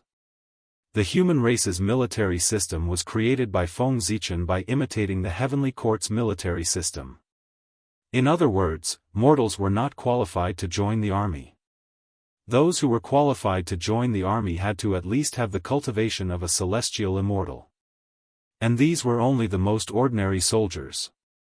To become an elite, one had to at least be a golden immortal. To become a general, one had to have the cultivation of a Tai Jingxian. To command an army, one had to have the cultivation of a Daoist Jingxian. As for the Daoist Taoist priests, they were somewhat detached and couldn't be judged by common sense. They had the qualifications to become the human race's elders. As for the sage-to-be, they could be called kings. In the name of the human king, they could help the human emperor govern the world. Among the 1,000,000 troops sent by Feng Zichen to suppress the two races, there were no Daoist Taoist priests. However, they were all elites of the human race. The weakest among them was a golden immortal. Apart from that, there were also 10,000 Tai Jingxian, 1,000 Daoist Jingxian, and 300 Khanate Dao Lords. Tai Jingxian and Daoist Jingxian aside, the 300 Xiantian Dao Lords were Feng Zichen's most cherished treasures, one of the most important reserves of the human race. At the same time, they were also the most elite troops of the human race. Their status was second only to the Daoist Taoist priests. What was a Dao Lord? It was the Tai Jingxian of the ancient times, the Tai Jingxian who cultivated the Tao of innate. In ancient times and before, Daoist Jingxian was known as the Taoist priests, while Tai Jingxian was known as the Taoist Lord. This was because after one's strength reached the level of Tai Jingxian, one would begin to touch the level of Tao. This Tao referred to the Tao of innate. Therefore, the current Tai Jingxian and Daoist Jingxian were not qualified to be called Dao Lords and Taoist priests. These 300 Xiantian Dao Lords could be said to be the seeds of the Daoist Taoist priests. They had the potential to transcend the river of fate and become the Daoist Taoist priests. Feng Zichen had sent them on this expedition to train them. He wanted them to fight the Daoist Taoist priests and constantly hover between life and death. There were great terrors and great opportunities between life and death. If they could see through it, even if they couldn't become the Daoist Taoist priests, they would still benefit greatly. They would be a small step closer to becoming the Daoist Taoist priests and become half-step Taoist priests. 300 Xiantian Dao Lords, 1,000 Daoist Jingxian, 10,000 Tai Jingxian, and 1,000,000 golden immortals. The formation set up by these people together, coupled with the treasures secretly given to them by Feng Zichen, was enough to kill the Daoist Taoist priests. The Hotian race and the mutant race added together only had 4 Daoist Taoist priests. It might not be possible for the million soldiers and the experts guarding the border of the human race to kill all of them together. But if they couldn't even kill 1 or 2 of them, they would be useless. Feng Zichen felt that the elites of the human race were not so useless. They would definitely be able to kill the Daoist Taoist priests. Why did Feng Zichen not send the Daoist Taoist priests but only 1,000,000 soldiers to quell the unrest between the two races? Was it because there were no Daoist Taoist priests in the human race? Did he not know that only 5 Daoist Taoist priests were needed to quell the unrest between the two races?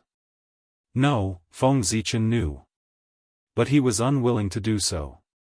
This was because Feng Zichen wanted to use this battle to tell the world that even without the Daoist Taoist priests, the human race still had the ability to kill the Daoist Taoist priests. Was it shocking that the Daoist Taoist priests killed the Daoist Taoist priests? Perhaps, but it was not enough to shock the people. However, it was different when the Tai Jingxian killed the Daoist Taoist priests.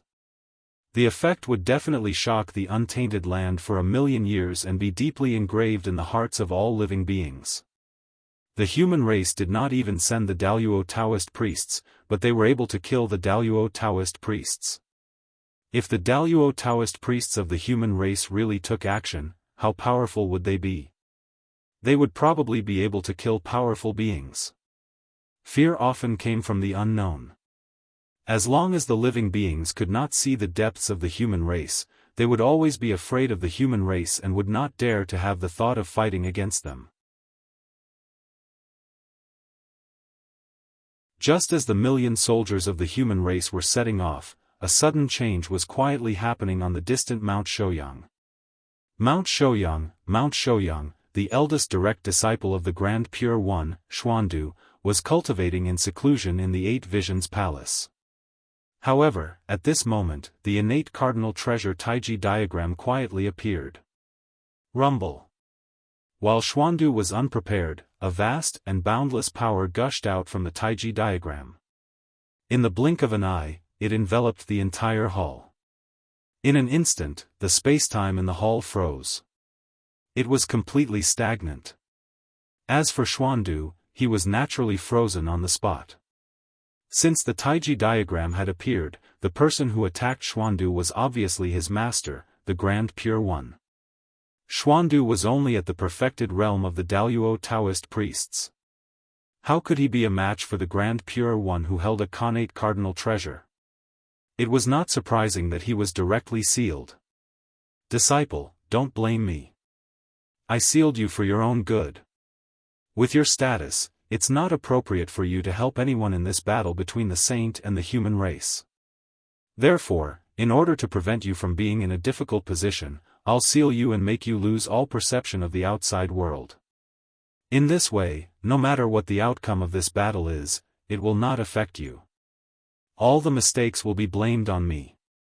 After you wake up, you will still be the eldest disciple of the Ren school, Xuandu, and the human race's Wang Yang. After sealing Xuandu, the Grand Pure One's voice sounded slowly. It turned out that the Grand Pure One was worried that Xuandu would be in a difficult position, so he sealed him directly so that he could be removed from the battle between the heavens and humans. Who was Xuandu? He was the only true disciple of the Grand Pure One, the successor of the Ren school. At the same time, he was also one of the first 9 human kings of the human race, the human king, Yi-Ang. With these 2 identities, it could be said to have brought great convenience to Xuandu. However, that was under the condition that the human race had a good relationship with the saint. Once the human race fell out with the saint, just like now, Xuandu's situation would become extremely awkward. It was wrong for him to help anyone. If he helped the human race, how could he repay his master's kindness? If he helped his master, how could he repay the human race's kindness of raising him? Therefore, the Grand Pure One's sealing of Xuandu was the best choice. Only then could he stay out of it. Ah! After sighing softly, the Grand Pure One's voice and the Taiji diagram disappeared from the hall. As for Xuandu, He did not react at all. The Grand Pure One's attack just now was as if he had pressed the pause button.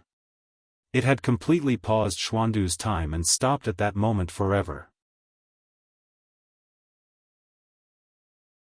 At this moment, not to mention the Grand Pure One's words, even if someone attacked him, Xuandu would not feel it at all. When Xuandu woke up, it might be tens of thousands of years later. However, to him, time had only passed for an instant. His consciousness had been stuck at the previous moment. He was completely unaware of the thousands of years that had passed. In an instant, everything had changed. This was the current situation of Xuandu. The strength of the Grand Pure One's mystical abilities could be seen. Of course, this was the only way that Xuandu could completely stay out of it. What was a master-disciple relationship? That was it. The Grand Pure One's master-disciple relationship with Xuandu was truly beyond words. Huh? The aura of the Eon clan has disappeared. What's going on? In the human emperor's palace, the moment Xuandu was sealed by the Grand Pure One, Feng Zichen sensed that something was wrong with him. As the human emperor, Feng Zichen could sense the aura of all the experts of the human race. That was because, under the connection of the destiny of the human race, the aura of the human race experts was like a bonfire in the night to him. It was so eye-catching and eye-catching. The disappearance of every human expert was like the extinguishment of a bonfire in the darkness. It disappeared from Feng Zichen's perception. Therefore, the moment the Xianqing aura disappeared, Feng Zichen sensed it immediately. Surprised, Feng Zichen used the Ziwei divine calculation to deduce the situation of Xuandu. Soon, Feng Zichen found out the cause and effect of the disappearance of Xuandu's aura from the heavenly secrets. What a Grand Pure One! After coming back to his senses, Feng Zichen said. The Grand Pure One was indeed scheming and astute. He could even plot against him. If not for the permission of the Grand Pure One, how could Feng Zichen have calculated the situation of Xuandu so easily? It was because he did not intend to hide it that Feng Zichen could easily calculate it. As long as the Grand Pure One could cover it up, Feng Zichen would have no other way to know the true situation of Xuandu other than personally going to the Baiying Palace on Mount Shouyang to take a look. It was just like how Feng Zichen could conceal the heavenly secrets and the saint could not detect it. If the Grand Pure One concealed the heavenly secrets, Feng Zichen would not be able to detect it either. When the situation of Xuandu was placed in front of Feng Zichen, he would face a choice: should he save Xuandu? With Feng Zichen's strength, it would be easy to save Xuandu. However, what could he do after saving him? Make things difficult for Xuandu? After thinking about it, Feng Zichen decided not to save Xuandu. It was good to let him be sealed by the Grand Pure One. At the thought of this, Feng Zichen was shocked. He seemed to understand the Grand Pure One's plan. The Grand Pure One did not hide the situation of Xuandu at all. Was he looking forward to him saving Xuandu? Compared to the Grand Pure One's action of sealing Xuandu, wasn't Feng Zichen's action of releasing Xuandu a little selfish? The Grand Pure One could say that he had sealed Xuandu for Xuandu's own good. However, could Feng Zichen release Xuandu for his own good? Feng Zichen thought about it from another perspective. If he were Xuandu, even if he did not say anything, he would still feel uncomfortable in his heart. He would gradually lean towards the Grand Pure One. At the thought of this, Feng Zichen could not help but sigh at the Grand Pure One's shrewdness. With a single mistake, he had almost missed a general and allowed the Grand Pure One to obtain a loyal disciple. Putting everything else aside, wouldn't a normal person's first reaction when they saw their friend being sealed be to save him? Why would he think so much about it? It was only Feng Zichen who was scheming that he noticed so many details. After guessing the Grand Pure One's plan, Feng Zichen looked at Xuandu again and discovered many details that he had not paid attention to previously. For example, the seal that the Grand Pure One used to seal Xuandu was indeed very powerful from the inside. With Xuandu's strength, it was impossible to break it. However, from the outside, the seal would shatter with a single touch. Just now, if Feng Zichen's spiritual will had scanned over, it would have shattered the moment it touched the seal on Xuandu. It was confirmed. This was the Grand Pure One's scheme against him. He wanted to sow discord between him and Xuandu without bloodshed. With that thought in mind, Feng Zichen used his mystical ability and added another seal outside Xuandu. Xuandu was indeed not suitable to appear in this battle. Since that was the case, he would seal him completely. After the battle ended, he would let him out. Since the Grand Pure One's seal was not safe, Feng Zichen would add another one. That way, it would be foolproof. Under such circumstances, if the seal on Xuandu's body was broken, it could only be done by the Grand Pure One. After all, it was the saint's Daoist sect, the Daoist sect of the first saint. Who would dare to cause trouble here? The Grand Pure One had personally sealed Xuandu and released him. What should this action be called? Oh. If it was the modern world, it should be called acting and standing. That was how the gap was created. The Grand Pure One naturally sensed Feng Zichen's actions. However, he did not say anything about that. It was a casual move. If he succeeded, it was naturally worth celebrating. If he failed, there was nothing to be depressed about. When Feng Zichen and the Grand Pure One were confronting each other, the million-strong army of the human race had already rushed to the border of the human race and met up with the human experts guarding there. There were not many soldiers guarding the border of the human race. There were only about 300,000 people.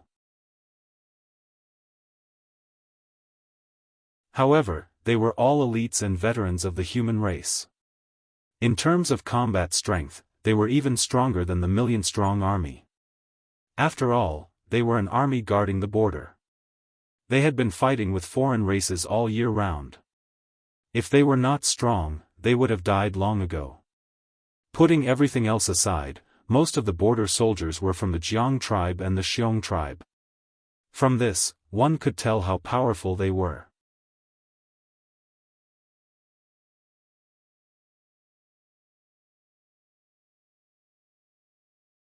Chapter 739. The Jianghu tribe and the Xiong tribe belonged to the Yan Emperor and the Yellow Emperor. The resources enjoyed by the disciples of these tribes were naturally much better than the rest of the human race. And this was what made them so powerful. Since they had enjoyed treatment that exceeded that of ordinary people, they also had to bear the corresponding responsibility. Therefore, the disciples of these two tribes were sent to the border of the human race to defend against the invasion of the foreign race. 300,000 elites of the elites and millions of elites. It would be an exaggeration to say that this force could dominate the untainted land, but it was strong enough and could not be taken lightly. At the very least, the Daoist Taoist priests could not do it. After the million troops of the human race arrived at the border, they were not in a hurry to start a war with the two tribes. Instead, they sent messengers to the variant humans to persuade them to return to the human race. After all, they were once members of the human race. There were still many people in the human race who were unwilling to start a war with the variant humans. Therefore, after a unanimous discussion, they decided to give the variant humans one last chance. If they were willing to return to the human race, then their previous crimes could be written off and they could return to the human race. If they refused, then they could not blame the human race for being ruthless. The human race had never been merciful to their enemies. It was unknown what benefits the saint had given the variant human's ancestor to make him mercilessly refuse the goodwill of the human race. Since that was the case, there was nothing to talk about. A war was about to break out. Not long after the two sides deployed their troops, a war broke out. In fact, although it was called a war, the human race was one-sidedly crushing the variant humans. As soon as they started fighting, the allied forces of the two tribes were defeated by the human army and fled for their lives. In response, the human army naturally chased after them, intending to annihilate the main forces of the two tribes in one fell swoop. However, halfway through, the Daoist Taoist priests of the other side made a move. A Daoist Taoist priests of the post-celestial race stood alone in front of the million troops of the human race, intending to fight against the million troops of the human race with his own strength. To be honest, with the identity of the Daoist Taoist priests, it was indeed embarrassing for him to attack low-level cultivators. However, he had to make a move. Because if he still did not make a move, then the elites of his race would be wiped out. This kind of loss was a price that the post-celestial race could not bear. It would cause their race to fall from prosperity to decline. Face was very important, but compared to the rise and fall of the race, it was insignificant. Kill. The Taoist priests had the power to turn the world upside down. The Taoist priests of the post-celestial race pressed out with one hand, which transformed into a giant palm that blotted out the sky. He was about to slap the million-strong human army to death. As the Daoist Taoist priests, he was confident that he could single-handedly destroy the million-strong human army. The Daoist Taoist priests were just that strong. Those who had not reached this realm would never be able to understand the strength of this realm. This kind of strength was innate. It was not something that could be made up for by numbers. Although the million-strong human army was strong, they were as weak as ants in the eyes of the Daoist Taoist priests. For this reason, he was very confident and did not think that he would lose. However, the reality was that people often liked to say no to self-righteous people. Just as the Taoist priests thought that victory was in his hands, something unexpected happened. Even when facing the Daoist Taoist priests, the million-strong human army did not panic at all. They orderly arranged their formation, then opened their mouths and shouted at the Daoist Taoist priests. Kill! The word, kill, resounded through the world and shook the universe. Suddenly, endless blood and qi gushed out from the million-strong human army and connected into a wave in the air. Like a rolling wave, it swept toward the Daoist Taoist priests. At the same time, the destiny of the human race in the long river of destiny also shook violently. A terrifying power tore through the endless universe and spread out from the unknown void, fusing with the vast blood and qi. Rumble. At this moment, the universe changed. Heaven and earth shook, stirring up endless wind and clouds. After the blood and qi of the human race fused with the destiny of the human race, its power suddenly increased and reached an extremely shocking level in an instant. Under this power, the whole world became oppressive. The Daoist Taoist priests of the postnatal lineage who bore the brunt of this power changed his expression wildly and thought of running away. Oh no! It's the destiny of the human race. These soldiers can mobilize the destiny of the human race. Feeling the powerful power contained in the blood and qi of the human race, even the Daoist Taoist priests could not help but feel a little scared. The blood and qi of the human race might not be strong, but the power of the destiny of the human race was definitely unimaginably strong. Not to mention the Daoist Taoist priests, even a sage-to-be was suppressed. Thinking of this, the Daoist Taoist priests of the postnatal lineage turned and fled, not caring about his dignity as a Daoist Taoist priest. If he did not run, he would die. This was the Daoist Taoist priest's only thought at this moment. The power of destiny of the human race was too strong and far beyond what he could contend with. The Daoist Taoist priests were particularly sensitive to life and death. Since his intuition told him that he would die if he did not run, then it must be true. Therefore, if he wanted to run, he had to run as fast as he could. If he had known that the human race army could mobilize the power of destiny of the human race, he would not have foolishly rushed to the front like this. Instead, he would have used a safer method. Alas, if he had known, he would not have acted so pretentiously. At this moment, the Daoist Taoist priest's heart was filled with regret. But it was too late to say anything now because he was about to die. Seeing that the Daoist Taoist priests was about to escape, the commander of the human race army, Jianghu, suddenly took out a flag. It was unknown what method he used, but he gently waved the flag in his hand, and then, the Daoist Taoist priests was frozen in place. Boom! At this moment, the aura of the human race swept over and directly crushed the Daoist Taoist priest's body, tearing his physical body and primordial spirit into pieces. No, I can't accept this. I haven't achieved Dao yet. How can I die here? In the aura wave, the Daoist Taoist priest's innate indestructible true spirit let out an unwilling roar. However, the aura of the human race was like a blazing sun and a sacred flame, erupting with a powerful force and burning it into ashes. His physical body exploded, his primordial spirit dissipated, and his innate indestructible true spirit turned into ashes. The Daoist Taoist priests from the postnatal lineage could not be more dead. Moreover, he would not be able to be resurrected for a long time. How could it be so easy to resurrect someone who died under the power of destiny of the human race? Even with the help of a saint, he would have to pay a great price. In the distance, the other 3 Daoist Taoist priests who were about to rescue this person slowly withdrew their hands after sensing that something was wrong. It was too fast. It was really too fast. The Daoist Taoist priests died too fast.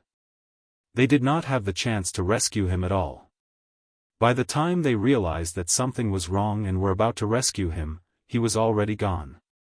The strength of the human race has increased again. Looking at the human army that continued to chase after the defeated troops of the 2 races, the 3 of them had extremely ugly expressions. This time, they were too careless. They should not have been so easily tempted by the saints' conditions and become their pawns to test the strength of the human race for them. At the moment, they had not tested the strength of the human race yet, but the elites of their race were almost gone. The strength of the human race was much stronger than the human race in their memory. Over the years, they had been improving, and the human race had also been improving, and they were improving faster than them. This was very uncomfortable. This was especially so for the mutants. Their feelings were extremely complicated now. They had left the human race in order to obtain better development. But now that they looked back, they suddenly realized that if they had not left the human race, their development would have been better. As such, how could they not feel uncomfortable? At this point, it's useless to say more. Let's think of a way to deal with the human race first. At the moment, the human race's general trend has been formed, and it's far from what we can contend against. In my opinion, we'd better stay put. Let's wait for a while and see what the saint has to say. The 3 of them communicated for a moment and discussed the next plan. They would stay put and wait for the saint's support. There were a total of 4 Daoist Taoist priests in the 2 races. Their strength was at the same level. Even if there was a difference in strength, the difference would not be too big. This meant that since the human army had the ability to kill one of the 4 of them, it meant that they also had the strength to kill the 3 of them. Thinking of this, the 3 of them were afraid. It was normal that they did not dare to attack the human race. After all, they had just proven that they really could not defeat the human race. For this reason, there was only one path left in front of the 3 of them, which was to wait for the saint's support. Since the saint wanted to deal with the human race, he must be fully prepared and would not only let them attack. As long as they could hold on, when the saint's backup plan was launched, the pressure on the human race would increase greatly. That would be the opportunity for them to counterattack. Therefore, before the saint's next plan was carried out, they had to hold on for a while. The news that the human army of 1,000,000 joined forces and killed a Daoist Taoist priest in an instant in the border of the human race quickly spread in the primordial world. For a time, the world shook. The video of this battle was circulated among the tens of thousands of races and was read by people. After watching the video of the battle, the tens of thousands of races fell into silence. So, unknowingly, the human race had become so strong. Just the power of providence mobilized by the 1,000,000-strong army was enough to kill the Daoist Taoist priests. What would happen if this number was multiplied by 100 or 1,000 times? They would probably be able to suppress the sage-to-be and the powerful ones. They might even be able to contend with the saint. The strength of the human race was already comparable to that of the shaman and demon race. In this world, there would probably be another race that could suppress the past, present, and future. After this battle, the tens of thousands of races tacitly raised the status of the human race to the level of the shaman and demon race. The human race had been established. Sooner or later, it would become a powerful force that was comparable to the shaman and demon race. With the strength of the tens of thousands of races, it was impossible to contend with it. In this world, the only ones who could stop its development were the saints. If the powerful ones were right, the primordial world would become a battlefield between the saints and the human race. This was bound to be a battle that was not inferior to the battle between the shaman and demon race. It might even be more exciting. At the border of the human race, the two races could hide, but the human race could not. The entire primordial world was watching their performance. They were waiting for them to wipe out the two races in one fell swoop so that they could completely calm the chaos at the border of the human race. If they did not take action, they would lose the face of the entire human race. Therefore, the border army had been on the move. However, no matter what they did, the three Zenith Heaven Holy Masters only pretended not to see or hear anything. They only focused on guarding the area and did not come out.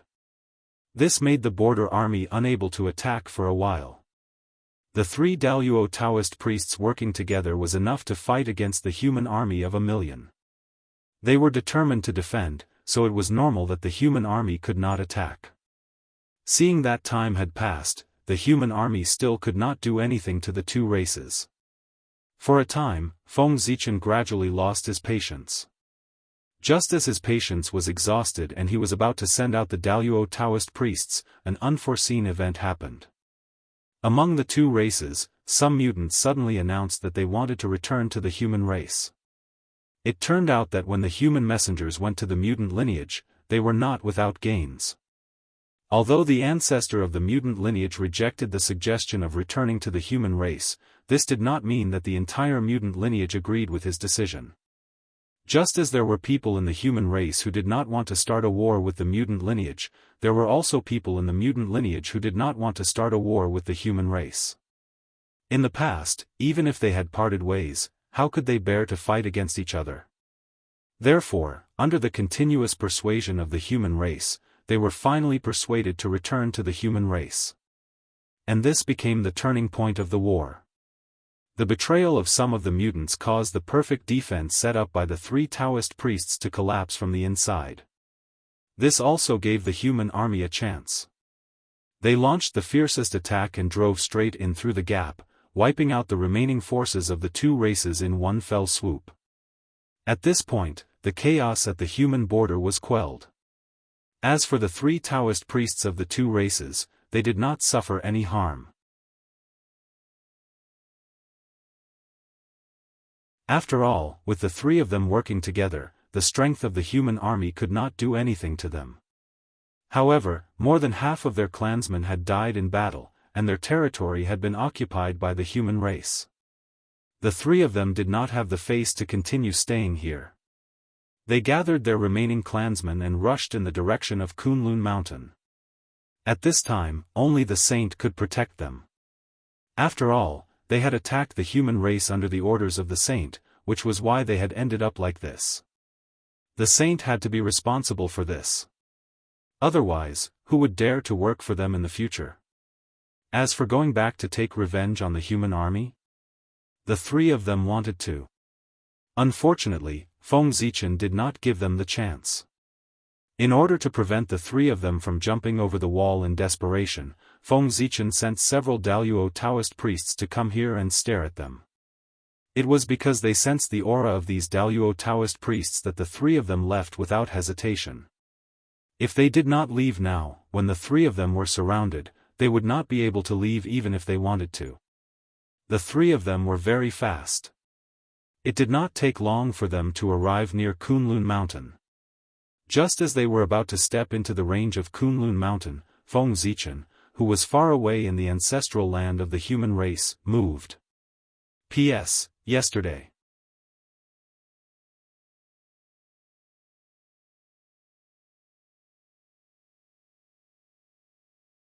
Chapter 740. Rumble. Vast and boundless mana rushed out of the ancestral land of the human race, wrapped in the destiny of the human race. Like a torrent of the human race, it swept everything and crashed into the three people who were about to enter Kunlun Mountain. Bang! With a deafening explosion, the three Zenith Heaven Dao Masters were blasted into smithereens at the foot of Kunlun Mountain by this surge of mana. Not even their true spirits were left behind. They completely disappeared into thin air. And this scene was not only seen by the 5 saints in Kunlun Mountain, but also by the powerful beings who were watching the show. For a moment, the entire world seemed to have fallen into silence. Everyone knew that something big had happened. Bloodshed in the Holy Land was no small matter. There was no doubt that this was done by Feng Zichen. With his strength, coupled with the destiny of the human race, he could easily kill a sage-to-be, not to mention the Daoist Taoist priests. The reason why Feng Zichen did not attack at the beginning but chose to attack at this moment was that he was waiting for them to arrive at Kunlun Mountain. Fortunately, he could kill the 3 of them here in front of the saints. Otherwise, he could not show the dignity of the human race. If the world saw this scene, they would know that if they became enemies with the human race, even the saints would not be able to protect them. In this way, they would definitely be afraid. When they became enemies with the human race again, they would carefully weigh the pros and cons. Feng Zichen's action was intended to intimidate all living beings and make them not dare to be enemies with the human race. It was the same even if they had the backing of the saints. Didn't they see that the 3 Daoist Taoist priests who had the backing of the saints had been killed by Feng Zichen at the door of the saints' house? Killing the chickens to warn the monkeys was like that. The 3 Daoist Taoist priests could live until now because they were the chickens that Feng Zichen prepared to warn the monkeys. You've gone too far. In the Jade Void Palace, seeing the pool of blood at the foot of Kunlun Mountain, the Heavenly Lord of the Origin's face turned blue with anger. The other sages did not look too good either. Feng Zichen had really gone too far this time. His action could be said to have killed the saints' people at their doorstep. This was no longer a slap in the face, but a complete falling out. If the saints did not get back at them, no one in the primordial world would dare to follow them in the future. Die. Filled with hatred, the primeval Lord of Heaven activated his divine will and unleashed his wrath. In an instant, boundless dark clouds gathered at the borders of the human race, dyeing the sky black. Rumble. Within the dark clouds, lightning snakes danced wildly, emitting a destructive aura. The lightning and the dark clouds were all formed from the fury of the primeval Lord of Heaven. When a saint was enraged, heaven and earth would change color. Boom! Endless thunderbolts burst forth and blasted toward the human border. The dazzling light turned the entire world white. At the same time, it also illuminated the horrified faces of the humans below. This was the primeval Lord of Heaven venting his anger. He resonated with heaven and earth and created a heavenly punishment to descend upon the world, wanting to destroy everything. The thunderbolts rumbled and turned into a world-destroying calamity. They wanted to destroy the human border and the millions of human troops stationed there. Obviously, the primeval Lord of Heaven was really angry. Feng Zichen had killed 3 of his subordinates, so he wanted to bury the human army with him. Seeing that the heavenly punishment was about to descend and wipe out the human army, Feng Zichen suddenly stood up in the ancestral land of the human race in this world. Boom! As Feng Zichen stood up, an invisible force rose from his body.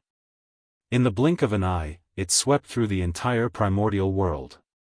Then, time stopped at this moment. Everyone and everything stopped in place, including the heavenly punishment that was about to descend. Fellow primeval Lord of Heaven, are you trying to fall out with me? In the ancestral land, Feng Zichen shouted at the primeval Lord of Heaven from afar. As he spoke, the human Tao Emperor's seal rose from his body and wrapped around his waist, one on the left and one on the right of the human race. So what if I fall out with you? In the face of Feng Zichen's threat, the primeval Lord of Heaven was not afraid. He also raised the Pangu banner and faced him from afar. Neither side gave way to the other. A great battle was about to break out. But at this moment, outside the 33 heavens, a treasure suddenly flew out of Jianghu heaven and hung in the sky. It was the Khanate supreme treasure, the cauldron of heaven and earth. At the same time, the Zhouxing diagram appeared in the boundless starry sky. In the celestial court, the phantom of the primeval pagoda of heaven was faintly discernible. Great Emperor Ziwei and the Jade Emperor had made their move. 3 supreme forces descended at the same time, cooperating with Feng Zichen's aura to suppress the primeval Lord of Heaven. Nuwa was undoubtedly on Feng Zichen's side. As for Great Emperor Ziwei and the Jade Emperor, they were both celestial court emperors. They had no reason to help outsiders against their own people. Rumble. At this moment, the great Tao wailed incessantly. The void even showed signs of instability, faintly showing signs of collapsing. Enough, let's end this matter here. Poor Wei and the others have lost this round. At this moment, the Grand Pure One spoke. It was a shocking admission of defeat. As soon as he finished speaking, the primeval Lord of Heaven put away the Pangu banner and turned to return to the Jade Void Palace. Seeing this, Feng Zichen and the others also withdrew their auras. After returning to the Jade Void Palace, the primeval Lord of Heaven shouted angrily at the Grand Pure One, "Big brother, what's the meaning of this? A loss is a loss. It's no big deal. The next sentence is to get it back." The Grand Pure One glanced at the primeval Lord of Heaven and said, "Why? Do you really want to fight with Gaochen?" Sigh. Hearing this, the primeval Lord of Heaven was stunned for a moment. He did not say anything and only sighed. This battle was destined not to happen. In the end, it would definitely attract the Tao ancestors' intervention. At that time, both sides would lose face. After a long while, the primeval Lord of Heaven asked unwillingly, "So, this matter is over?" Of course not. Although this attempt to test the human race has failed, I can see that Gaochen fellow Daoist is still as straightforward as ever. Just because of a disagreement, you fight. How carefree. You should be a role model for our generation. However, it's also because of this that this battle has become more interesting.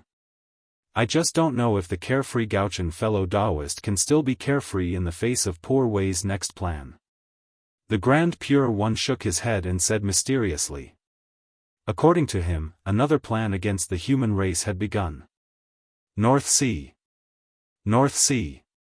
North Sea, which had been silent since the fall of the ancient heavenly court, suddenly had huge waves. Rumble.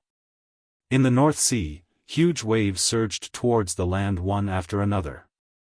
Under these huge waves, the figures of countless demon soldiers could be vaguely seen.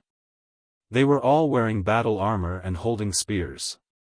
Their bodies emitted a terrifying aura. That was the North Sea demon race. They had made a move. The North Sea demon race, who had been silent for many years, stepped out of the North Sea and came to the land in groups. They advanced forward according to the ancient demon army formation. Their target was the human race. The battle between the human race and the demon race had begun. In just a few days, the news of the North Sea demon race's reappearance and their troops in the North Sea spread throughout the primordial world. For a moment, the primordial world was in an uproar. Everyone was shocked by this news. That was the North Sea demon race, a force that had existed since ancient times. It could be said that they were the direct descendants of the ancient demon race.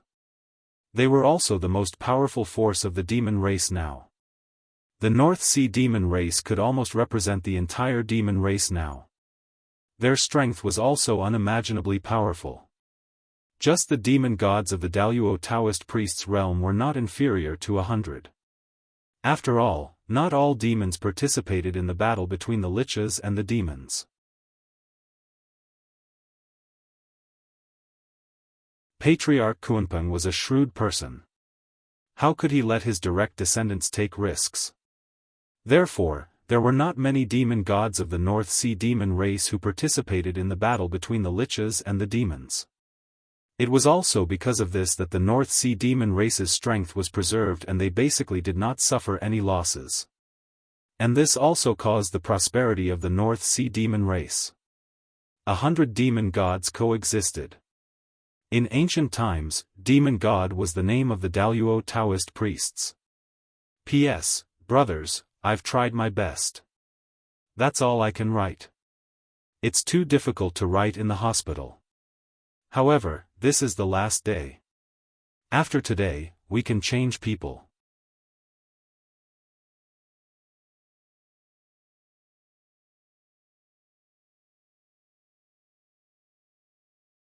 Chapter 741.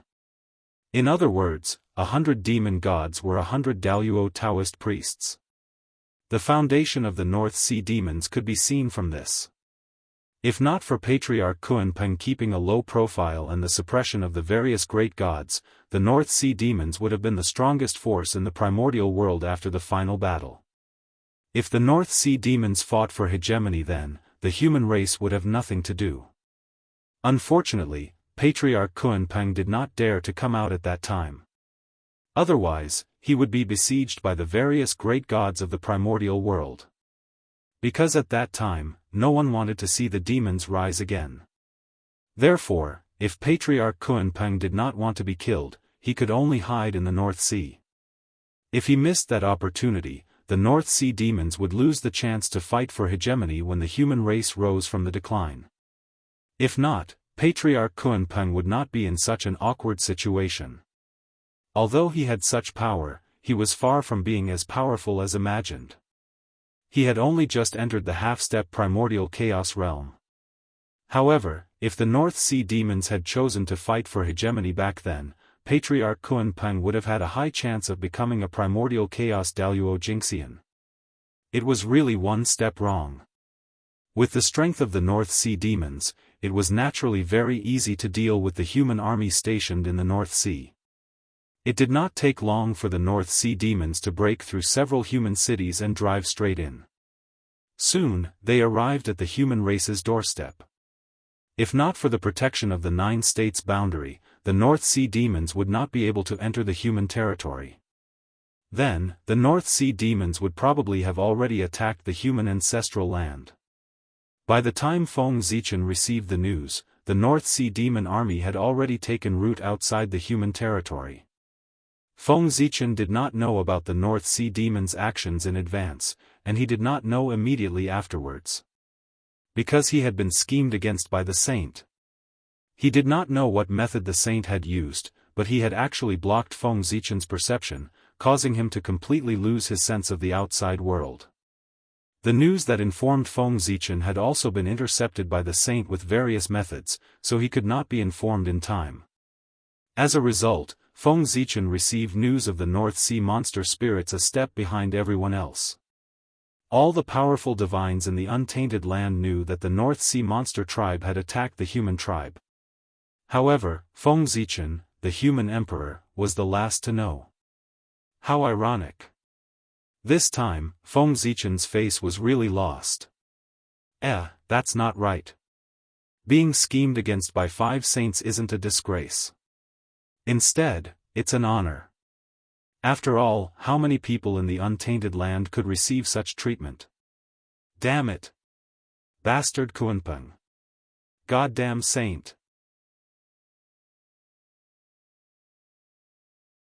In the human emperor's palace, Feng Zichen, whose face was filled with anger, cursed at the sage and Kunpeng. To him, losing face was not a big deal. The main thing was that things had gone beyond his expectations. He did not expect that the saint would invite the Kunpeng to deal with him. This was really an unexpected move. To be honest, this matter was extremely unbelievable to Feng Zichen. After all, that was the Kunpeng patriarch. How could he be with the saint? Didn't he hate the saint the most? If it weren't for the Heavenly Lord of the Beginning and the two saints Zhu and Ti, the Kunpeng patriarch would have had a share of the saint position in the Purple Cloud Palace. Unfortunately, it was all ruined by the three saints. The Heavenly Lord of the Beginning sentence, "How can a person with feathers be the same as me?" completely ruined the Kunpeng patriarch's opportunity to become a saint. For this reason, the Kunpeng patriarch hated the Heavenly Lord of the Beginning and the three saints to the core. How could he cooperate with them? Also, what was going on with the Heavenly Lord of the Beginning and the three saints Zhu and Ti? Didn't they look down on the Kunpeng patriarch? Why would they be with him? Sure enough, there were no eternal enemies, only eternal interests. This sentence was applicable everywhere. He didn't know what benefits the saint had promised the Kunpeng patriarch to make him give up his principles and choose to cooperate with them. F***ck. However, although he didn't know the specific deal between the two sides, Feng Zichen could roughly guess. It was nothing more than a promise to help the Kunpeng achieve the Tao. Other than that, the saints had nothing to move the Kunpeng patriarch. As for the alliance between Feng Zichen and the Kunpeng patriarch, he didn't take it to heart. How could the Kunpeng patriarch take it to heart? The Kunpeng patriarch could even betray Di Juntai, let alone Feng Zichen. The Kunpeng patriarch's words were just to be taken seriously. Even if it was a great Tao oath, one couldn't believe it. Whoever really believed it would really be a fool. This could be seen from Di Juntai. Look at how they were tricked by the Kunpeng patriarch during the decisive battle between the lichas and demons. At the critical moment of the decisive battle, the Kunpeng patriarch stole the He Tu and Luo Shu and ran away. This matter, the Kunpeng patriarch was really cunning. He wasn't afraid that one day, Di Jun would suddenly revive and fight him to the death. Feng Zichen didn't believe it. Back then, when the Kunpeng patriarch joined the heavenly court, he didn't make any oath. Even if the Kunpeng patriarch didn't want to, with Di Jun's personality, he would force him to. But even so, the Kunpeng patriarch still betrayed him. From this, it could be seen that an oath didn't have much binding force on him. This person was already like this to the heavenly court, not to mention the relationship between him and Feng Zichen. It was just a verbal agreement. How could he abide by it? One had to know that when he knew about the three primordial races, the Kunpeng patriarch had relied on his special background to repeatedly jump between the Scale clan and the Bird clan. When he was a Kun, he was a member of the Water clan. When he was a Peng, he was a member of the Bird clan. Betrayal was a common thing for the Kunpeng patriarch. Therefore, Feng Zichen had never believed the alliance that the Kunpeng patriarch had mentioned. Since that was the case, why did he agree to the Kunpeng patriarch's alliance? That was naturally to dig a hole for the Kunpeng patriarch. Knowing that the Kunpeng patriarch didn't keep his word, how could Feng Zichen not be on guard? Although he didn't know how the Kunpeng patriarch could hide from the perception of the heavenly Tao and make the Tao oath invalid, Feng Zichen knew that his method could hide from the heavenly Tao, but it definitely couldn't hide from the great Tao. Therefore, when he made the alliance agreement with the Kunpeng patriarch, Feng Zichen had secretly activated the power of his true name and used the true name that was bestowed by the great Tao to make a contract with the Kunpeng patriarch. In this way, the agreement between the two of them was carried out under the witness of the great Tao. Under the great Tao, it would be fine if the Kunpeng patriarch abided by the agreement. If he violated it, then the great price could only be paid with his life. And the Kunpeng patriarch didn't know about this at all. He thought that the agreement this time was the same as before. Because of this, the Kunpeng patriarch was destined to not be able to escape this calamity. However, Feng Zichen wasn't in a hurry to make a move. The Kunpeng patriarch hadn't fallen too deep, and there was still room to turn back. Therefore, He was waiting for the Kunpeng Patriarch to personally attack the human race. At that time, there would be no more room to turn things around, and Feng Zichen could send the Kunpeng Patriarch on his way with peace of mind. With a plan in mind, Feng Zichen directly sent out 200 Daoist Taoist priests to guard the borders of the human race's territory and confront the North Sea demon race across space. Don't the North Sea demon race have 100 demon gods? Then the human race will directly send out 200 Daoist Taoist priests to confront you. It was not so easy to make up for the difference of one time. What was called suppressing others with power? This was it. No matter what schemes you have, I will break them with my own strength. After making the deployment, Feng Zichen wasn't in a hurry to appear.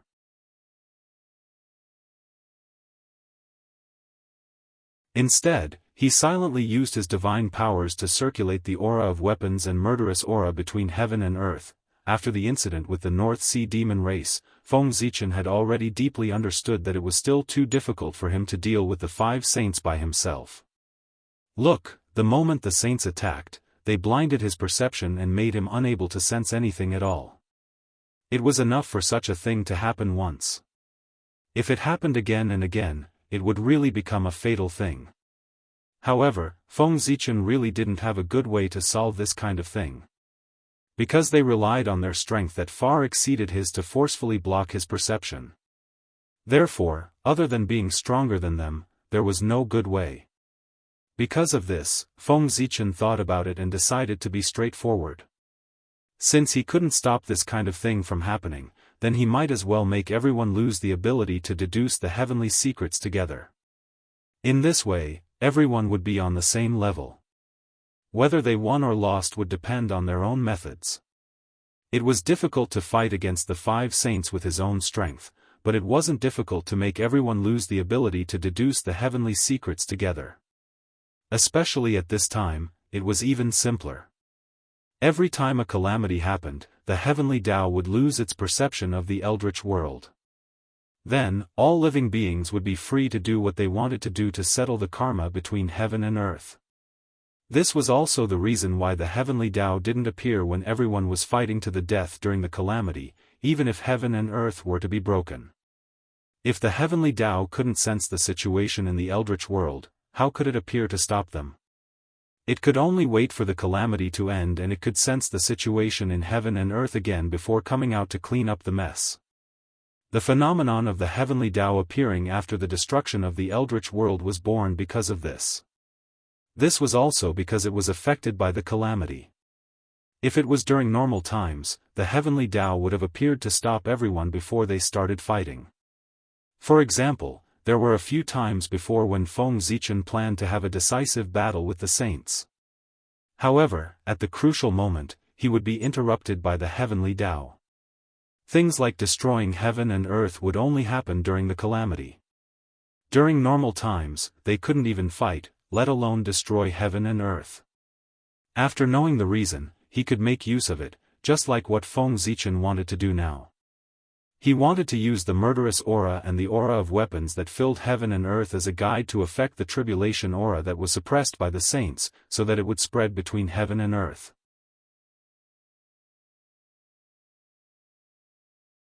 When the concentration of the tribulation aura between heaven and earth rose to a certain level, the heavenly Tao would naturally lose its perception of the eldritch world. After the heavenly Tao lost its perception of the eldritch world, all living beings would be free. True freedom.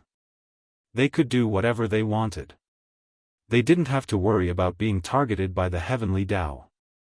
Similarly, the deduction method that relied on the heavenly Tao had completely lost its effect during the period when the heavenly Tao was fading. Even the saints couldn't deduce anything during the calamity. If not, how could the Jia school of the later generations lose so miserably? His disciples went to die one after another, but the Grand Master of Heaven didn't react at all. Wasn't it because he couldn't predict the situation of his disciples? He thought that his disciples were all following his instructions and chanting in their cave abodes. The North Star Emperor was the master of war. Controlling the power of weapons between heaven and earth was Feng Zichen's responsibility. For this reason, when he used his power of the heavenly Tao, the aura of weapons between heaven and earth swept across the entire eldritch world like a storm. Boom! Boom! Boom! Under the impact of the aura of weapons and the murderous aura, heaven and earth started to tremble. Then, wisps of tribulation aura appeared in the void and gradually spread between heaven and earth in an uncontrollable manner. Damn it! What's that bastard North Star doing? How dare he do this? The saints immediately sensed the change in heaven and earth. Then, their faces darkened. They were all smart people, so they naturally guessed Feng Zichen's plan immediately. As the tribulation aura spread, the primordial divination lost its effect. It was obviously disadvantageous to the saints. This was because if the saints worked together, they could make Feng Zichen lose his ability to deduce the heavenly secrets. However, Feng Zichen couldn't make them lose their ability to deduce the heavenly secrets. This was the advantage of the saints. However, as the tribulation aura spread between heaven and earth, this advantage of the saints no longer existed. Seeing that their advantage was about to disappear, it would be strange if they were happy. Unfortunately, even if they guessed Feng Zichen's plan, they couldn't stop it. Since the tribulation aura had already appeared, they couldn't suppress it anymore. Otherwise, when the tribulation aura backfired, even the saints wouldn't feel good. The North Star Emperor is still as powerful as ever. Sensing the change in heaven and earth, everyone exclaimed. The saints had just schemed against the North Star Emperor, and he returned the favor. Such a powerful stance was really enviable. In the Eldritch world, there weren't many who dared to slap the saints in the face.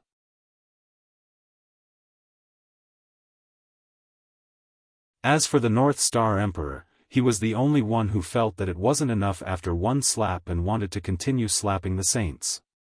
He was so powerful that he could be called the #1 face-slapping saint in the Eldritch world. The tribulation aura continued to spread between heaven and earth. Although it hadn't reached the point where it could cover the heavenly path, it wouldn't take long. At this time, anyone who had some knowledge knew that the calamity was about to descend, and it was time to start preparing. When the calamity completely descended, those who had grudges could take revenge and those who had grievances could complain. Fellow Daoist North Star Emperor is really ruthless. Since that's the case, don't blame the poor Wei and the others for being ruthless. In the Jade Mirage Palace, the 5 saints gradually calmed down after a short period of anger. At the same time, they were also thinking of a way to counterattack. Since the North Star Emperor had already made his move, they had to counterattack to avoid being ridiculed. And their way of fighting back was simple: you're tuning in to the UnparalleledSwordWill YouTube channel. Don't forget to subscribe and join us on this journey to catch the most captivating stories.